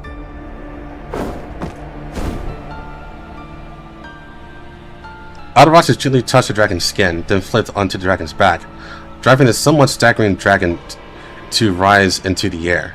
ねえ、アテラクシスちゃん。せっかく行き先を教えてあげたんだし、ちょっとした秘密を教えてくれない？ガールズトークってことでさ。何？あんたの願いって何？女神に何を求めているの？あなたが知るべきことじゃない。私の弱点を見つけられるとは思わない。でもあなたはきっと探り続けて、大事な場面で私を操るか売るつもりでしょ。ひどい。そんな風に思ってるんだ。私たち血は繋がってないけど姉妹じゃないの？ That makes no sense. 姉妹じゃない。それに私の願いはあなたにとって利用価値なんてないよ。それは私自身のためだけに存在するんだよ。Leaving the sentence to Chilevek, Ataraxis ignored her dissatisfaction and drove the giant dragon to sweep across the sky and leave. It's just that Chilevek's question seemed to have stirred up her inner thoughts. Gently patting the giant dragon beneath her, Ataraxis mutters to herself in a nostalgic tone. ジョー、私たちがまだ子供だった頃を覚えている？私がエネルギーの大半を奪ったせいで、あなたの成長は随分遅れてしまったから。A wave of warmth came from the giant dragon's consciousness, and to Ataraxis, this was exactly the language Garazard used to express empathy. At the very beginning, they were just one of the two embryos in the red crystal obelisk hidden in the underground cave of the Red Zone Castle, observing the outside world solely through light, temperature, and vibration perception, and Ataraxis, possessing human genes, gained self-consciousness early on. Even when Mother hadn't noticed, she, who hadn't yet received the name Ataraxis, was already learning and thinking. 母様が言ってた。私は学び、交流を望む存在として人の姿を与えられ、あなたは個体性能を追求する存在として空想生物の姿に作られたんだって。当然の選択だったんだよ。でもその考えが私たちの運命を変えた。Caldwell Scarlet, the woman who gave her life and knowledge, and allowed her to act as she pleased, Ataraxis harbors her pure gratitude towards her. Hoping to fulfill her wish is not an empty claim. However, Ataraxis has never been able to let go of the fact that she shaped her into the form of a human. 生まれたばかりの生き物には刷り込みって現象が起きることがあるんだよ。最初に見た動くものを母親だと思い込むヒナ鳥や、生まれた場所に戻る魚みたいに、人形のメンタルにプログラムが書き込まれるのと同じように、私も人間の体と考え方に縛られている。そうなると、どれだけ知識を得ても人間の立場でしか物事を理解できない。Gazing at the crossfire and slaughter on the battlefield below from the dragon's back, Ataraxis pressed her hand to her chest. Although it was a simulated organ, there was indeed something called a heart beating there. だから、もうお母様の思い通りには動かないよ。ルニシアに会いに行く。自分の願いのために。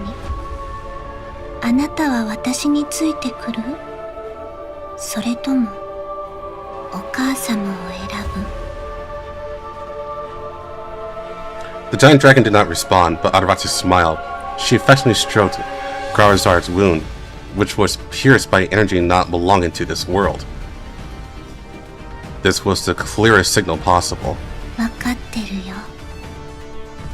あなたも私を見ているんだね、ルニシア。それに、あなたは分かち合う気がない。What do you mean unwilling to share? だからこそ私はあなたに挑むよ、女神。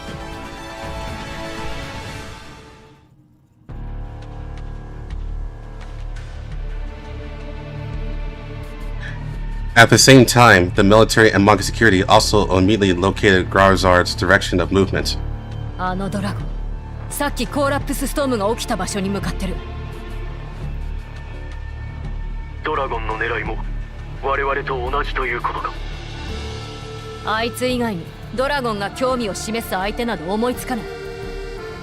それにあのドラゴンには前にも遭遇している。奴の狙いも我々の目標と無関係ではないはずだ。Now that answer seems too obvious, Longtran. I don't think it's the commander. わかった。こちらも部隊を出してドラゴンを追わせる。ただそちらに回せるのは部隊一つだけだ。It might be for godhood. 目視はもう落ちたも同然だ。大軍で叩く必要はないだろう。少数でドラゴンを追うのは危険だ。相手がまだ奥の手を残しているかもしれない。私が受けた指示は君の考えとは逆だ。今はモコシュ政権の引き継ぎを安定させることが最優先だ。部隊を追跡に出すのは構わないが、君自身はモコシュに残るべきだろう。あいつを甘く見れば罠に踏み込むだけだ。私が直接行く。モコシュの件は広報担当をそちらに回す。用があればそいつを通してくれ。君はモコシュ政権にはあまり興味がないようだな。マグニセキュリティはかなり貢献した。それなりに求めているものがあると思っていたのだが。私は PMC の一員に過ぎない。政治の話は上に任せる。いい心構えだ。功績はこちらから報告しておこう。そうか。報奨ならありがたく受け取る。例として情報を手に入れ次第そちらにも共有しよう。通りすがりの人形よ。Na.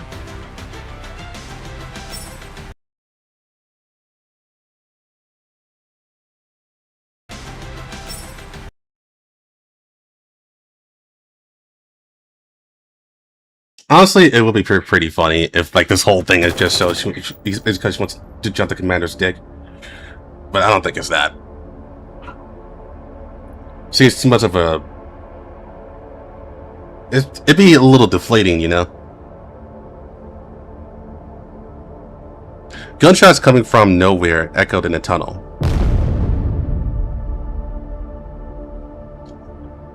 The roar of artillery coming from nowhere shook the grounds and walls, making them rustle and sway. And amidst such continuous sounds of guns and artillery, in a dark and narrow tunnel, dozens of residents were moving forward with difficulty under the guidance of several dolls. Among them were women and children trembling and at a loss due to the flames of war, elderly people with mobility issues, and oath guards forced to retreat for the second line for recuperation due to injuries.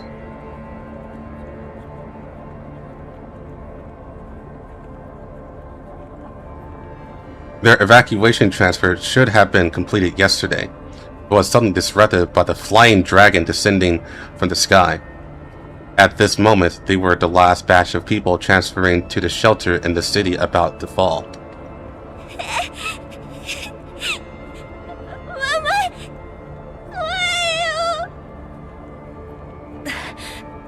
大丈夫よ。お姉さんたちがここから連れ出してくれるから。任せて。こんなに長い道を歩いてきたなんて偉いじゃん。はい、これはご褒美のキャンディ。この先もちゃんとついてくるんだよ。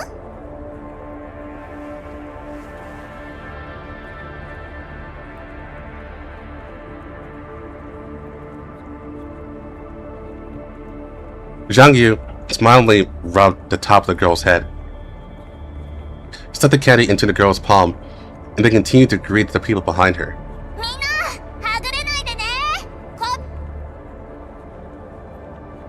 Following her call, the residents lined up and moved forward. Not far beside her, Diane carefully looked after a few faltering elderly people, guided them forward. And a few meters in front of Diane and Jiang Yu, Fei held her axe and chopped forward vigorously, trying hard to clear this tunnel filled with gravel, rubble, and broken wooden stakes. According to the original map, this passage to the shelter should have been unobstructed. However, due to attack of that damn flying dragon, the dome was breached early. Countless buildings on the ground were destroyed, and blind artillery fire poured everywhere. Many underground facilities were also impacted along with it, and this passage was one of them.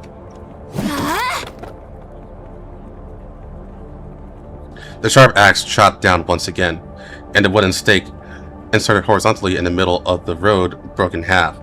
Fei kicked away the broken half of the wooden stake, quickly confirmed that the passage ahead was safe, and then turned to wave at Jiang Yu and Diane.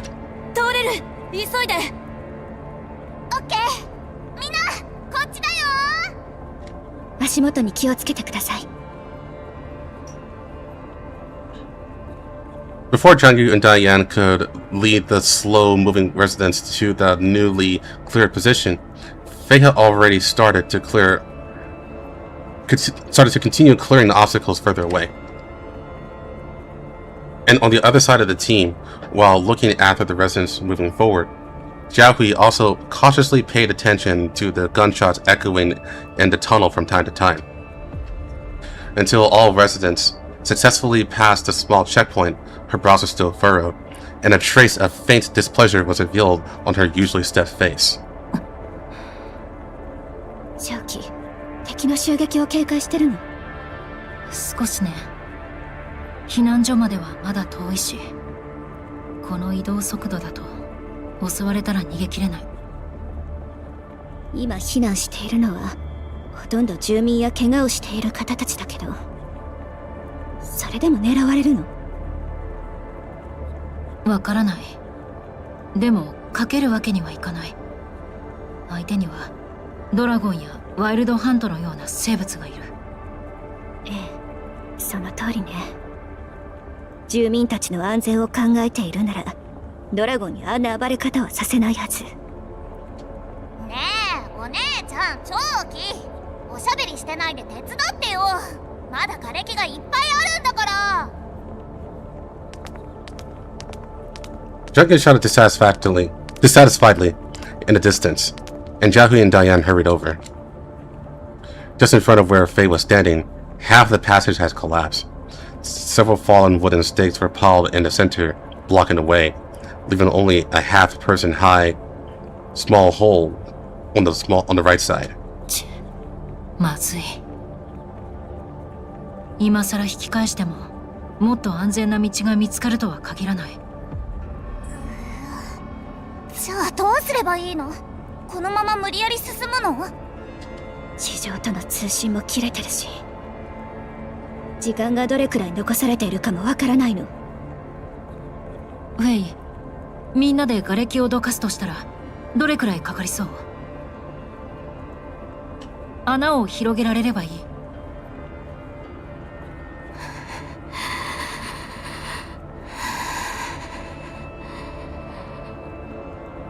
フェイ？ここを通れないならみんな閉じ込められるんじゃ。Hey, old man, slow down. Go back to sleep, okay?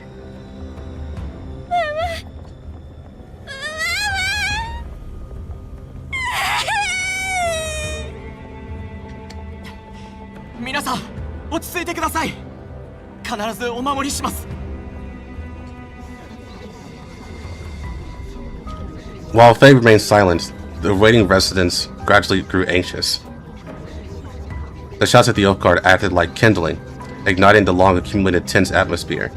The residents began shouting over each other in panic, making the narrow and dark tunnels suddenly feel incredibly oppressive and suffocating.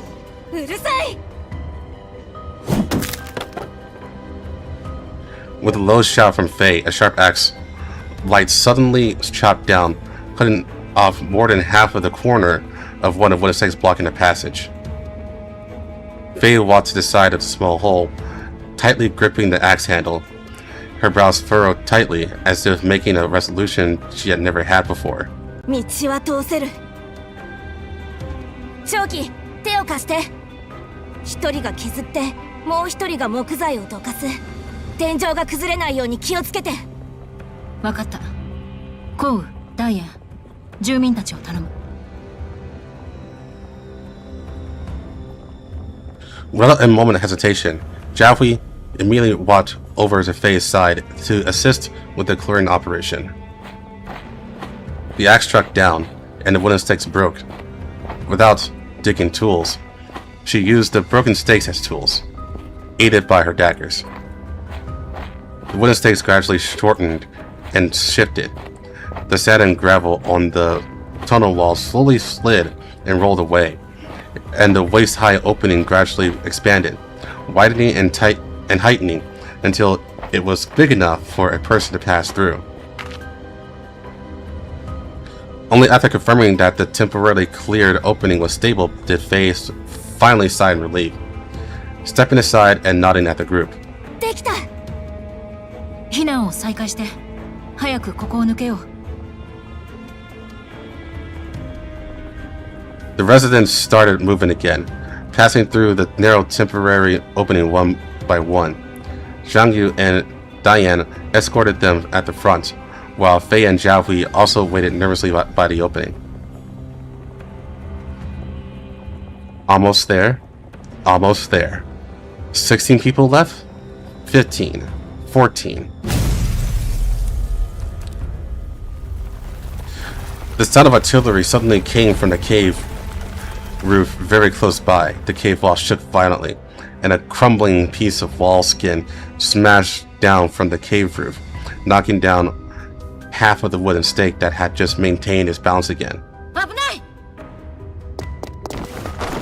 Jackie suddenly pounced out, blocking the wall skin fragments for the girl walking on the path. On the other side, Faye had already supported the wooden stakes with her body. もう大丈夫。早く行って。Quickly escorting the girl through, Jiahui waved and rapidly called for the next one. The elderly lady stepped forward and squeezed through the small hole under the double protection of Jiahui and Faye. Next was an injured soldier, his arm in a sling making his posture look particularly twisted as he struggled to squeeze through the hole.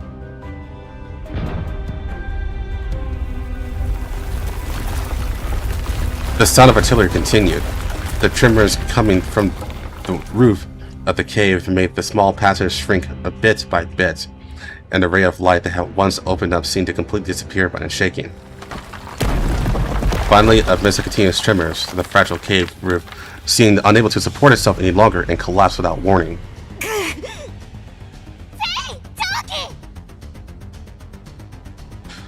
Rain like sand and gravel obscured the view. Zhang Yu let out a scream on the other side of the cave, but soon her scream stopped. Under the sun and gravel, Faye supported that small tunnel. 長期、みんなを連れて行って。コウ、ダイアン、住民を連れて先へ。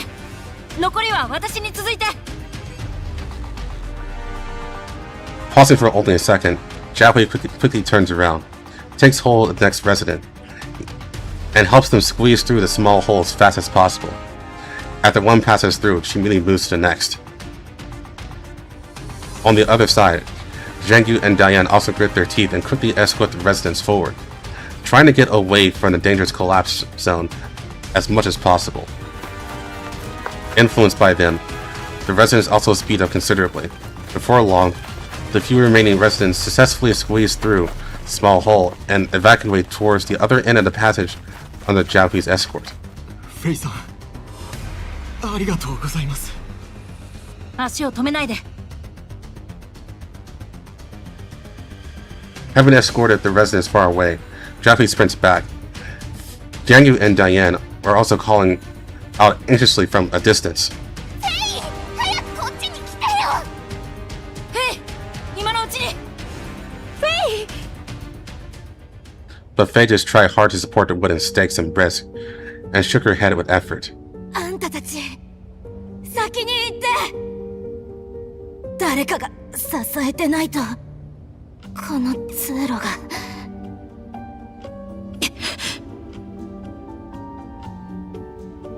Understanding the situation almost instantly, Jiahui turned and left. 全員急いで先へ Watching Jiahui lead everyone away, Faye also seemed to breathe a sigh of relief. それでいい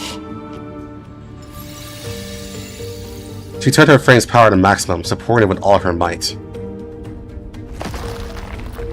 Her face flushed red, the falling gravel gradually buried her legs, and fine cracks bloomed on her skin. But she just gritted her teeth and flashed the coolest expression she could muster towards the direction her teammates and her residents were retreating. 大丈夫なめないで私はレスキュー人形なんだから Watching the crowd reach a sufficiently safe distance, Faye's frame finally hits its limit, swaying before collapsing among the wooden stakes in the rubble.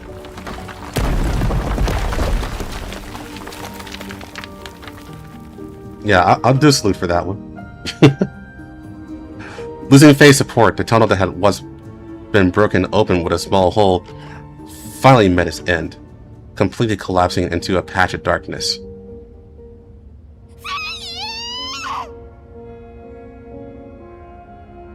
Hearing the sound of collapse coming from afar, tears instantly welled up in Jiangyu's eyes.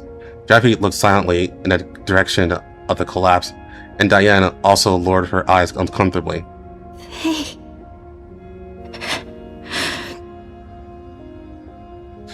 But the silence only lasted a moment before Jiahui patted her companion's shoulders and strode forward again. フェイの犠牲を無駄にはできない。全員先へ進もう。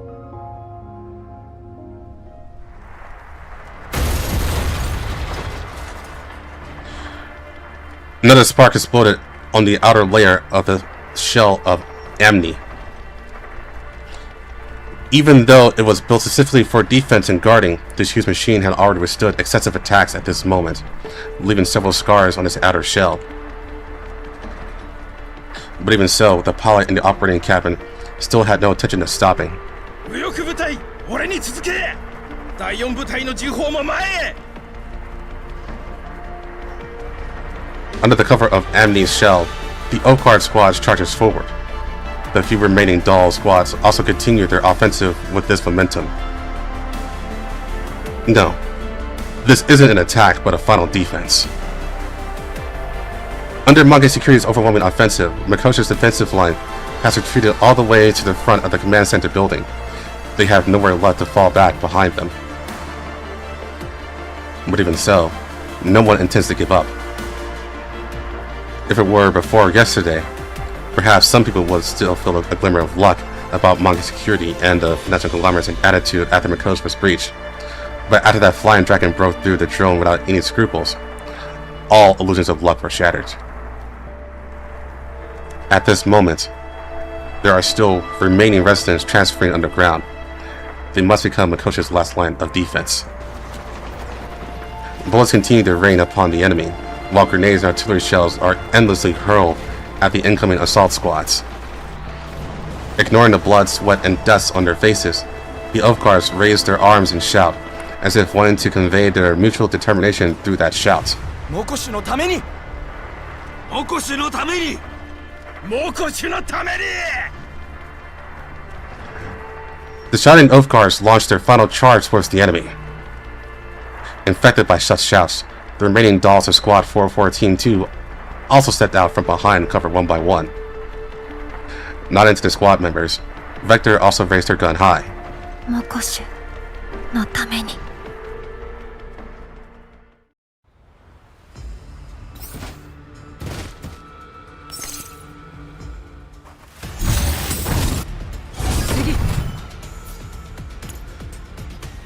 行動開始。時間に注意。 That can be rebuilt? Yeah.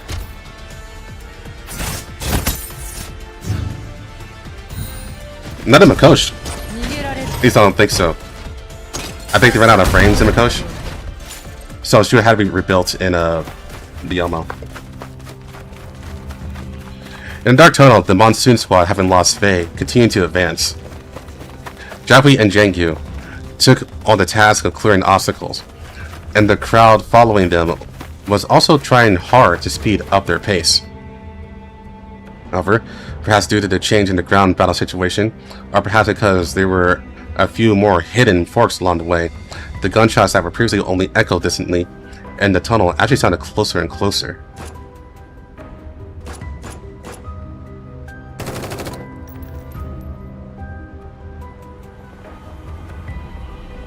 The fast-moving residents no longer made panicked sounds, but the worried expressions on their faces could not be hidden. ごめんねみんな。あともう少しだから。ここを抜ければ安全だよ。皆さん、ご安心ください。私たちが必ずお守りします。Junkie tried hard to squeeze out a smile, and Diane also gently comforted and promised, but the sound of guns and artillery seemed to be echoing everywhere, and the heavy atmosphere only increased. やり方を変えよう。Jiahui stopped in their tracks. She looked at Diana and Zhengyu, calmly stating her rational judgment. 先に行って。私はここに残る。ちょっと長期、何を言ってるの？移動には時間が必要。私が時間を稼ぐ。でも、私よりあなたたちの方が住民の対応に向いてる。護送にはあなたたちが必要。Jiahui calmly watched Zhengyu and Diane. Under that calm and firm gaze, Zhengyu seemed to have realized something and couldn't help but slowly nod. もう、私こういうのほんと嫌い。でも、長期の言う通りだし。分かったよ。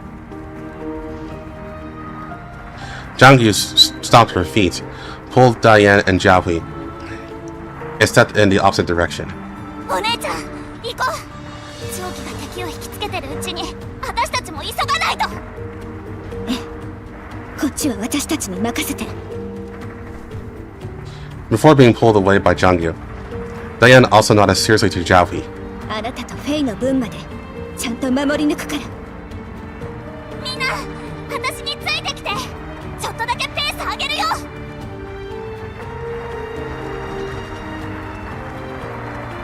Watching the residents head off into the distance with Diane and Zhengyu, Jiahui quickens her haste towards the other end of the passage, taking the fork where the sound of gunfire was clearest. Sure enough, after going tens of meters deep along that fork, a fully armed squad appeared right in the middle of their vision. What greeted Jiahui was a sudden roar of artillery, followed immediately by bullets flying towards her. Jiahui agilely dodged the artillery fire and bullets, but the underground passage was so narrow, the cover to hide behind was so limited, and the firepower was so strong, like an inescapable net pressing down on her. She can't retreat. Jiahui thought this and immediately activated her remoting pattern, dashed forward, and fired. ちょうどいい。まとめてかかってこい。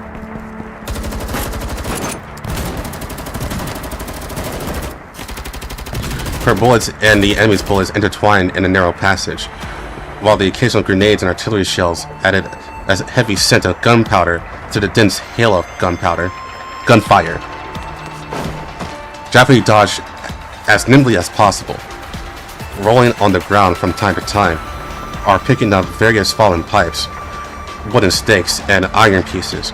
All available props were utilized by her, just to entangle this team for a longer time.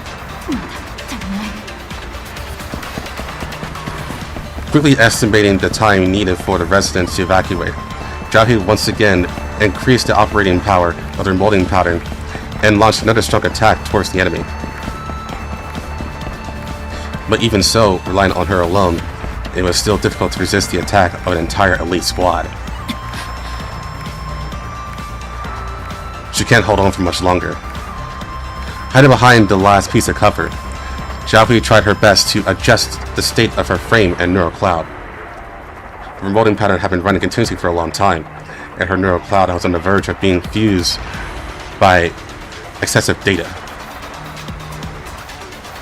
Her skin was also already covered in burn scars from the flames. In comparison, the once terrifying burn mark on her shoulder seemed so insignificant amidst the burns spreading all over her body at this moment. Xiaopui smiled and paused at the operation of the remoting pattern 1 second before her neural cloud collapsed. She tried hard to adjust, doing her best to let her neural cloud quickly return to a suitable temperature and restore its proper clarity. 15 seconds, 14 seconds, 13 seconds.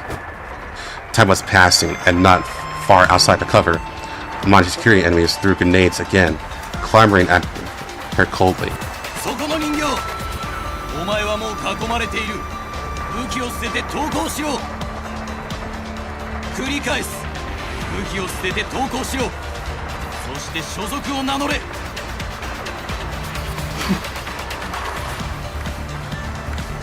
The moment the countdown reached 0, Xiaopui sneered and reactivated her remoting pattern once more. Grappling hook deployed, short daggers in hand, the Saiyan shadow was like a gale sweeping through the forest, leaping through the heavy hail of bullets in the mere instant. Blood splattered, bullets flew from the barrel, and Xiaopui spoke with resounding conviction.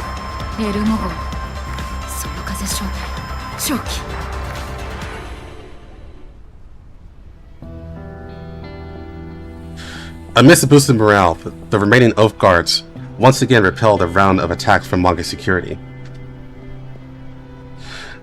Leaning behind cover, the heavily injured soldiers breathed heavily, taking advantage of the brief gap before the enemy continued their attack to get a moment's respite. 班長、このまま負けるんでしょうか。手柄を立てるってみんなと約束したのに。何言ってる。まだ負けたわけじゃないだろ。酒だっておごるって言ったじゃないか。歯を食いしばれ。でも敵はもう場外の防御陣地を突破してるし、人形の教官たちまで。ねえ、あなたたちまで弱音を吐くの？そういうのは私だけで十分なのに。ベクター教官。Behind the cover next to the Oath Guards, the heavily scarred Vector casually replaced the empty magazine in her hand. 状況は悪くなる一方だし、このままだとみんな死ぬかも。うん。やっぱりこういうセリフは私が言った方がしっくりくるね。なら今のうちに好きなだけ言っとけ。お前からだ。俺ですか？多分もう生きて帰ることは。最初はモコシュが勝てるなら死んでも構わないと思ってたんです。でもまだ何一つやり遂げてないのに、もう。戦争はそういうものだよ。誰もが英雄みたいに戦って誰かの希望になって名誉の死を遂げられると思ってる。でも実際は戦場の死なんて何の意味も持たない。まったくだ。俺だって運よく生き残ってきたから班長をやってるだけだしな。でも班長、昔一人でブージャムを倒したって言ってたじゃないですか。Bullshit. 真に受けてたのか？若いやつは素直だな。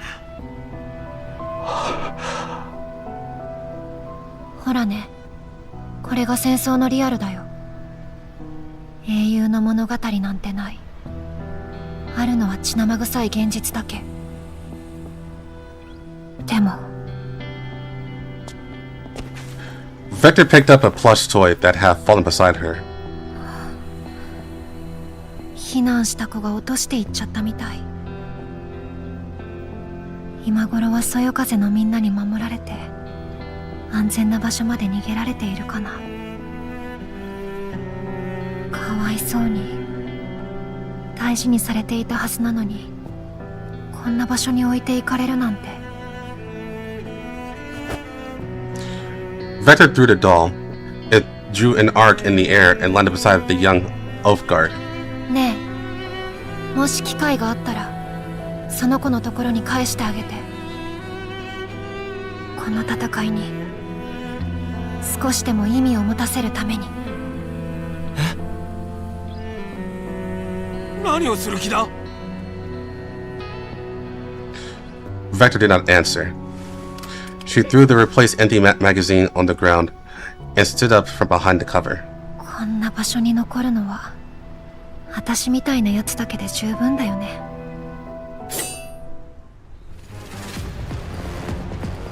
Just as she stands up, a blonde figure wielding a sharp sword is already before her eyes. あなたも置いていかれちゃったの。さすがにあなたの持ち主までは探してあげられないよ。 The next second, both Eaglet and Vector leapt up fiercely, launching attacks at each other's frames.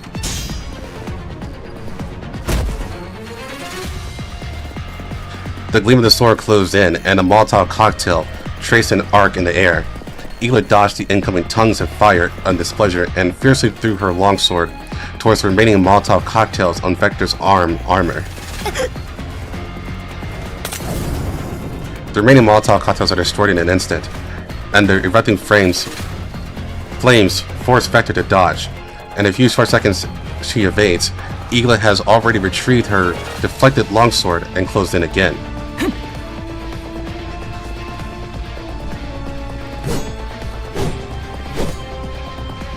The longsword slashes down. Vector raises her gun and fires rapidly at Iliad, but the bullets actually miss. Iliad dodges the attacks at a speed Vector can't capture, then swiftly closes in on Vector, swinging her sword and stabbing it in Vector's arm.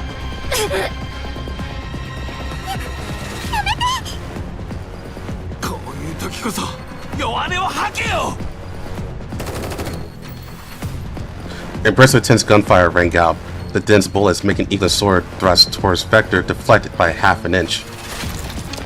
However, soon enough, a brave human's head was severed by that upward swinging longsword. Blood snaked its way over, turning Vector's eyes bloodshot.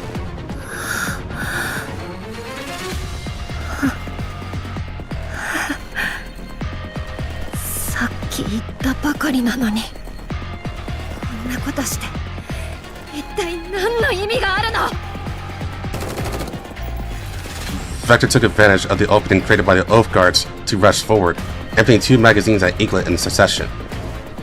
However, the healing speed of the Butun's flesh was even faster than she imagined. The blood holes, shot by bullets, healed before blood could even flow out.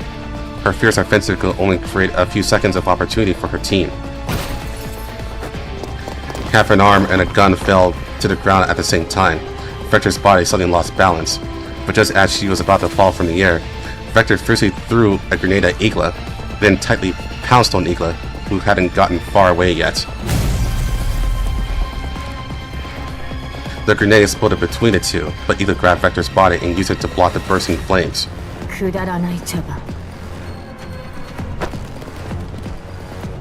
Her incomplete auditory module caught the whisper close at hand, but Vector revealed a faint smile of a successful plan. Without hesitation, she turned around and tightly grabbed Iliad with the remaining arm.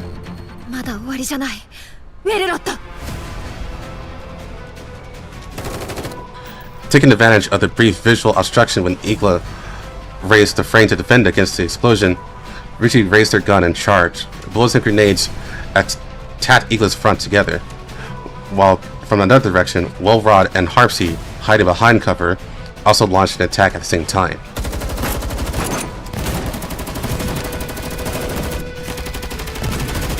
Bullets and Molotov cocktails from all directions suddenly enveloped Iliad. Iliad tried to dodge, but Vector's frame hanging on her arm became an obstruction instead. She pulled her arm forcefully, wanting to shake off the obstructed frame, but Vector beat her to it, hugging the arm and biting down hard. Tissue fluid splattered before her eyes, and Vector firmly fixed herself onto Ingla's arm. This action suddenly enraged Ingla. In just an instant, her other arm forcefully grabbed Vector's neck. The doll's frame was quickly detached and was thrown off under Ingla's exertion, and like a speeding drill was fiercely chiseled into the wall of the command center building. ボロボロのぬいぐるみになってもいい。きっと誰かが指揮官のところまで届けてくれるから。 Alarms blared sharply in her neural cloud, and Vector's frame completely lost its mobility. But the few short seconds Vector bought still created an opportunity for Ruchi and the others. Explosions erupted in succession, striking Ingla.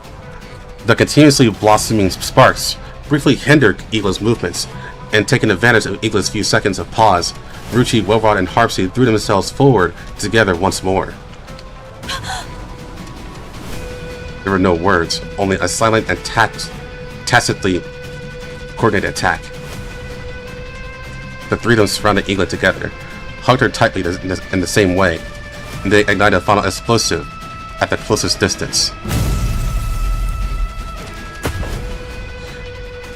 The moment the triple explosion spread, three incomplete flames flew in different directions with the blast wave, and the third-generation doll, bound by the bias of the three, finally received relatively effective damage in a long, dominant engagement.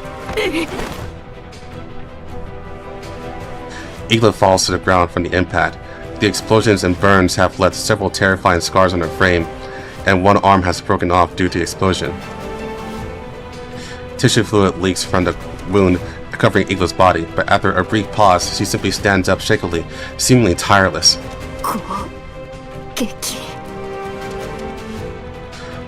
Without hesitation, Ingla dragged her incomplete limbs and continued to advance. As she moved forward, those cells invisible to naked eye wriggled, slowly repairing her damaged limbs. In just a few minutes, the doll's frame was restored to completeness again. She picked up the longsword from the ruins, and together with the attacking monk security troops behind her, turned her gaze to the command center building close at hand. From this moment on, they will launch their final attack. 指揮官のそばに立っていいのは私だけです。 That was not a victory, just an annoyance. Where was Void that entire time?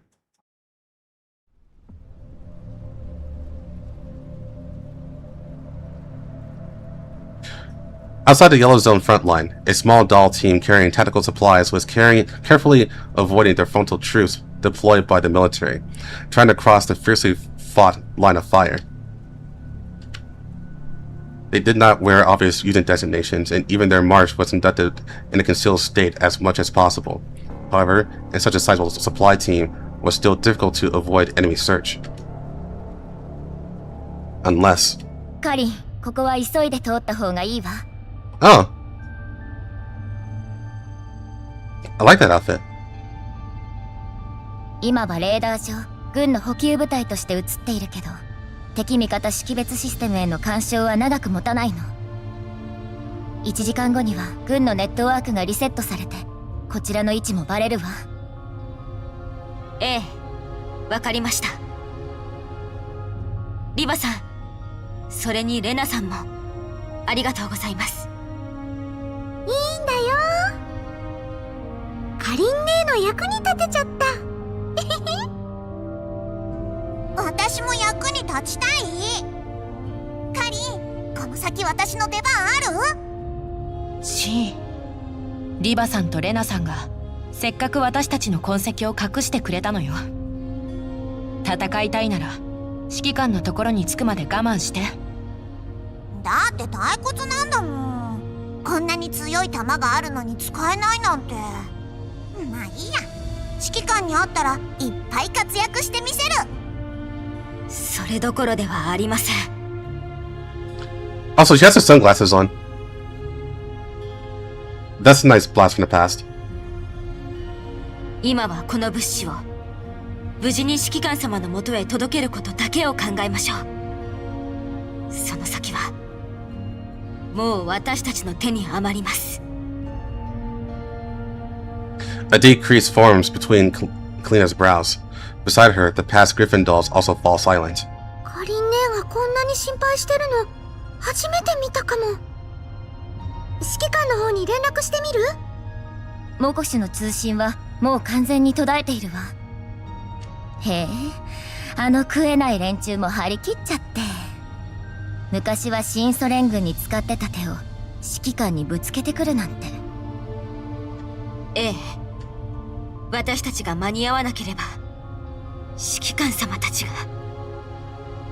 The funny part is that they would have been totally fine if it wasn't for the dragon. That's the funny part. Or maybe not funny part, this sad part. At this point, Kalina suddenly feels the carrier's vehicle speed rapidly increase. ロベロ、帰りの燃料まで使い切ってしまうかもしれませんが、指揮官のピンチが片付く前に先に帰ろうなんて思いませんよね。もちろん、あっちで思いっきり暴れられるのを楽しみにしてるんだから。今回は軍がすごい新兵器をたくさん出してるんでしょ？近くで見られるの楽しみ。The group thus approached Mikoshi's front line at the fastest speed on the route. However, ロベラさん、あとどのくらいですか？ about an hour later, guided by radar and the doll's built-in databases, the supply team led by Kalina had quietly slipped into jurisdiction near Mikoshi. あと20キロほどです。この速度なら1時間ほどで戦場の外縁部に着きます。ただ However, things are fucked up right now. Rebel looked seriously at the static on the vehicle's radar. A few minutes ago, the signal on the radar was getting weaker, and now the display is completely unreadable. おそらく軍のジャミングエリアに入ったのだと思います。ここから先はオフラインマップに頼るしかありません。ただここみたいな非原発性イエローエリアではオフラインマップの精度も高くありません。それに前線にも近づいていますし。カリーナさん、この先はあなたに判断していただく必要がありそうです。私たち人形はまだいい。でもここで何かに巻き込まれたら人間のあなたには危険すぎます。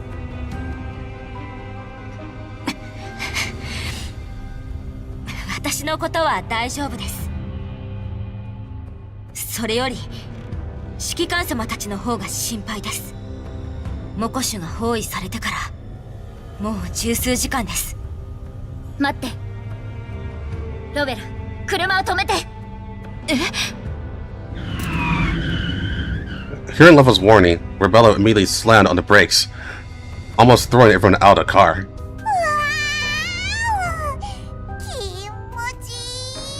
Damn it, Sapo. The huge inertia of the car made the wheels drift into a huge Z shape. カリンね、大丈夫？すみません。リバさん、どうしたんですか？どうやらとんでもない相手に出くわしたみたいね。About 2 kilometers away from the supply vehicle, the originally calm desert visibly began to surge. Immediately after, wave-like patterns spread across the sand, getting closer and closer to the supply unit led by Kalina. In the next instant, several swift-moving dolls surged out from the sand. まずい、カリンね、あれって敵の人形じゃない？人形？違うわ。あれはネイトよ。Nitos! ネイト？でもなんでこんなところに？それにあのマーク軍のものだよね。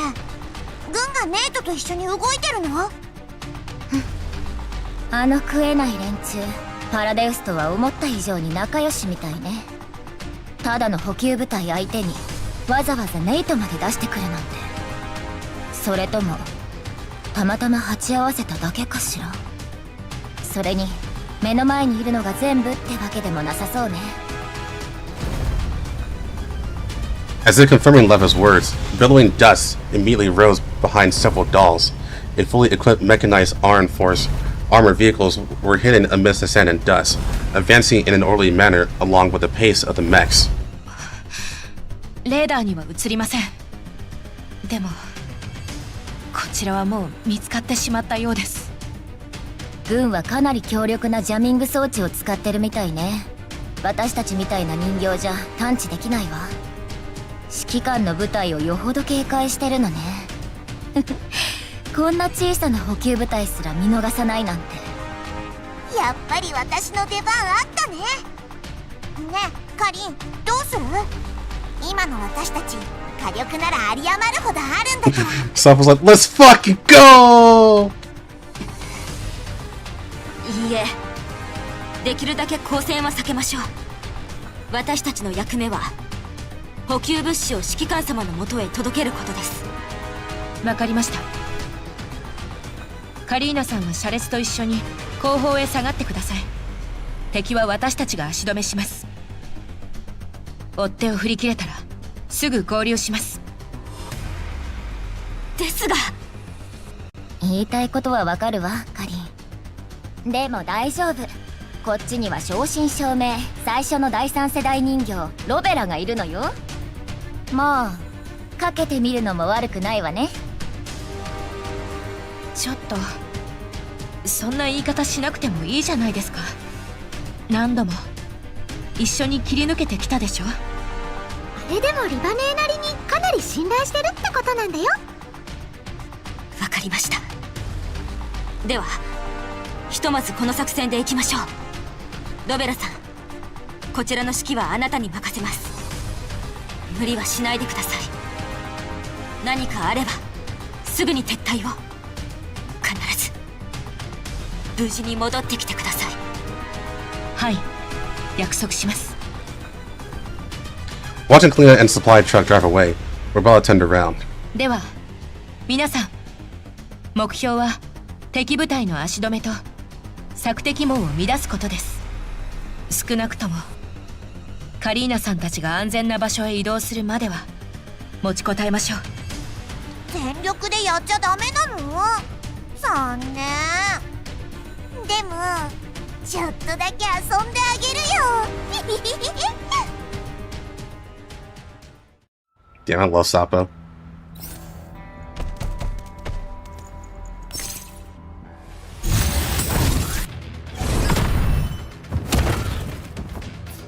Oh, they're fighting wild hunts too?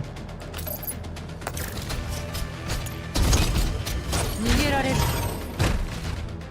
っさと倒れたらどう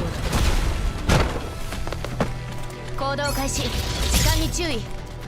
あなたの罪を数えなさい。 Where's Star and Dande? They're following the nature's orders. Pretty much. 気にしてあげる。どこからバラそう？終わりです。痛いのいくよ。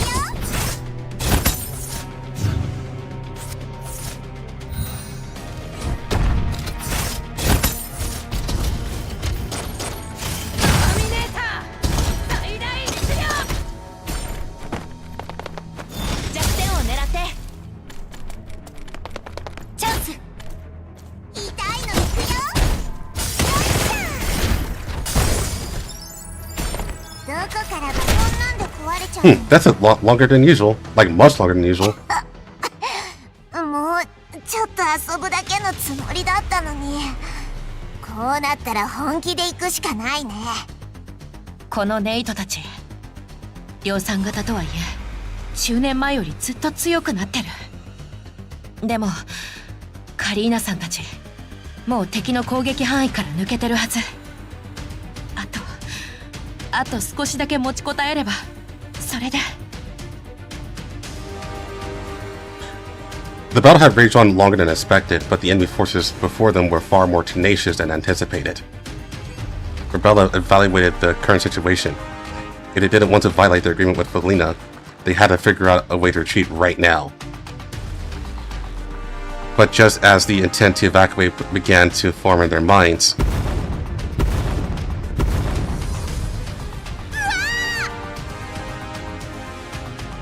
Lina, who was providing electronic support from the very rear, was suddenly blocked by howitzer fire from afar. やっぱり見つかっちゃった。せっかく敵の位置をつかめたのに。リバネ、どうする？このネイトたちを倒すだけじゃ足りないわ。後ろの部隊もどうにかして。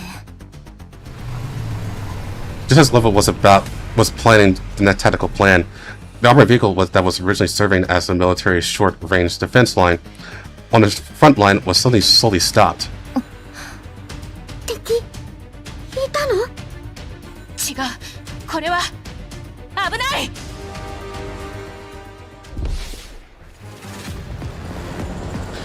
The bulky land mobile unit suddenly opened its rear cargo bay, accompanied by the swirling dust. The sound of helicopter rotors was deafening in the empty desert.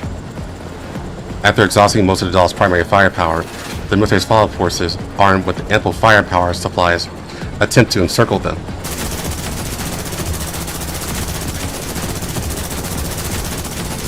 Dense autocannon shells rain down, exploding among the ranks of the Dolls. As the ground force completely devoid of anti-air measures, the appearance of helicopters is undoubtedly a fatal blow to them. ずるいよ、こんなの。ロベラ、手を貸して。私があいつを片付ける。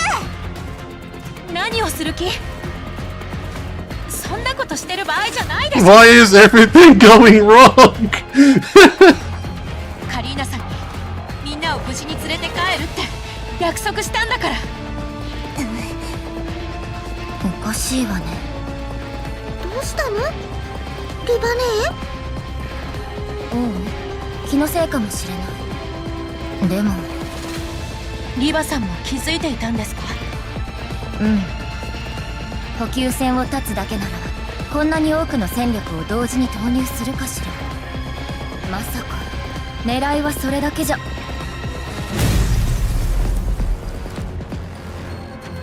The team communication was interrupted by a huge explosion. The missile fired by the helicopter exploded close to the ground, plunging everyone into silence for a moment. Fortunately, as ground combat dolls, their targets were too small for the airstrike to hit accurately, and they were only overturned to the ground by the fierce airflow caused by the explosion. ショップ、リバさん、レナさん、みんな大丈夫。 The second missile struck again, blasting a huge crater in the sand. Then immediately following was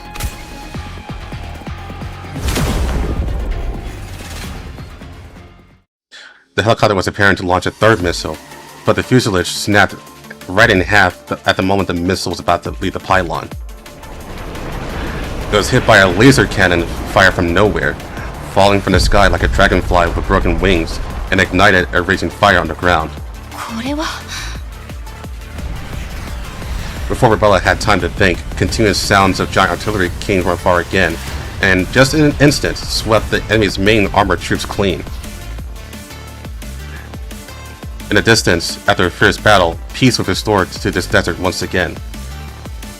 Hey! Sup, girls? Following that, several black silhouettes appeared. あらあら、グリフィンの子たち。もう急いでなかったらもっとその無様な姿を眺めてたかったのに。あんたたちは。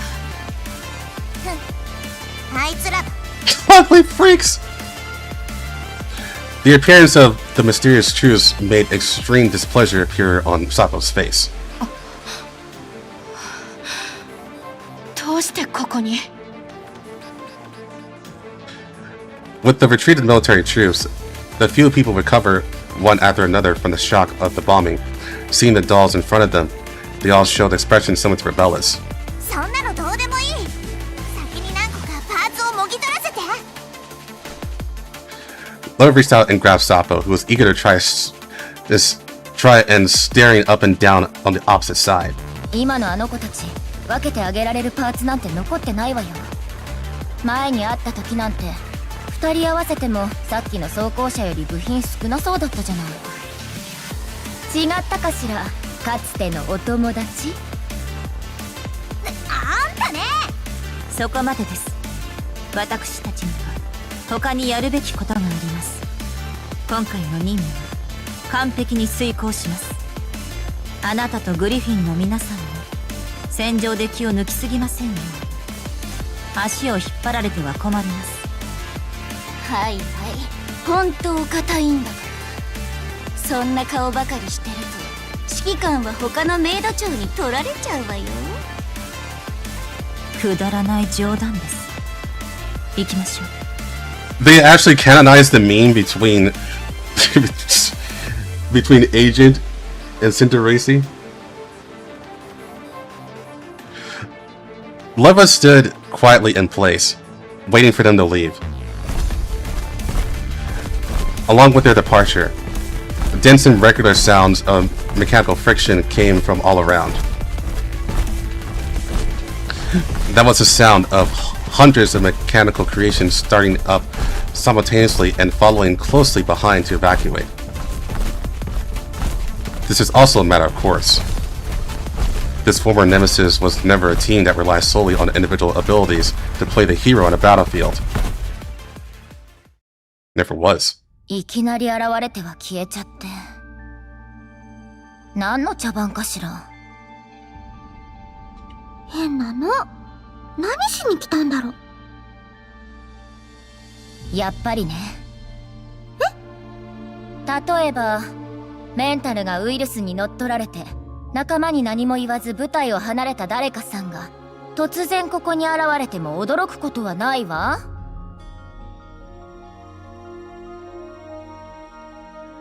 Leva's gaze drifted to the white-haired doll left behind by this unit, standing alone not too far away. そうでしょ M16? ああ。やっぱり M16! Seeing Luca's figure, Sapo immediately threw herself onto her. However, Robel didn't show any surprise, but just slowly walked to her side. M16 やっと出てきてくれたのね。はあ、悪いな。こんな感動の再会になるならグラスの一つでも用意しとくんだった。But Luca rubbed Sapo's head, her movements like she was picking off a little black dog that just kept pouncing on her. でも今は酒を飲んでる場合じゃなさそうだな。カリーナは無事か？うん。戦闘が始まる前に補給車と一緒に安全な場所へ移動してもらったわ。M16、私たちカリンをちゃんと守れてたでしょ？ああ、ソップも随分頼もしくなったな。だからソップ、お前たちはこのルートでカリーナをここから連れ出してくれ。でも指揮官はまだモコシュで戦っている。早く補給物資を届けないと。 RO、 言いたいことはわかる。でもさっきの戦闘で気づいたはずだろ。それって。そうだ。やっぱり気のせいじゃなかったのね。つまりさっきの敵は補給を止めるだけが目的じゃないってことかしら。ああ、指揮官は確かに苦戦していたが敵も余裕があるわけじゃない。援軍を止めるために奴らには他にも潰すべき目標がある。例えば人形コミュニティ。 Oh. Alright. So the thing that should have happened like way beforehand is going to happen now. その通りだ。なるほど。これで全てがつながったわ。ここに入った途端レーダーが使えなくなった理由も、補給の阻止にしては戦力が過剰だった理由も。今指揮官の元へ向かうのは危険すぎる。この補給部隊だけで無傷のまま行くのは難しいだろう。先に人形コミュニティで防衛線を張ればモコシュ戦線の負担を減らせるし、指揮官の退路も確保できる。あなたの言う通りね。 M16 無理に封鎖を突破するよりその方が確実だわ。それにトマトキングの畑もそろそろ収穫時だものね。 Everyone exchanged glances, tacitly agreeing on the feasibility of this plan. でも、もし指揮官を助けてくれる人がいなかったら。いるよ。ちゃんといる。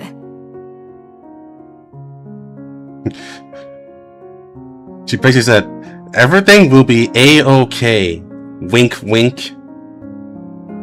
Rubella seemed to have noticed something from Belega's certain tone. She cast a probing glance at the other party, but the other party only responded with a smile. それって。Rubella looked at Beluga, then at Sapo. She decided to save this surprise for last. 次の目標を教えてください。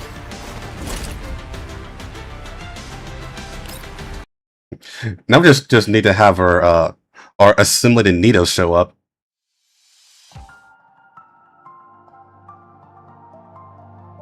Let's double check real quick, make sure there's no stuff here.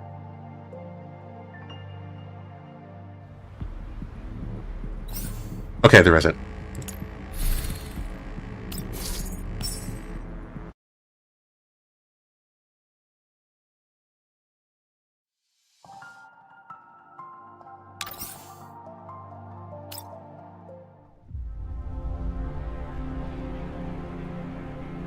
A shadow is abruptly cast over the desert.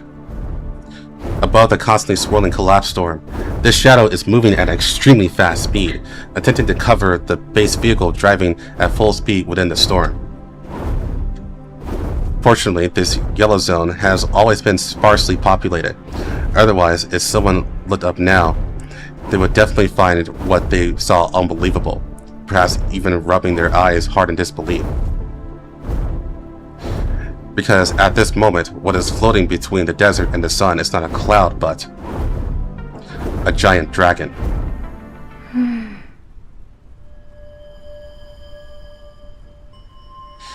The girl sat astride the scarred giant dragon, her light-colored eyes slightly lowered.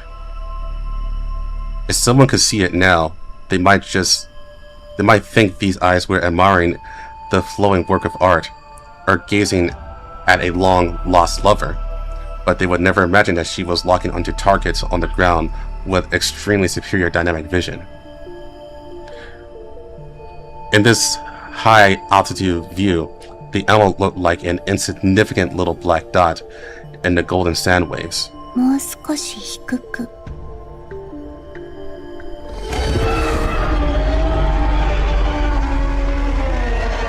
The giant dragon let out a long and low neigh, like a horse apparently, lowered its body, spread its wings, and dove towards the sea of sand below. Whoosh! The fierce wind tore at her ears. Adrox's fingertips brushed across the crystal scales on the giant dragon's body, found a protrusion, and gently held it.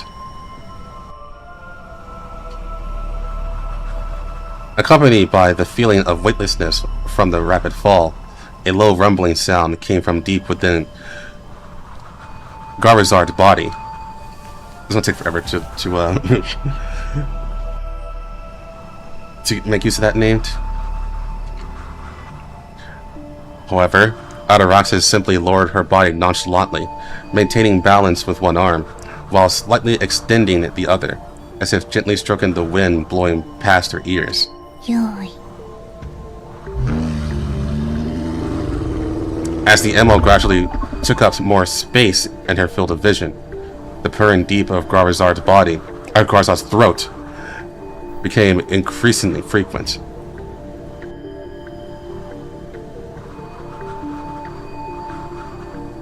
For anyone, this is an extremely dangerous signal. Lethal green liquid bombs are rapidly burying in some kind of structure called glands within it. In the battle at Makos just now, Garazard had consumed most of her threatening bodily fluid bombs. After being heavily injured by that special power again, she should have needed time to rest and recover. But now's not the time. Fortunately, as her sister, Ardaraxis could share some of her power with her, allowing her to maintain basic combat capabilities. And now, once the emerald enters absolute range, the venom in Garazard's glands is just enough to melt its outer armor like plastic, turning it into a twisted scorched earth along with anything around it. But to save Garazard's strength, she doesn't plan to do this for now. She only hopes that the commander can assess the situation and actively stop the base vehicle, allowing her to pay a polite visit. After all, the more hostile they are, the more favorable impression she has of that person. And Mother seems to be the same. Although he is not a saintly role model, he is an ideal embodiment representing humanity's will to struggle. However, after several rounds of pursuit, the Elmo was not forced to stop as she had imagined, but instead made several sharp turns in succession, trying to find a way to shake off the giant dragon. どうやら応じる気はないようだね、指揮官。 Exactly, Sam. Sadly for you, the commander's asleep. なら 3,000 meters, 2,000 meters. Yeah, you're right, Warlock. Thanks for the GGs. 1,000 meters. Ardaraxis gave a thumbs up, aiming at the increasingly large target in her field of vision, with half-closed eyes in midair. The wind passed through her arms like an arrow knocked on a bowstring. At the same time, Garazard also arched his back.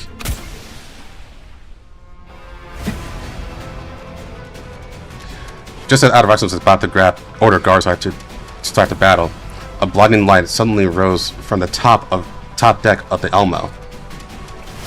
A steel meteor trailing jet exhaust tore through the air above the sea of sand, and at an almost jaw-dropping angle, flew up against the trajectory of this giant dragon's dive. But faster than that is a volley of weapon shells fired from its body. The artillery fire accurately closed in on the trajectory the dragon had to pass through moments later, forcing her to immediately change direction. 邪魔。 That's where you are. Ardaraxis' gaze caught the shooting star. あなただったのね。 She had seen it in some interesting materials, that mech named Sinbreaker. And the one piloting it was just an ordinary second-generation doll who couldn't even be called single-threaded compared to herself. それでお姉様の一人を倒したことがあったよね。でも私には通用しないよ。でもそれがあなたの役目だって言うなら付き合ってあげる。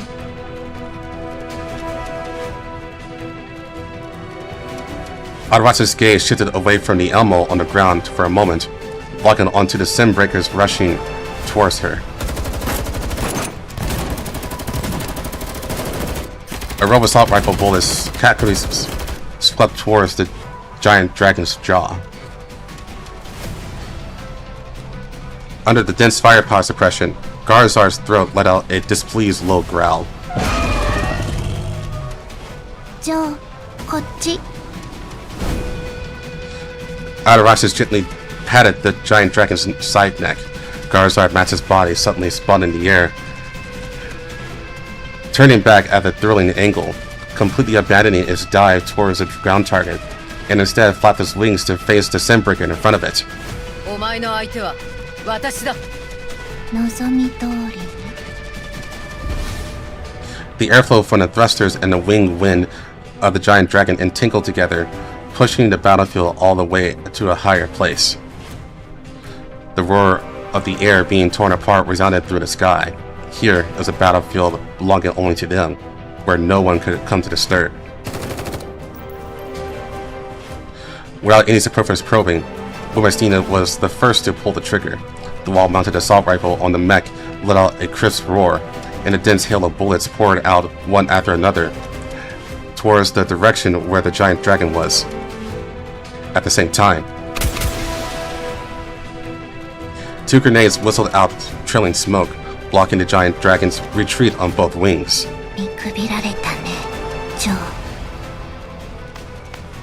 Adrastus expressionlessly patted the giant dragon's scales. Grazar's huge fleshly wings flapped violently, and his massive body actually displayed an agility extremely inconsistent with his size, turning sideways like a fighter jet to avoid the trajectory of the howitzer. At the same time, it opened its jaws, and clusters of vicious liquid bombs were spat out one after another, smashing towards the Simbreaker mech like meteorites. The liquid bombs detonated one after another in midair, and the violent explosion set off scorching waves of air. Terminator, manual mode. The moment the somatic link disconnected, Womastina pushed the control stick all the way down. After several consecutive barrel rolls, she finally barely dodged the core blast radius of the liquid bomb explosion. 面白い。 Adrastus looked with interest at the Simbreaker that had clumsily rolled 1,080 degrees in the air, a curious smile appearing on her face.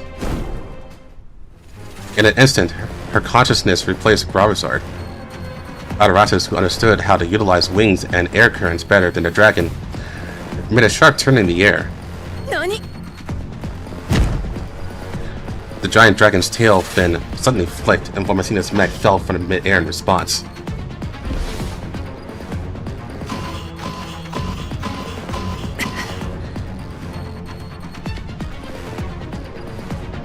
We absolutely could not continue to drag this out. Womasina made this judgment immediately. Even though the Simbreaker had extremely high aerial mobility and is more agile than the giant dragon, the opponent is like an aerial fortress with infinite ammunition and extremely high defense. Relying solely on firepower, a Simbreaker and the underbarrel assault rifle was not enough for her to break the deadlock. To completely resolve the current predicament, there is only one way. Close the distance and attack the rider on Dragon's back directly. At the same time as confirming the plan, Womasina had already begun to move. Terminator, 武装解除. Womasina pressed the disarm button. The Simbreaker unreservedly poured out its remaining grenade inventory. Over a dozen howitzers exploded in the air, forming a small tight net of fire. This time she wasn't aiming at the dragon, but the airspace in front of them.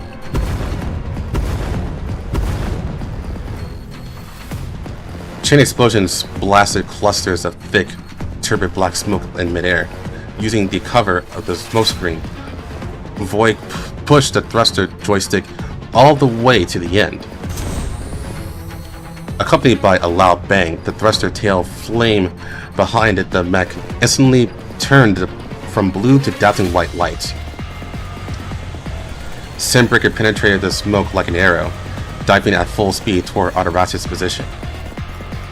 However, the moment she rushed out of the smoke screen, an incredible thing happened.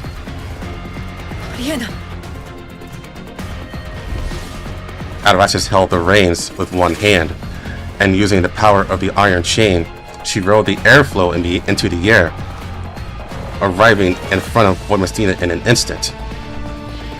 Because the distance was close enough, Void could even see some unnatural wriggling starting on the surface of Adrastus' arm. The pale tissue boils up like hot water, then rapidly hardens and extends. In the blink of an eye, a white spear appears out of thin air in Adrastus' hand. As the spear thrown by Adrastus approaches, the Simbreaker's alarm system instantly spikes into the red. The piercing sound of tearing metal resounded through the air. The spear in Adarax's hand accurately and brutally pierced through Simbrick's left armor, forcefully forcing it to stop in midair. In the next instant, sparks mixed with the mech's coolant splash in the air, and the mech's alarm sound was deafening.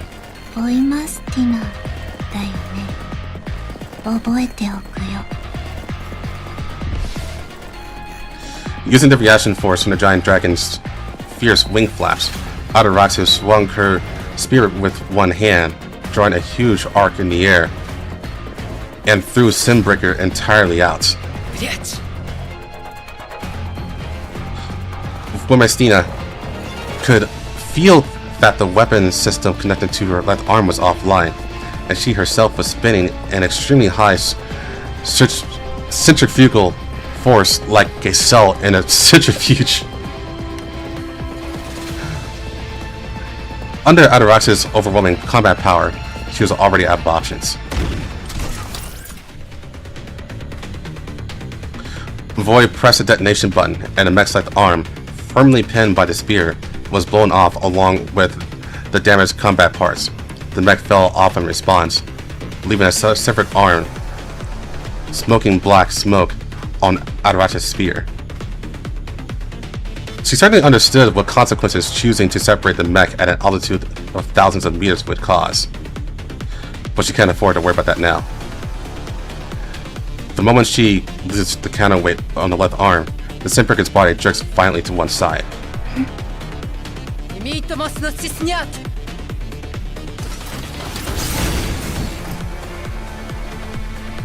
The armor of Simbreaker's remaining right arm split open to both sides, and a piece of metal gleaming with cold light quietly poked out.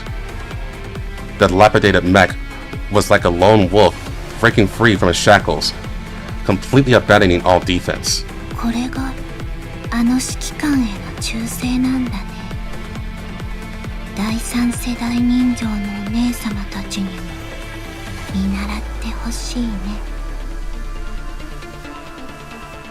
The handspike stopped 1 centimeter in front of Adarax's face. Adarax's eyes carried confusion. She tilted her head as if watching a beetle waving its pincers at her. And at this time, Womastina had already tried her best, but she could not advance any further no matter what.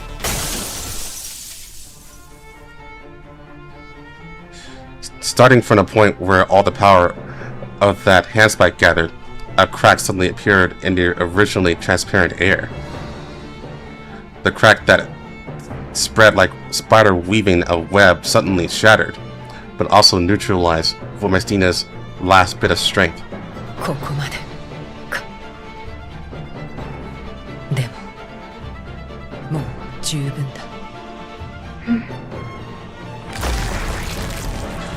Adaraxus opened her hand, and those shattered transparent crystals turned into a giant bone sight, forming out of thin air in her palm. A dull sound of metal shattering suddenly resounded through the sky. The violent impact was transmitted through the mech to Womastina's heavy frame. The wolf eye system failed. She felt a blur in front of her. The mech's power system was completely paralyzed. Adaraxus stood on the dragon's back, looking down at the doll in front of her cold eyes. She tried to see despair and fear in Womastina's eyes, but there was none. On that usually serious face, a subtle smile actually appeared. For the scene in front of them, it was nothing but an insignificant soft sound. But Adaraxus immediately understood what it meant. The mech's alarms and vibrations replaced the pilot's roar. Using the rotational inertia of the mech detaching, Womastina turned the remaining thruster power into maximum. Thousands of meters in the sky, Womastina's frame detached from the mech, plunging straight down towards the ground. Meanwhile, the Simbreaker was repelled towards the dragon's body by a fierce reaction force. The final scene of Womastina's eyes was the blurring wreckage of the Simbreaker exploding in midair along with the dragon. Her mission was completed. Next, she just has to believe in her partners and believe in the commander. That's all there is to it.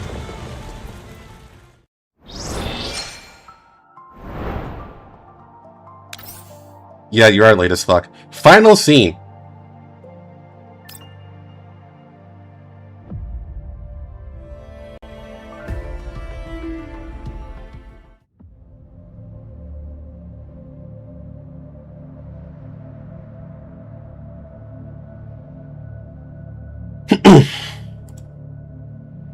Falling.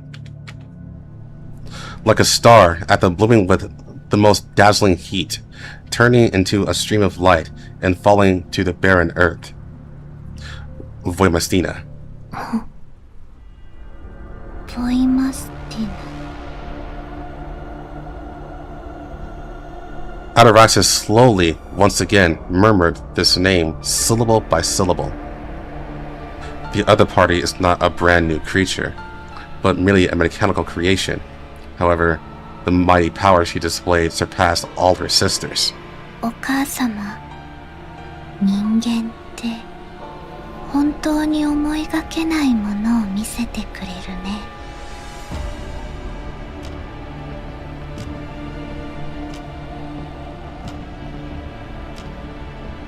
She did indeed hinder her advance, and the resulting battle outcome was that the space vehicle temporarily disappeared from her sight.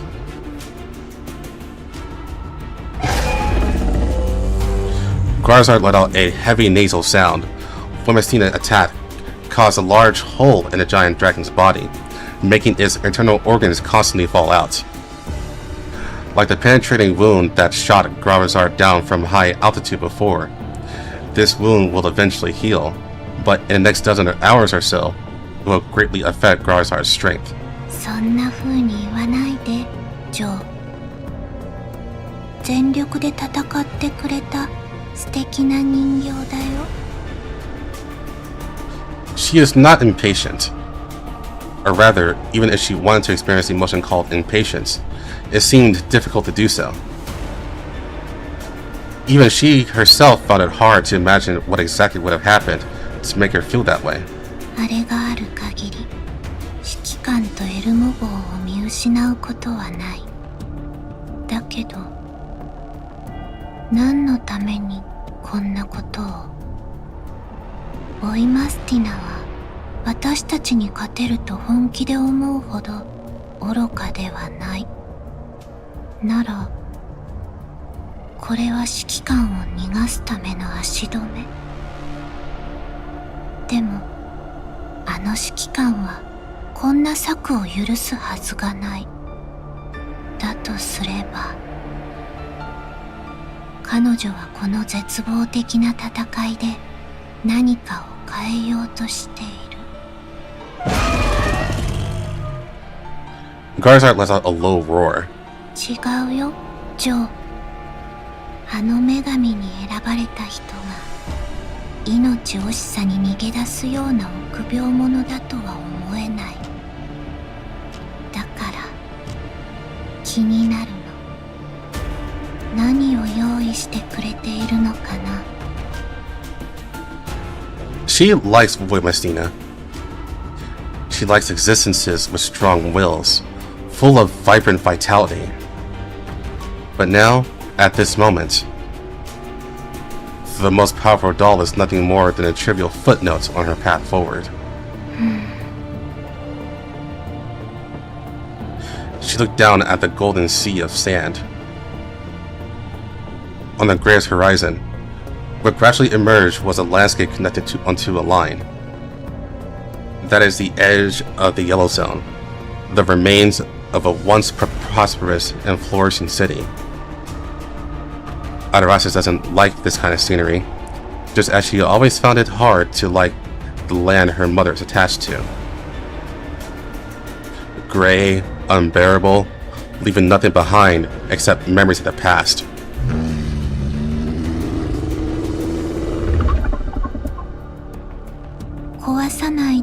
Joe. もうこれしか残っていないんだよ。壊したら存在した証までなくなってしまう。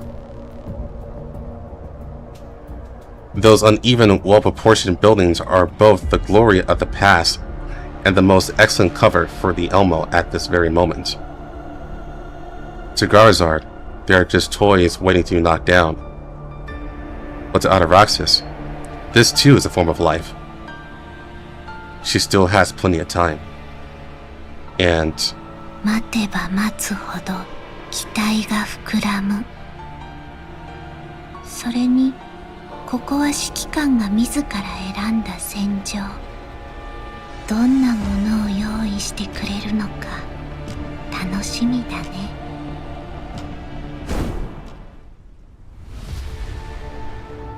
The giant dragon dove down from an altitude of 1,000 meters, then spread its wings and landed on the edge of the town, ruins in an elegant gliding posture. The girl lightly jumped off the dragon's back and stepped forward lightly along the black stone brick road, mostly buried by sand. She could smell that scent. That's right. The Elmo is somewhere deep inside, waiting for her.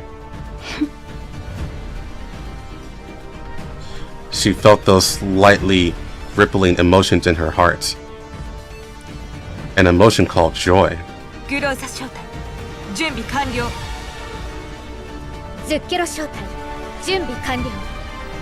セクスタンス準備完了。グローザ14準備完了。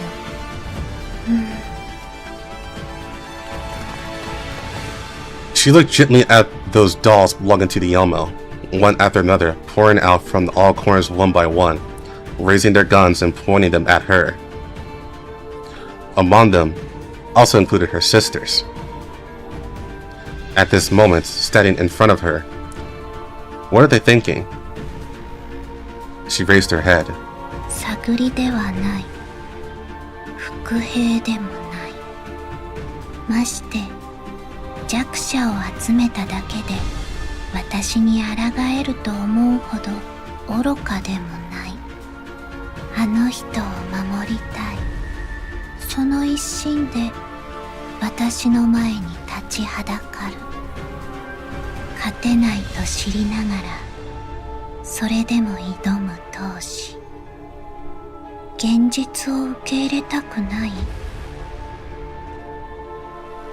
それとも自分たちに勝算があるとでも。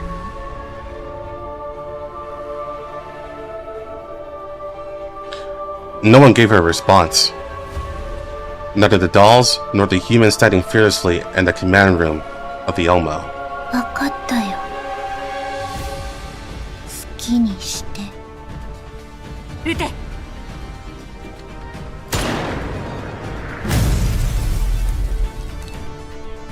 Under the pattering artillery fire that poured down like a cacophony, a canopy of shooting stars, Advasis lifted her long dress to pay tribute to the warriors.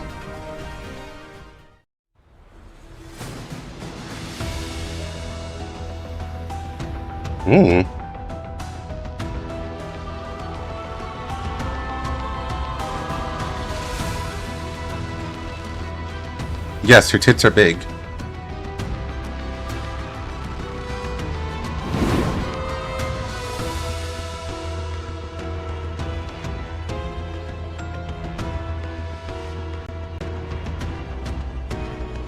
And hold off for 3 turns. Okay.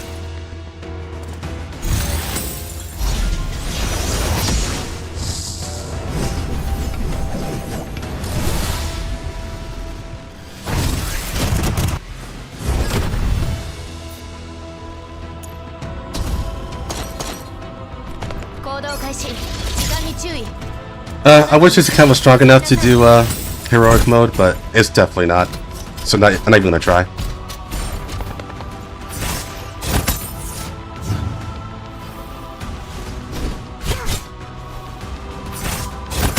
Wait, did she just fly over and attack?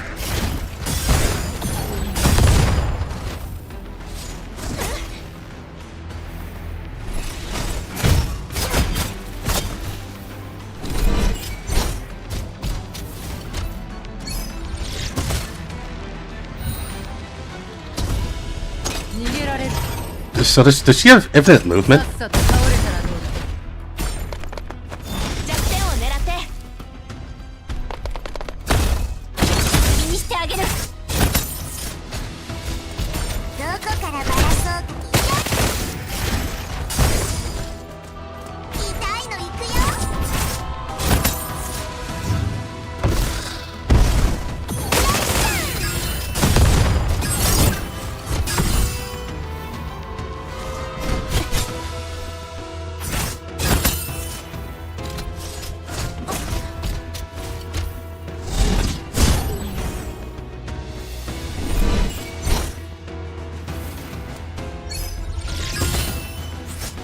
'Yeah, this would be very interesting to do heroic mode on.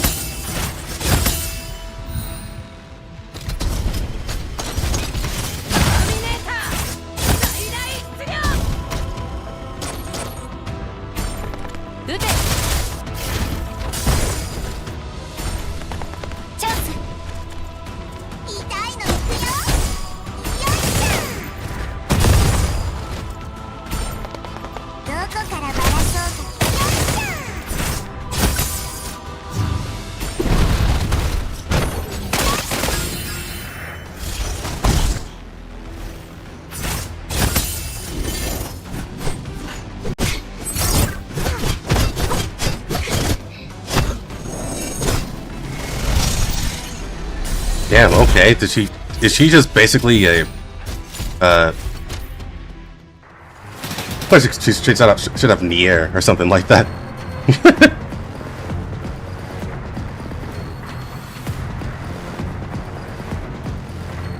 A dense barrage poured down from all directions, hitting the colorless barrier in front of Autoroxis, stirring up continuous crypt sounds. The blanket bombing just organized by Shakri almost completely engulfed her position. But when the swirling smoke and dust finally dispersed, the girl was still standing quietly in place. Without a single scratch, not even a strand of hair falling over her shoulders was slightly out of place. Like an elegant double lady, she landed gracefully on the deck of the Elmo and walked towards the entrance they were guarding. The fierce wind howled in her ears, and a sandstorm kicked up by the collapse storm made it almost impossible for her to see the enemy in front of her. 頑張ったね。じゃあ、ここからは私も少し本気出そうか。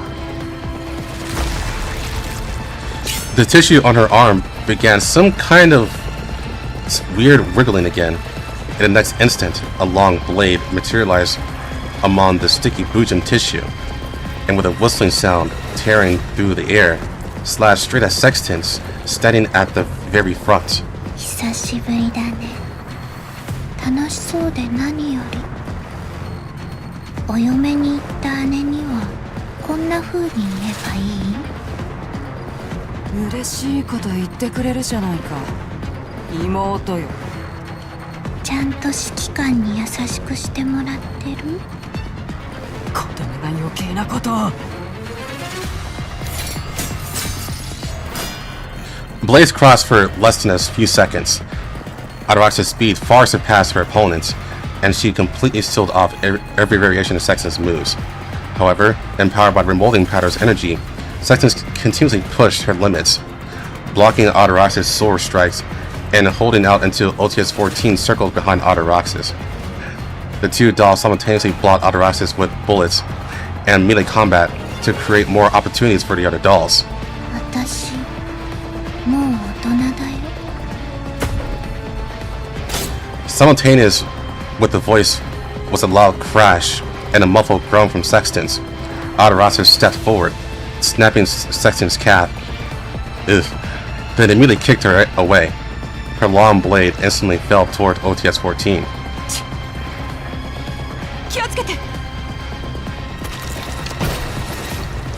Although reacting in time, a Crimson Bujin arm was still cut off and fell to the ground. Flusa's close range shot with a grenade amplified by the remolding pattern made Autoroxis pause for a moment, and she held OTS-14 up. The dolls covered the two as they retreated. Adarasis expressionlessly stepped over the severed arm on the ground and walked towards the military formation lined up by the dolls. ジュノお姉様。その名前で呼ばないで。どうしてあなただけの素敵な名前なのに。Adarasis stopped and looked at OTS-14, the existence that once shared the same origin as her, but personally cut that line. She saw what was deep in the other's eyes. That is, something she had just seen in the eyes of the other dolls as well. 指揮官への愛と忠誠はわかる。でも昔の自分に対するその執着は理解できない。あなたはより優れた個体にアップデートされた。より大きな力と新しい可能性を手に入れた。それ残念ね。やはりセクスタンスの言う通り、あなたは自分が見えてる世界しか知らないように。第三世代人形もあなたも力を与えられた子供に過ぎない。そんなあなたに大人の世界は理解できない。 True! へえ、詳しく聞きたいけど今 I keep interrupting her because she talks so slow. The dolls raised their guns and fiercely opened fire at the girl in front of him. But Adarasis does not continue to attack the two. She merely sheathes her long blade and walks forward step by step. Though she walks slowly, the closer she is to her wish being fulfilled, the less eager she becomes. She looked at the dolls around her constantly shooting at her, and a faint ripple rose in her heart. It was neither pity nor contempt, but rather, it was like the complex feeling one gets when stopping at dusk, watching a group of moths dive into a candle flame without hesitation. They could have flown elsewhere, but they insisted on choosing this path. How vivid. キャロリック、まだなの？もう少し待ってほしいんだってさ。Adarasis continued moving forward. She had no idea what these dolls were setting up. Although every gunshot they fired and every move they made was within her grasp, precisely because of this, she couldn't understand what their meaningless actions were for. She didn't understand, but she didn't intend to expose it, nor did she intervene to stop it. Just like watching the play being performed, revealing the answer in advance would be too much of a pity.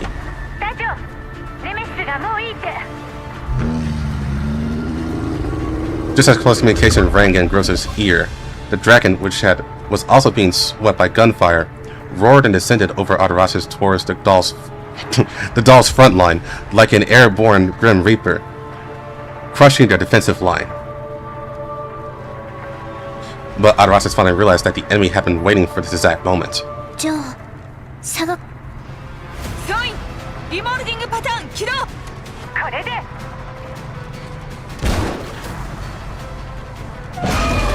Accompanied by the popping sound of high-pressure gas, Adarasis hears Garzar's roar. It isn't in pain, but rather confused and angry. A giant net made of cables surround the dragons on all sides, biting it in place. At the same time, the space in front of her was instantly filled with some thick and pungent smoke.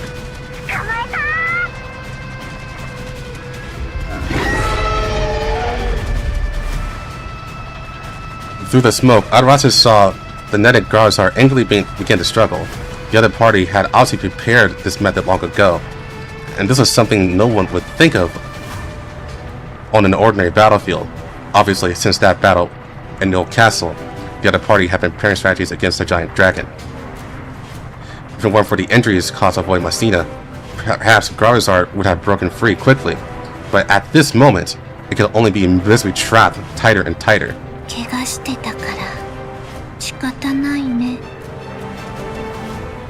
Naturally, Ataraxis landed beside the giant dragon and cleaved open the net binding her. And at the moment she raised her blade, she suddenly had an epiphany. That doll, Mother's first creation, can do more than just this. Since she could know Grarzar's landing point, she naturally could foresee her own actions as well.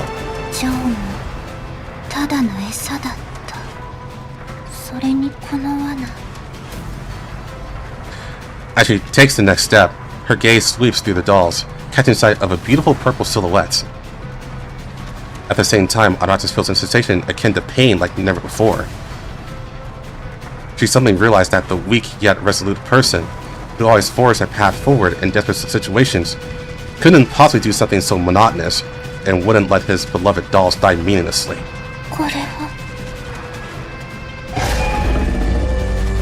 Not only her, but Grarzar behind her also let out a roar.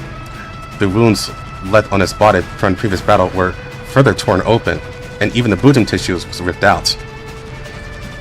For the first time since her creation, the Butum cells in her body were uncontrollably disintegrating.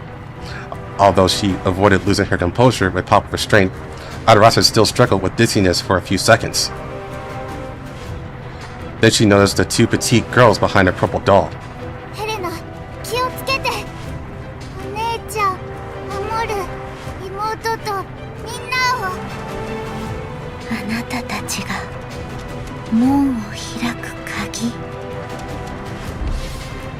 Fully resisting the pressure exerted by the two young girls, Ataraxis regrouped and lunged at Helena.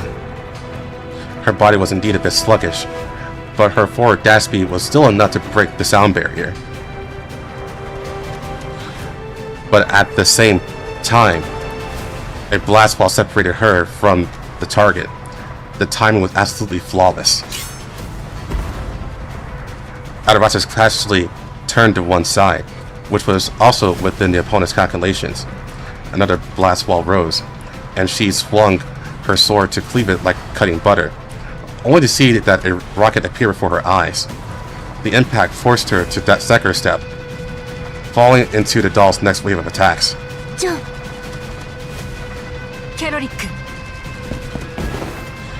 As the two chess players called out their next move at the same time, the dragon turned its head out of the net, accumulating the heat of breath in its mouth, while the red rabbit-eared doll cursed and ran towards the deck, launching it at the catapult switch.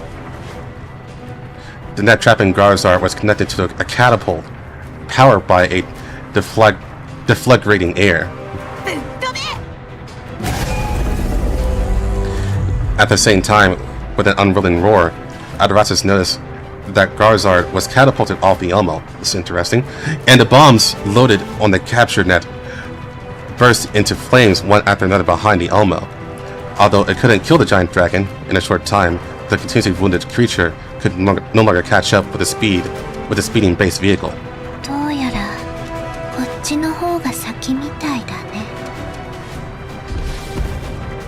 With a wave of her slender fingers, spears made a Butum shot towards Nemesis like raindrops. Only a few of them accurately locked onto the target. The dolls stood motionless in place, destroying the spears that would have hit with dense fire.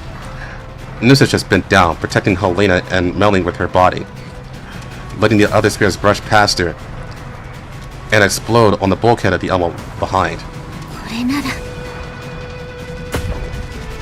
Compressing the energy previously used to form a protective shield, Ataraxis released a wide area shockwave. But the dolls dodged the attack almost at the same time she acted, and the opportunistic firepower forced her to maintain the energy shield to block all the bullets.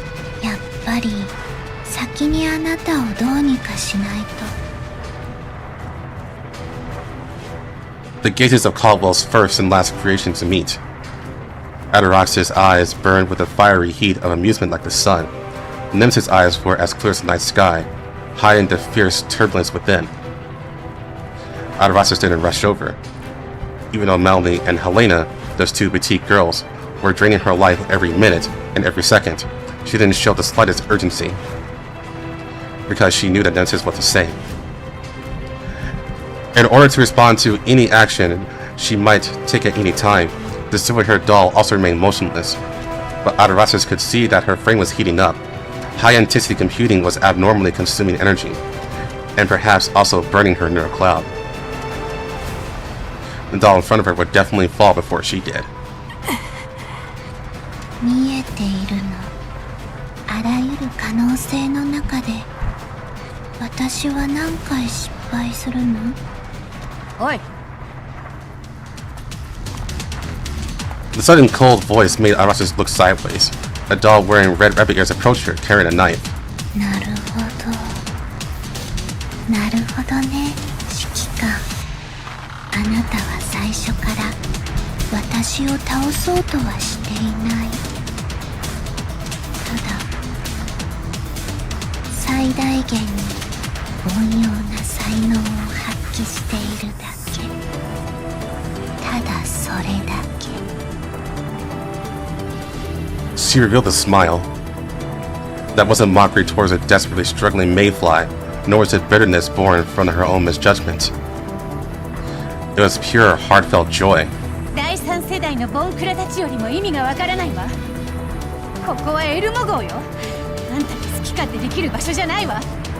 単純で純粋な意志。でも、それに何の意味があるの？いくらでもあるわ。あんたをぶっ倒せるとかね。 Not knowing what kind of trap the commander had laid under the prophet's instructions, she didn't intend to take unnecessary risks. After all, even if she doesn't move, even if Helen and the others continuously reduce the vitality of the Bujum cells, she won't fail. I think this is supposed to say Helena. Adarasis planned this way, until she realized that she might also be the future Nemesis Saw. Under the dense fire, Adarasis didn't notice the dolls approaching from behind 2 blast balls. It wasn't to restrict her movements, but actually to restrict her from perceiving their intentions. Hey, Lewis! The Goofy-less draw bypassed his shield and grabbed Adaras's right arm. Despite her skinny petite figure, she seemed to have wrist strength compared to Point Mystinus. Adarasis dropped her longsword, dug through the other chest from the other hand, and directly destroyed her core. Hey, Sabrina. But another doll presses forward. Adarasis demands her in a half a second. But the entanglement between the 2 dolls is so tight that even OTS-14's giant cannon points at Adarasis. She can only put up a hasty defense. The cannon roars, and Adarasis slides backwards. She remains completely unscathed, facing the 4th doll rushing at her, wearing red rabbit ears with fierce anger burning her eyes.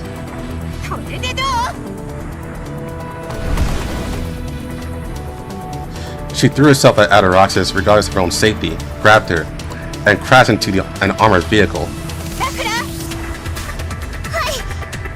Hey, Sakura! The petite doll, having hidden inside the vehicle early on, stepped into the celebrator, speeding down from the Elmo with Adarasis and Krolik. Adarasis kicked open the outer door, but the high-speed armored vehicle began to roll the moment it hit the ground. Her senses, scrambled by Helena and Melanie, hadn't yet fully recovered. In a near weightless state, the doll with red bunny ears swung her blade. Adarasis raised her arms to block the edge, snapped the opponent's wrist, and immediately punched through Krolik's chest.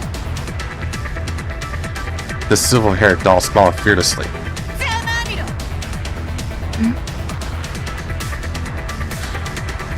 Realizing the problem, Adarasis suddenly turned around.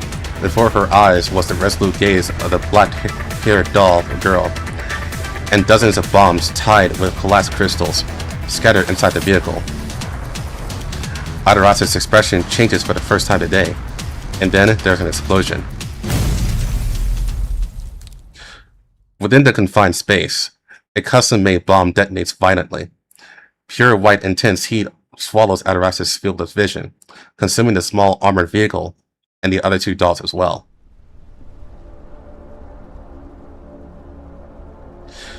A few minutes later, the dust kicked up by the explosion slowly dissipated, and Adarasis' figures finally reappeared. The huge energy released after the collapsed piece was detonated and indeed caused effective damage to this powerful body. Ataraxis, whose injuries used to heal instantly, was actually still slowly recovering at this moment, with a few burn scars still remaining on her exposed skin. これが指揮官の戦術。大胆にして効果的。さすが。万全な準備と十分な支援があったら、私も危なかったかも。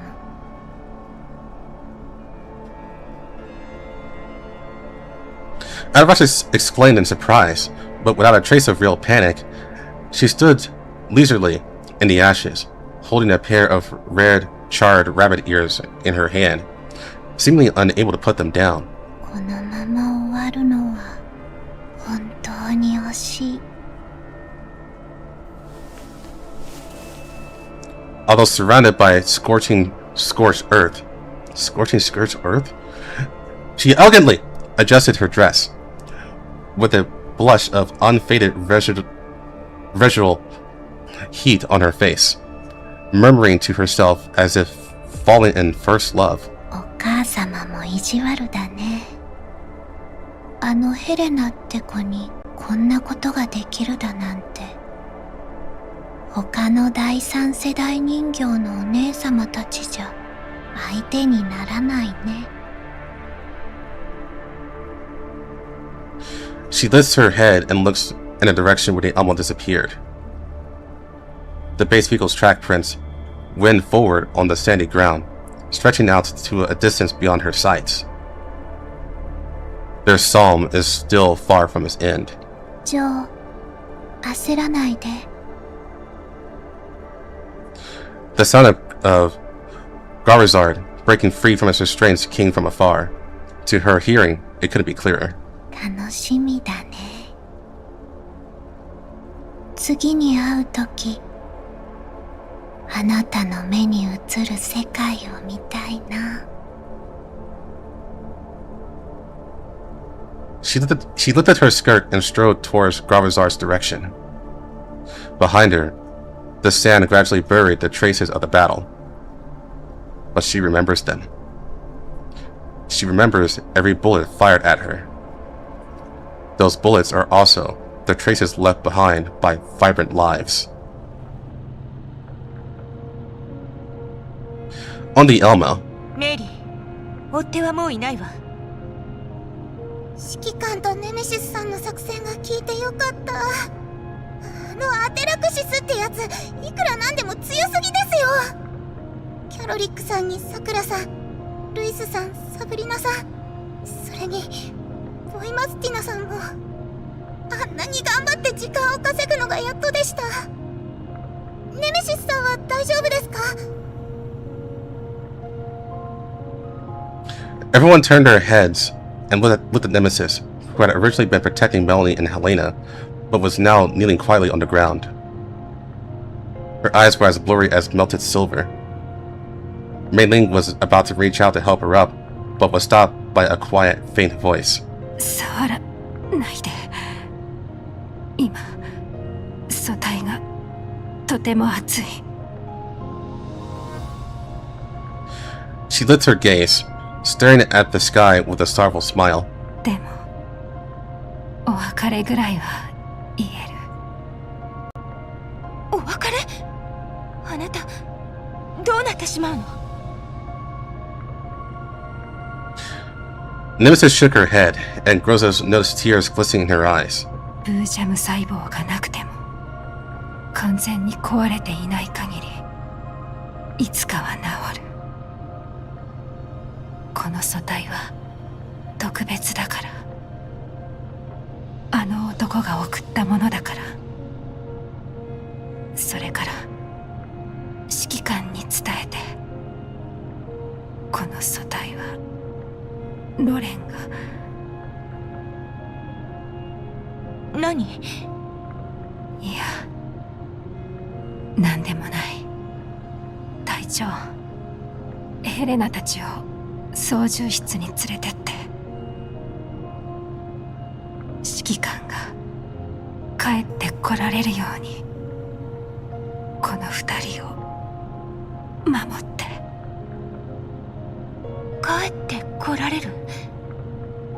指揮官はどこかに行くの？運命を解読できない、とても遠い愛する道しるべ、命の光、見えない未来。でも大丈夫、大丈夫。星と月は指揮官を守る。エリフは指揮官を待っている。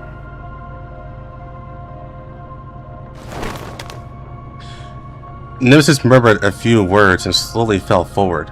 Groza quickly supported her. With the physical contacts, Groza's skin emitted white smoke due to the high temperature. She carefully checked Nemesis' condition without any hesitation and raised her head. 大丈夫。オーバーヒートで一時的に停止しただけ。ネメシス。コルフェ、今すぐネメシスの言ったようにして。はい。メイリー、温度が正常に戻ったらネメシスの素体を見てあげて。特別な素体だから丁寧に扱うように。敵の追撃から逃れた後、ボイマスティナの素体も回収しないと。メリー、何か異常は？ There's a time skip, but I don't know how long that was. 先ほどのアテラクシス以外、特に異常はありません。ただ、一つだけ気になることがあります。モコシュを離れてからエルモ号の無線設備は全部切っています。ジャミングとステルスも最大限にかけていて、敵はどうやって私たちの位置を特定したのでしょう。指揮官が言うにはエルモ号の設備は10年前のままですから。軍が偵察システムをアップグレードしているのかもしれないわね。それで発見されたとか。それにしても見つかるのが早すぎると思いますが。確かに。まさか何かが私たちの位置を。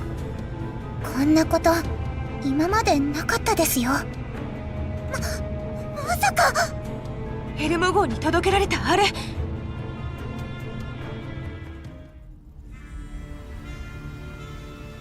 The silver-haired woman in the military uniform stood in the command room gazing into the depths of this desert, this place filled with collapsed radiation everywhere.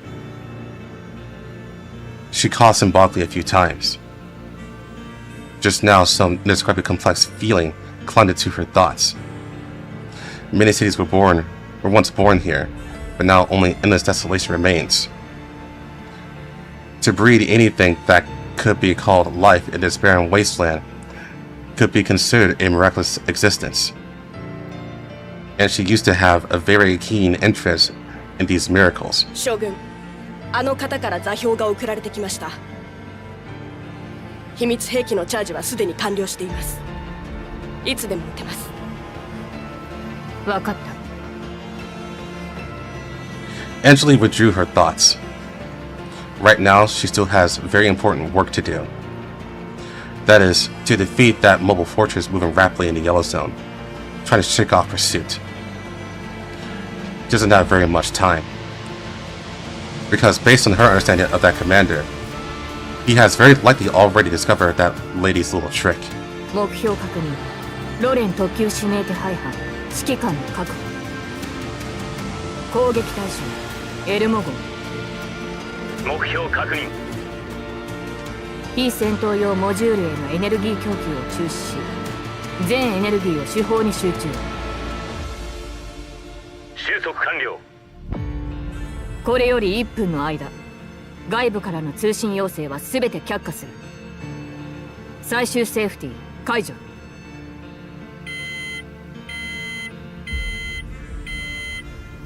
The alarm for the disengagement of the safety lock continuously echoed in Angeli's ears. Her gaze remained fixed on the flickering red circle on the radar panel. セーフティー解除しました。ラスト30秒カウントダウン開始。総員遮光ゴーグルを着用してください。 Everyone in the command room picked up their goggles.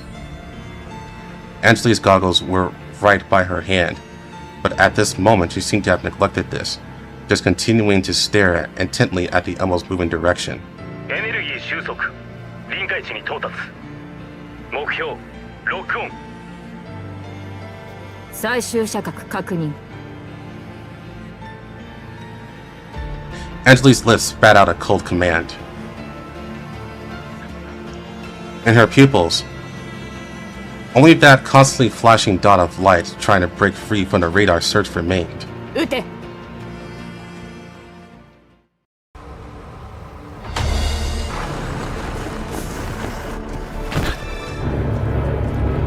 重装部隊準備完了。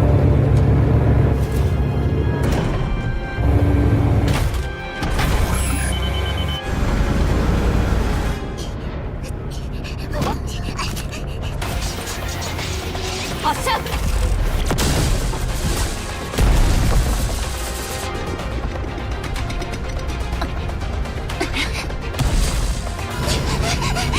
一気に旋回してレーザーの軌道からダメ、間に合いません。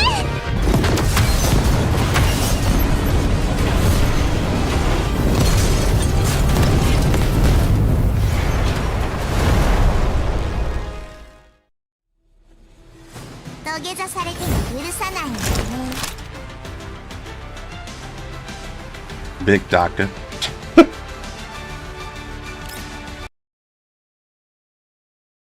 Indeed, that is victory.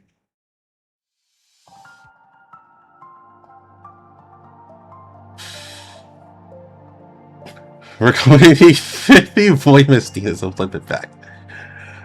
Alright.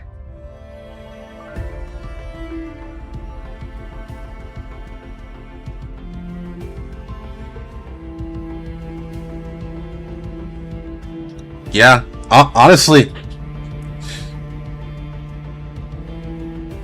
that's fine. We got Lewis. No, Lewis got fucking destroyed.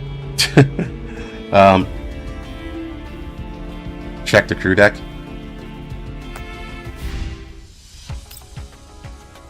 I'm pretty sure it's all fine.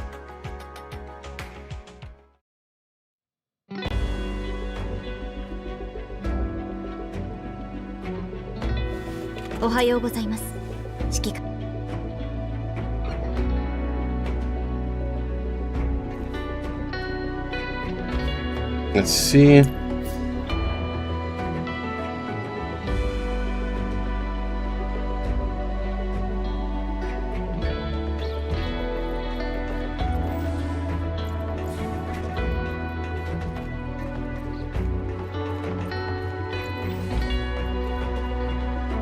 That's fine.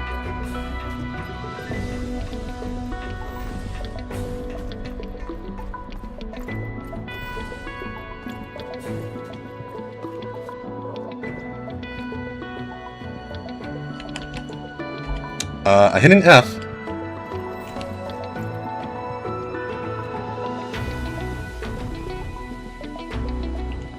It's not letting me through.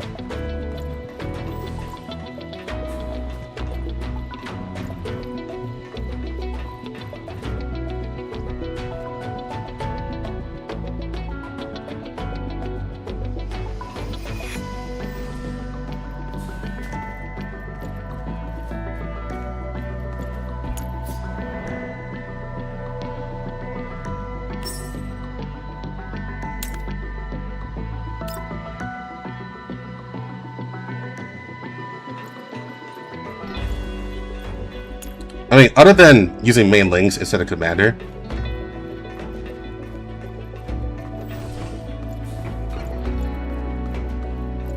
there's not really any difference at the moment.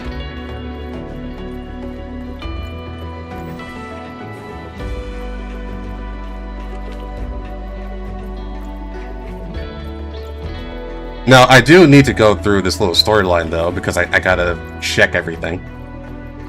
But I'm not gonna do it right now. This late.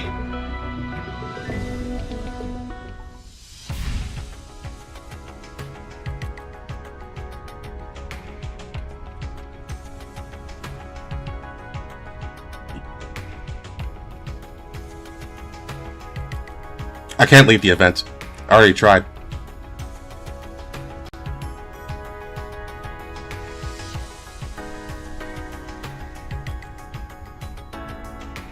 But, alright. Yeah, so basically, yeah,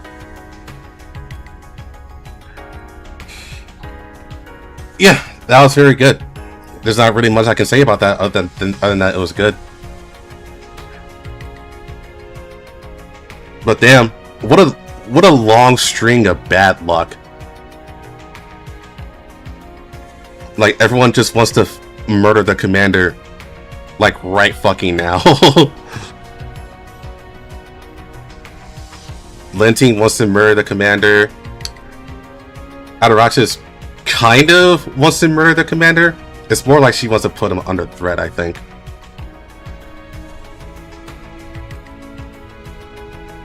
The military wants to murder the commander with their wild hunts.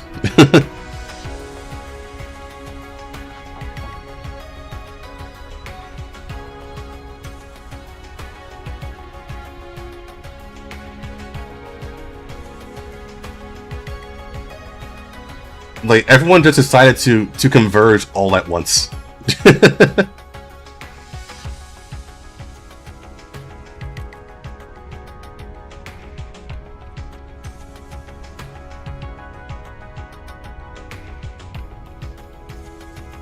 I guess I am a tiny, like, the only thing that kind of really just bothers me, just tiny bit, was just that there wasn't enough Asteria. I'm pretty sure in part 3 there'll be a lot more of Asteria. This one, part 2, this whole thing, surprisingly, it feels like it was just more setup. That's what it feels like.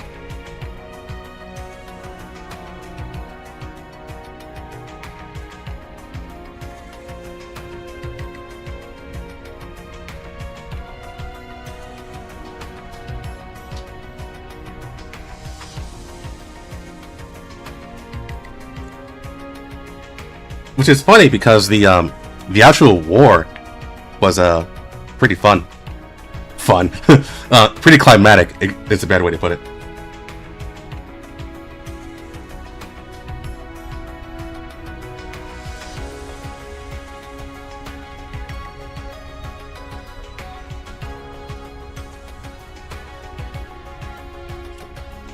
Based on what Nemesis said, yeah, I think the commander is going to be pulled into the Nirvana space. Or something along those lines.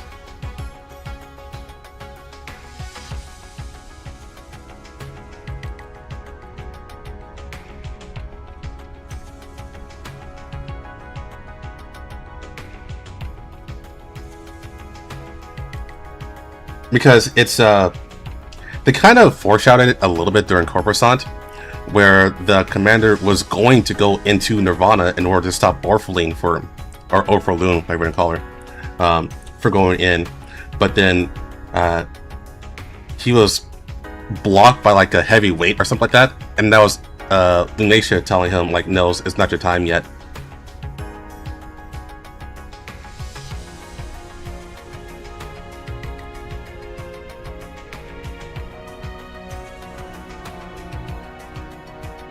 So there's that, and also Parithia also said that the two of them will be meeting face to face very, very soon. I think that was during Sexton's event.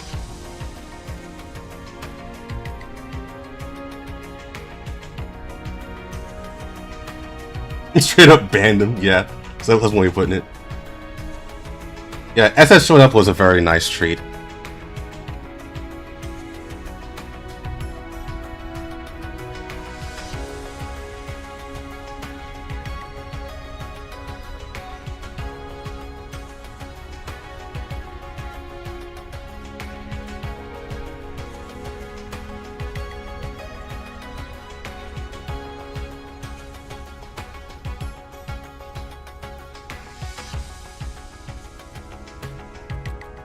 Oh, what's the wait? I'm pretty sure it's actually a week. Let's double check.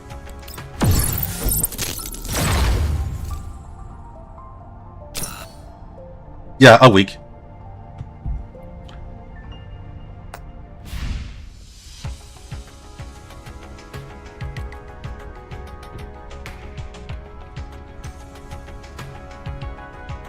You have grandkids?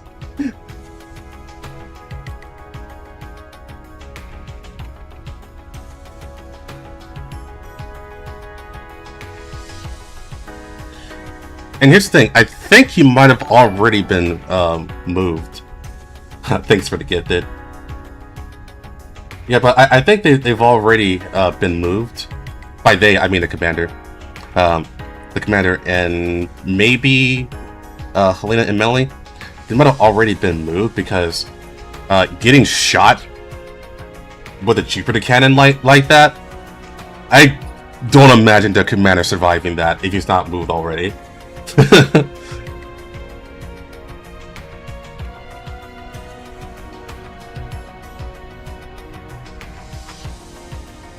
Like, he was already really fucked up to the point where just bumps on the road would have made his wounds a lot worse.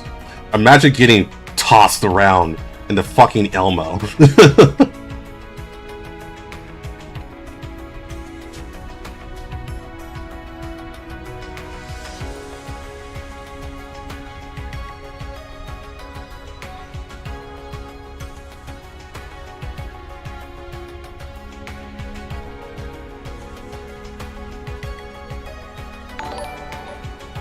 Which reminds me, I hope Mei Ling's okay.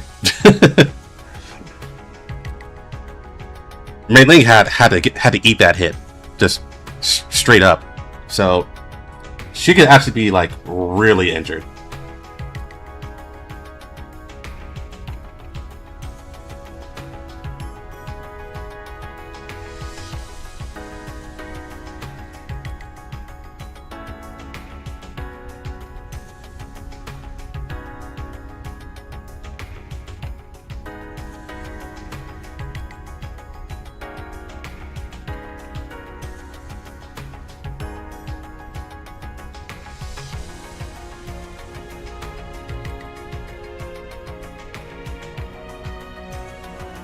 No, she won't be dead.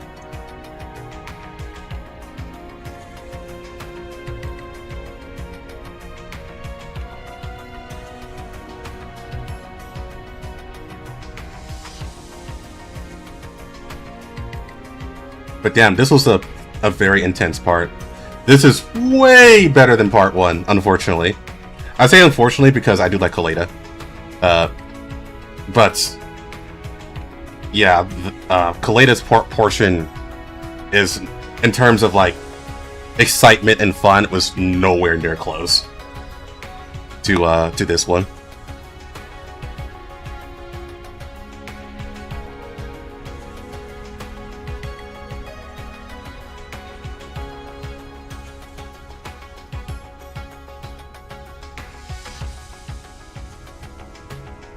Hopefully, part 3 will bring Kaleda back in.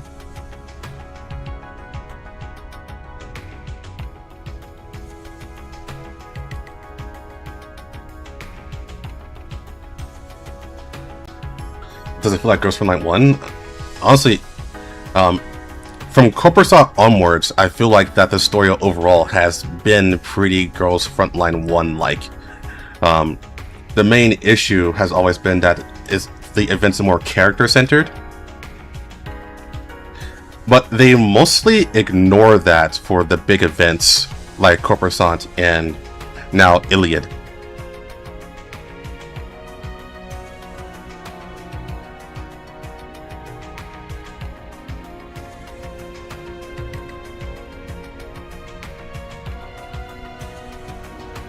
Yeah, I also want to see more SF, which I feel like we'll be getting that in part 3.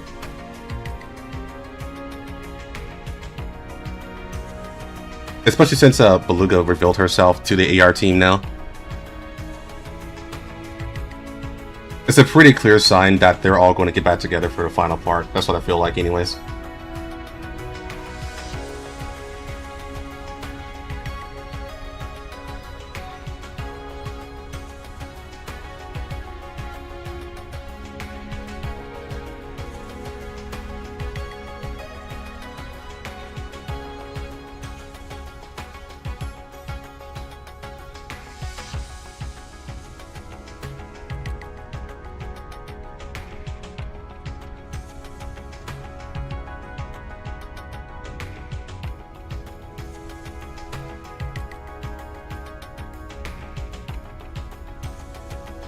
Yeah, the Neos have already been teased in part 1. They're not as close to the commander, what it sounds like, but they still feel, from what I understand, they still feel like they owe him.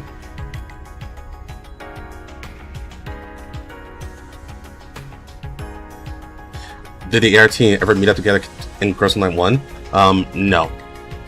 There has actually never been a point where all 5 members have been together at any point in Ghost Frontline 1. Not even at the very beginning.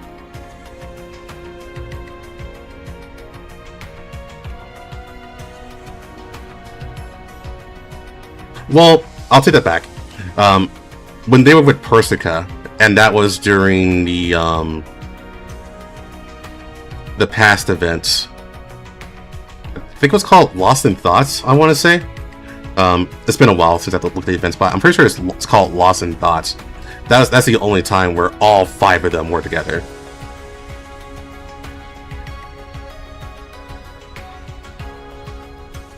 And that was before all the shit happened. So...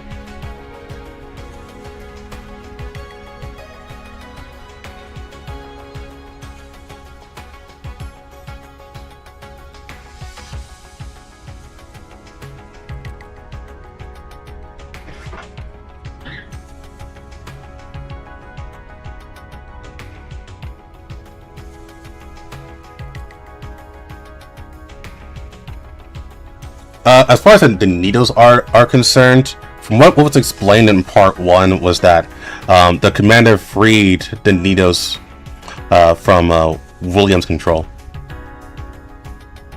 And that's why they feel a sense of gratitude towards the commander.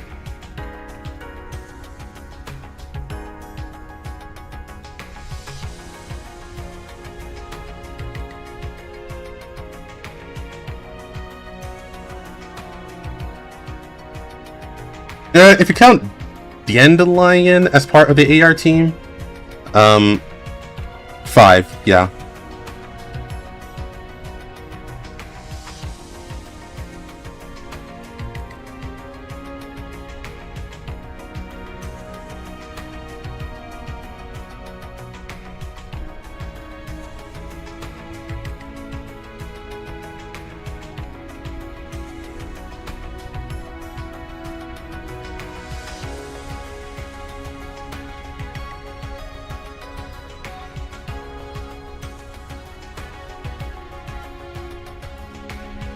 But alright, I gotta go to bed in like an hour, so I'm gonna go ahead and stop here.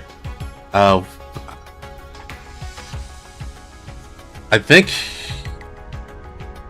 damn, next week's is kind of packed, because we got Nikkei stuff too. Yeah, let's see how it happens.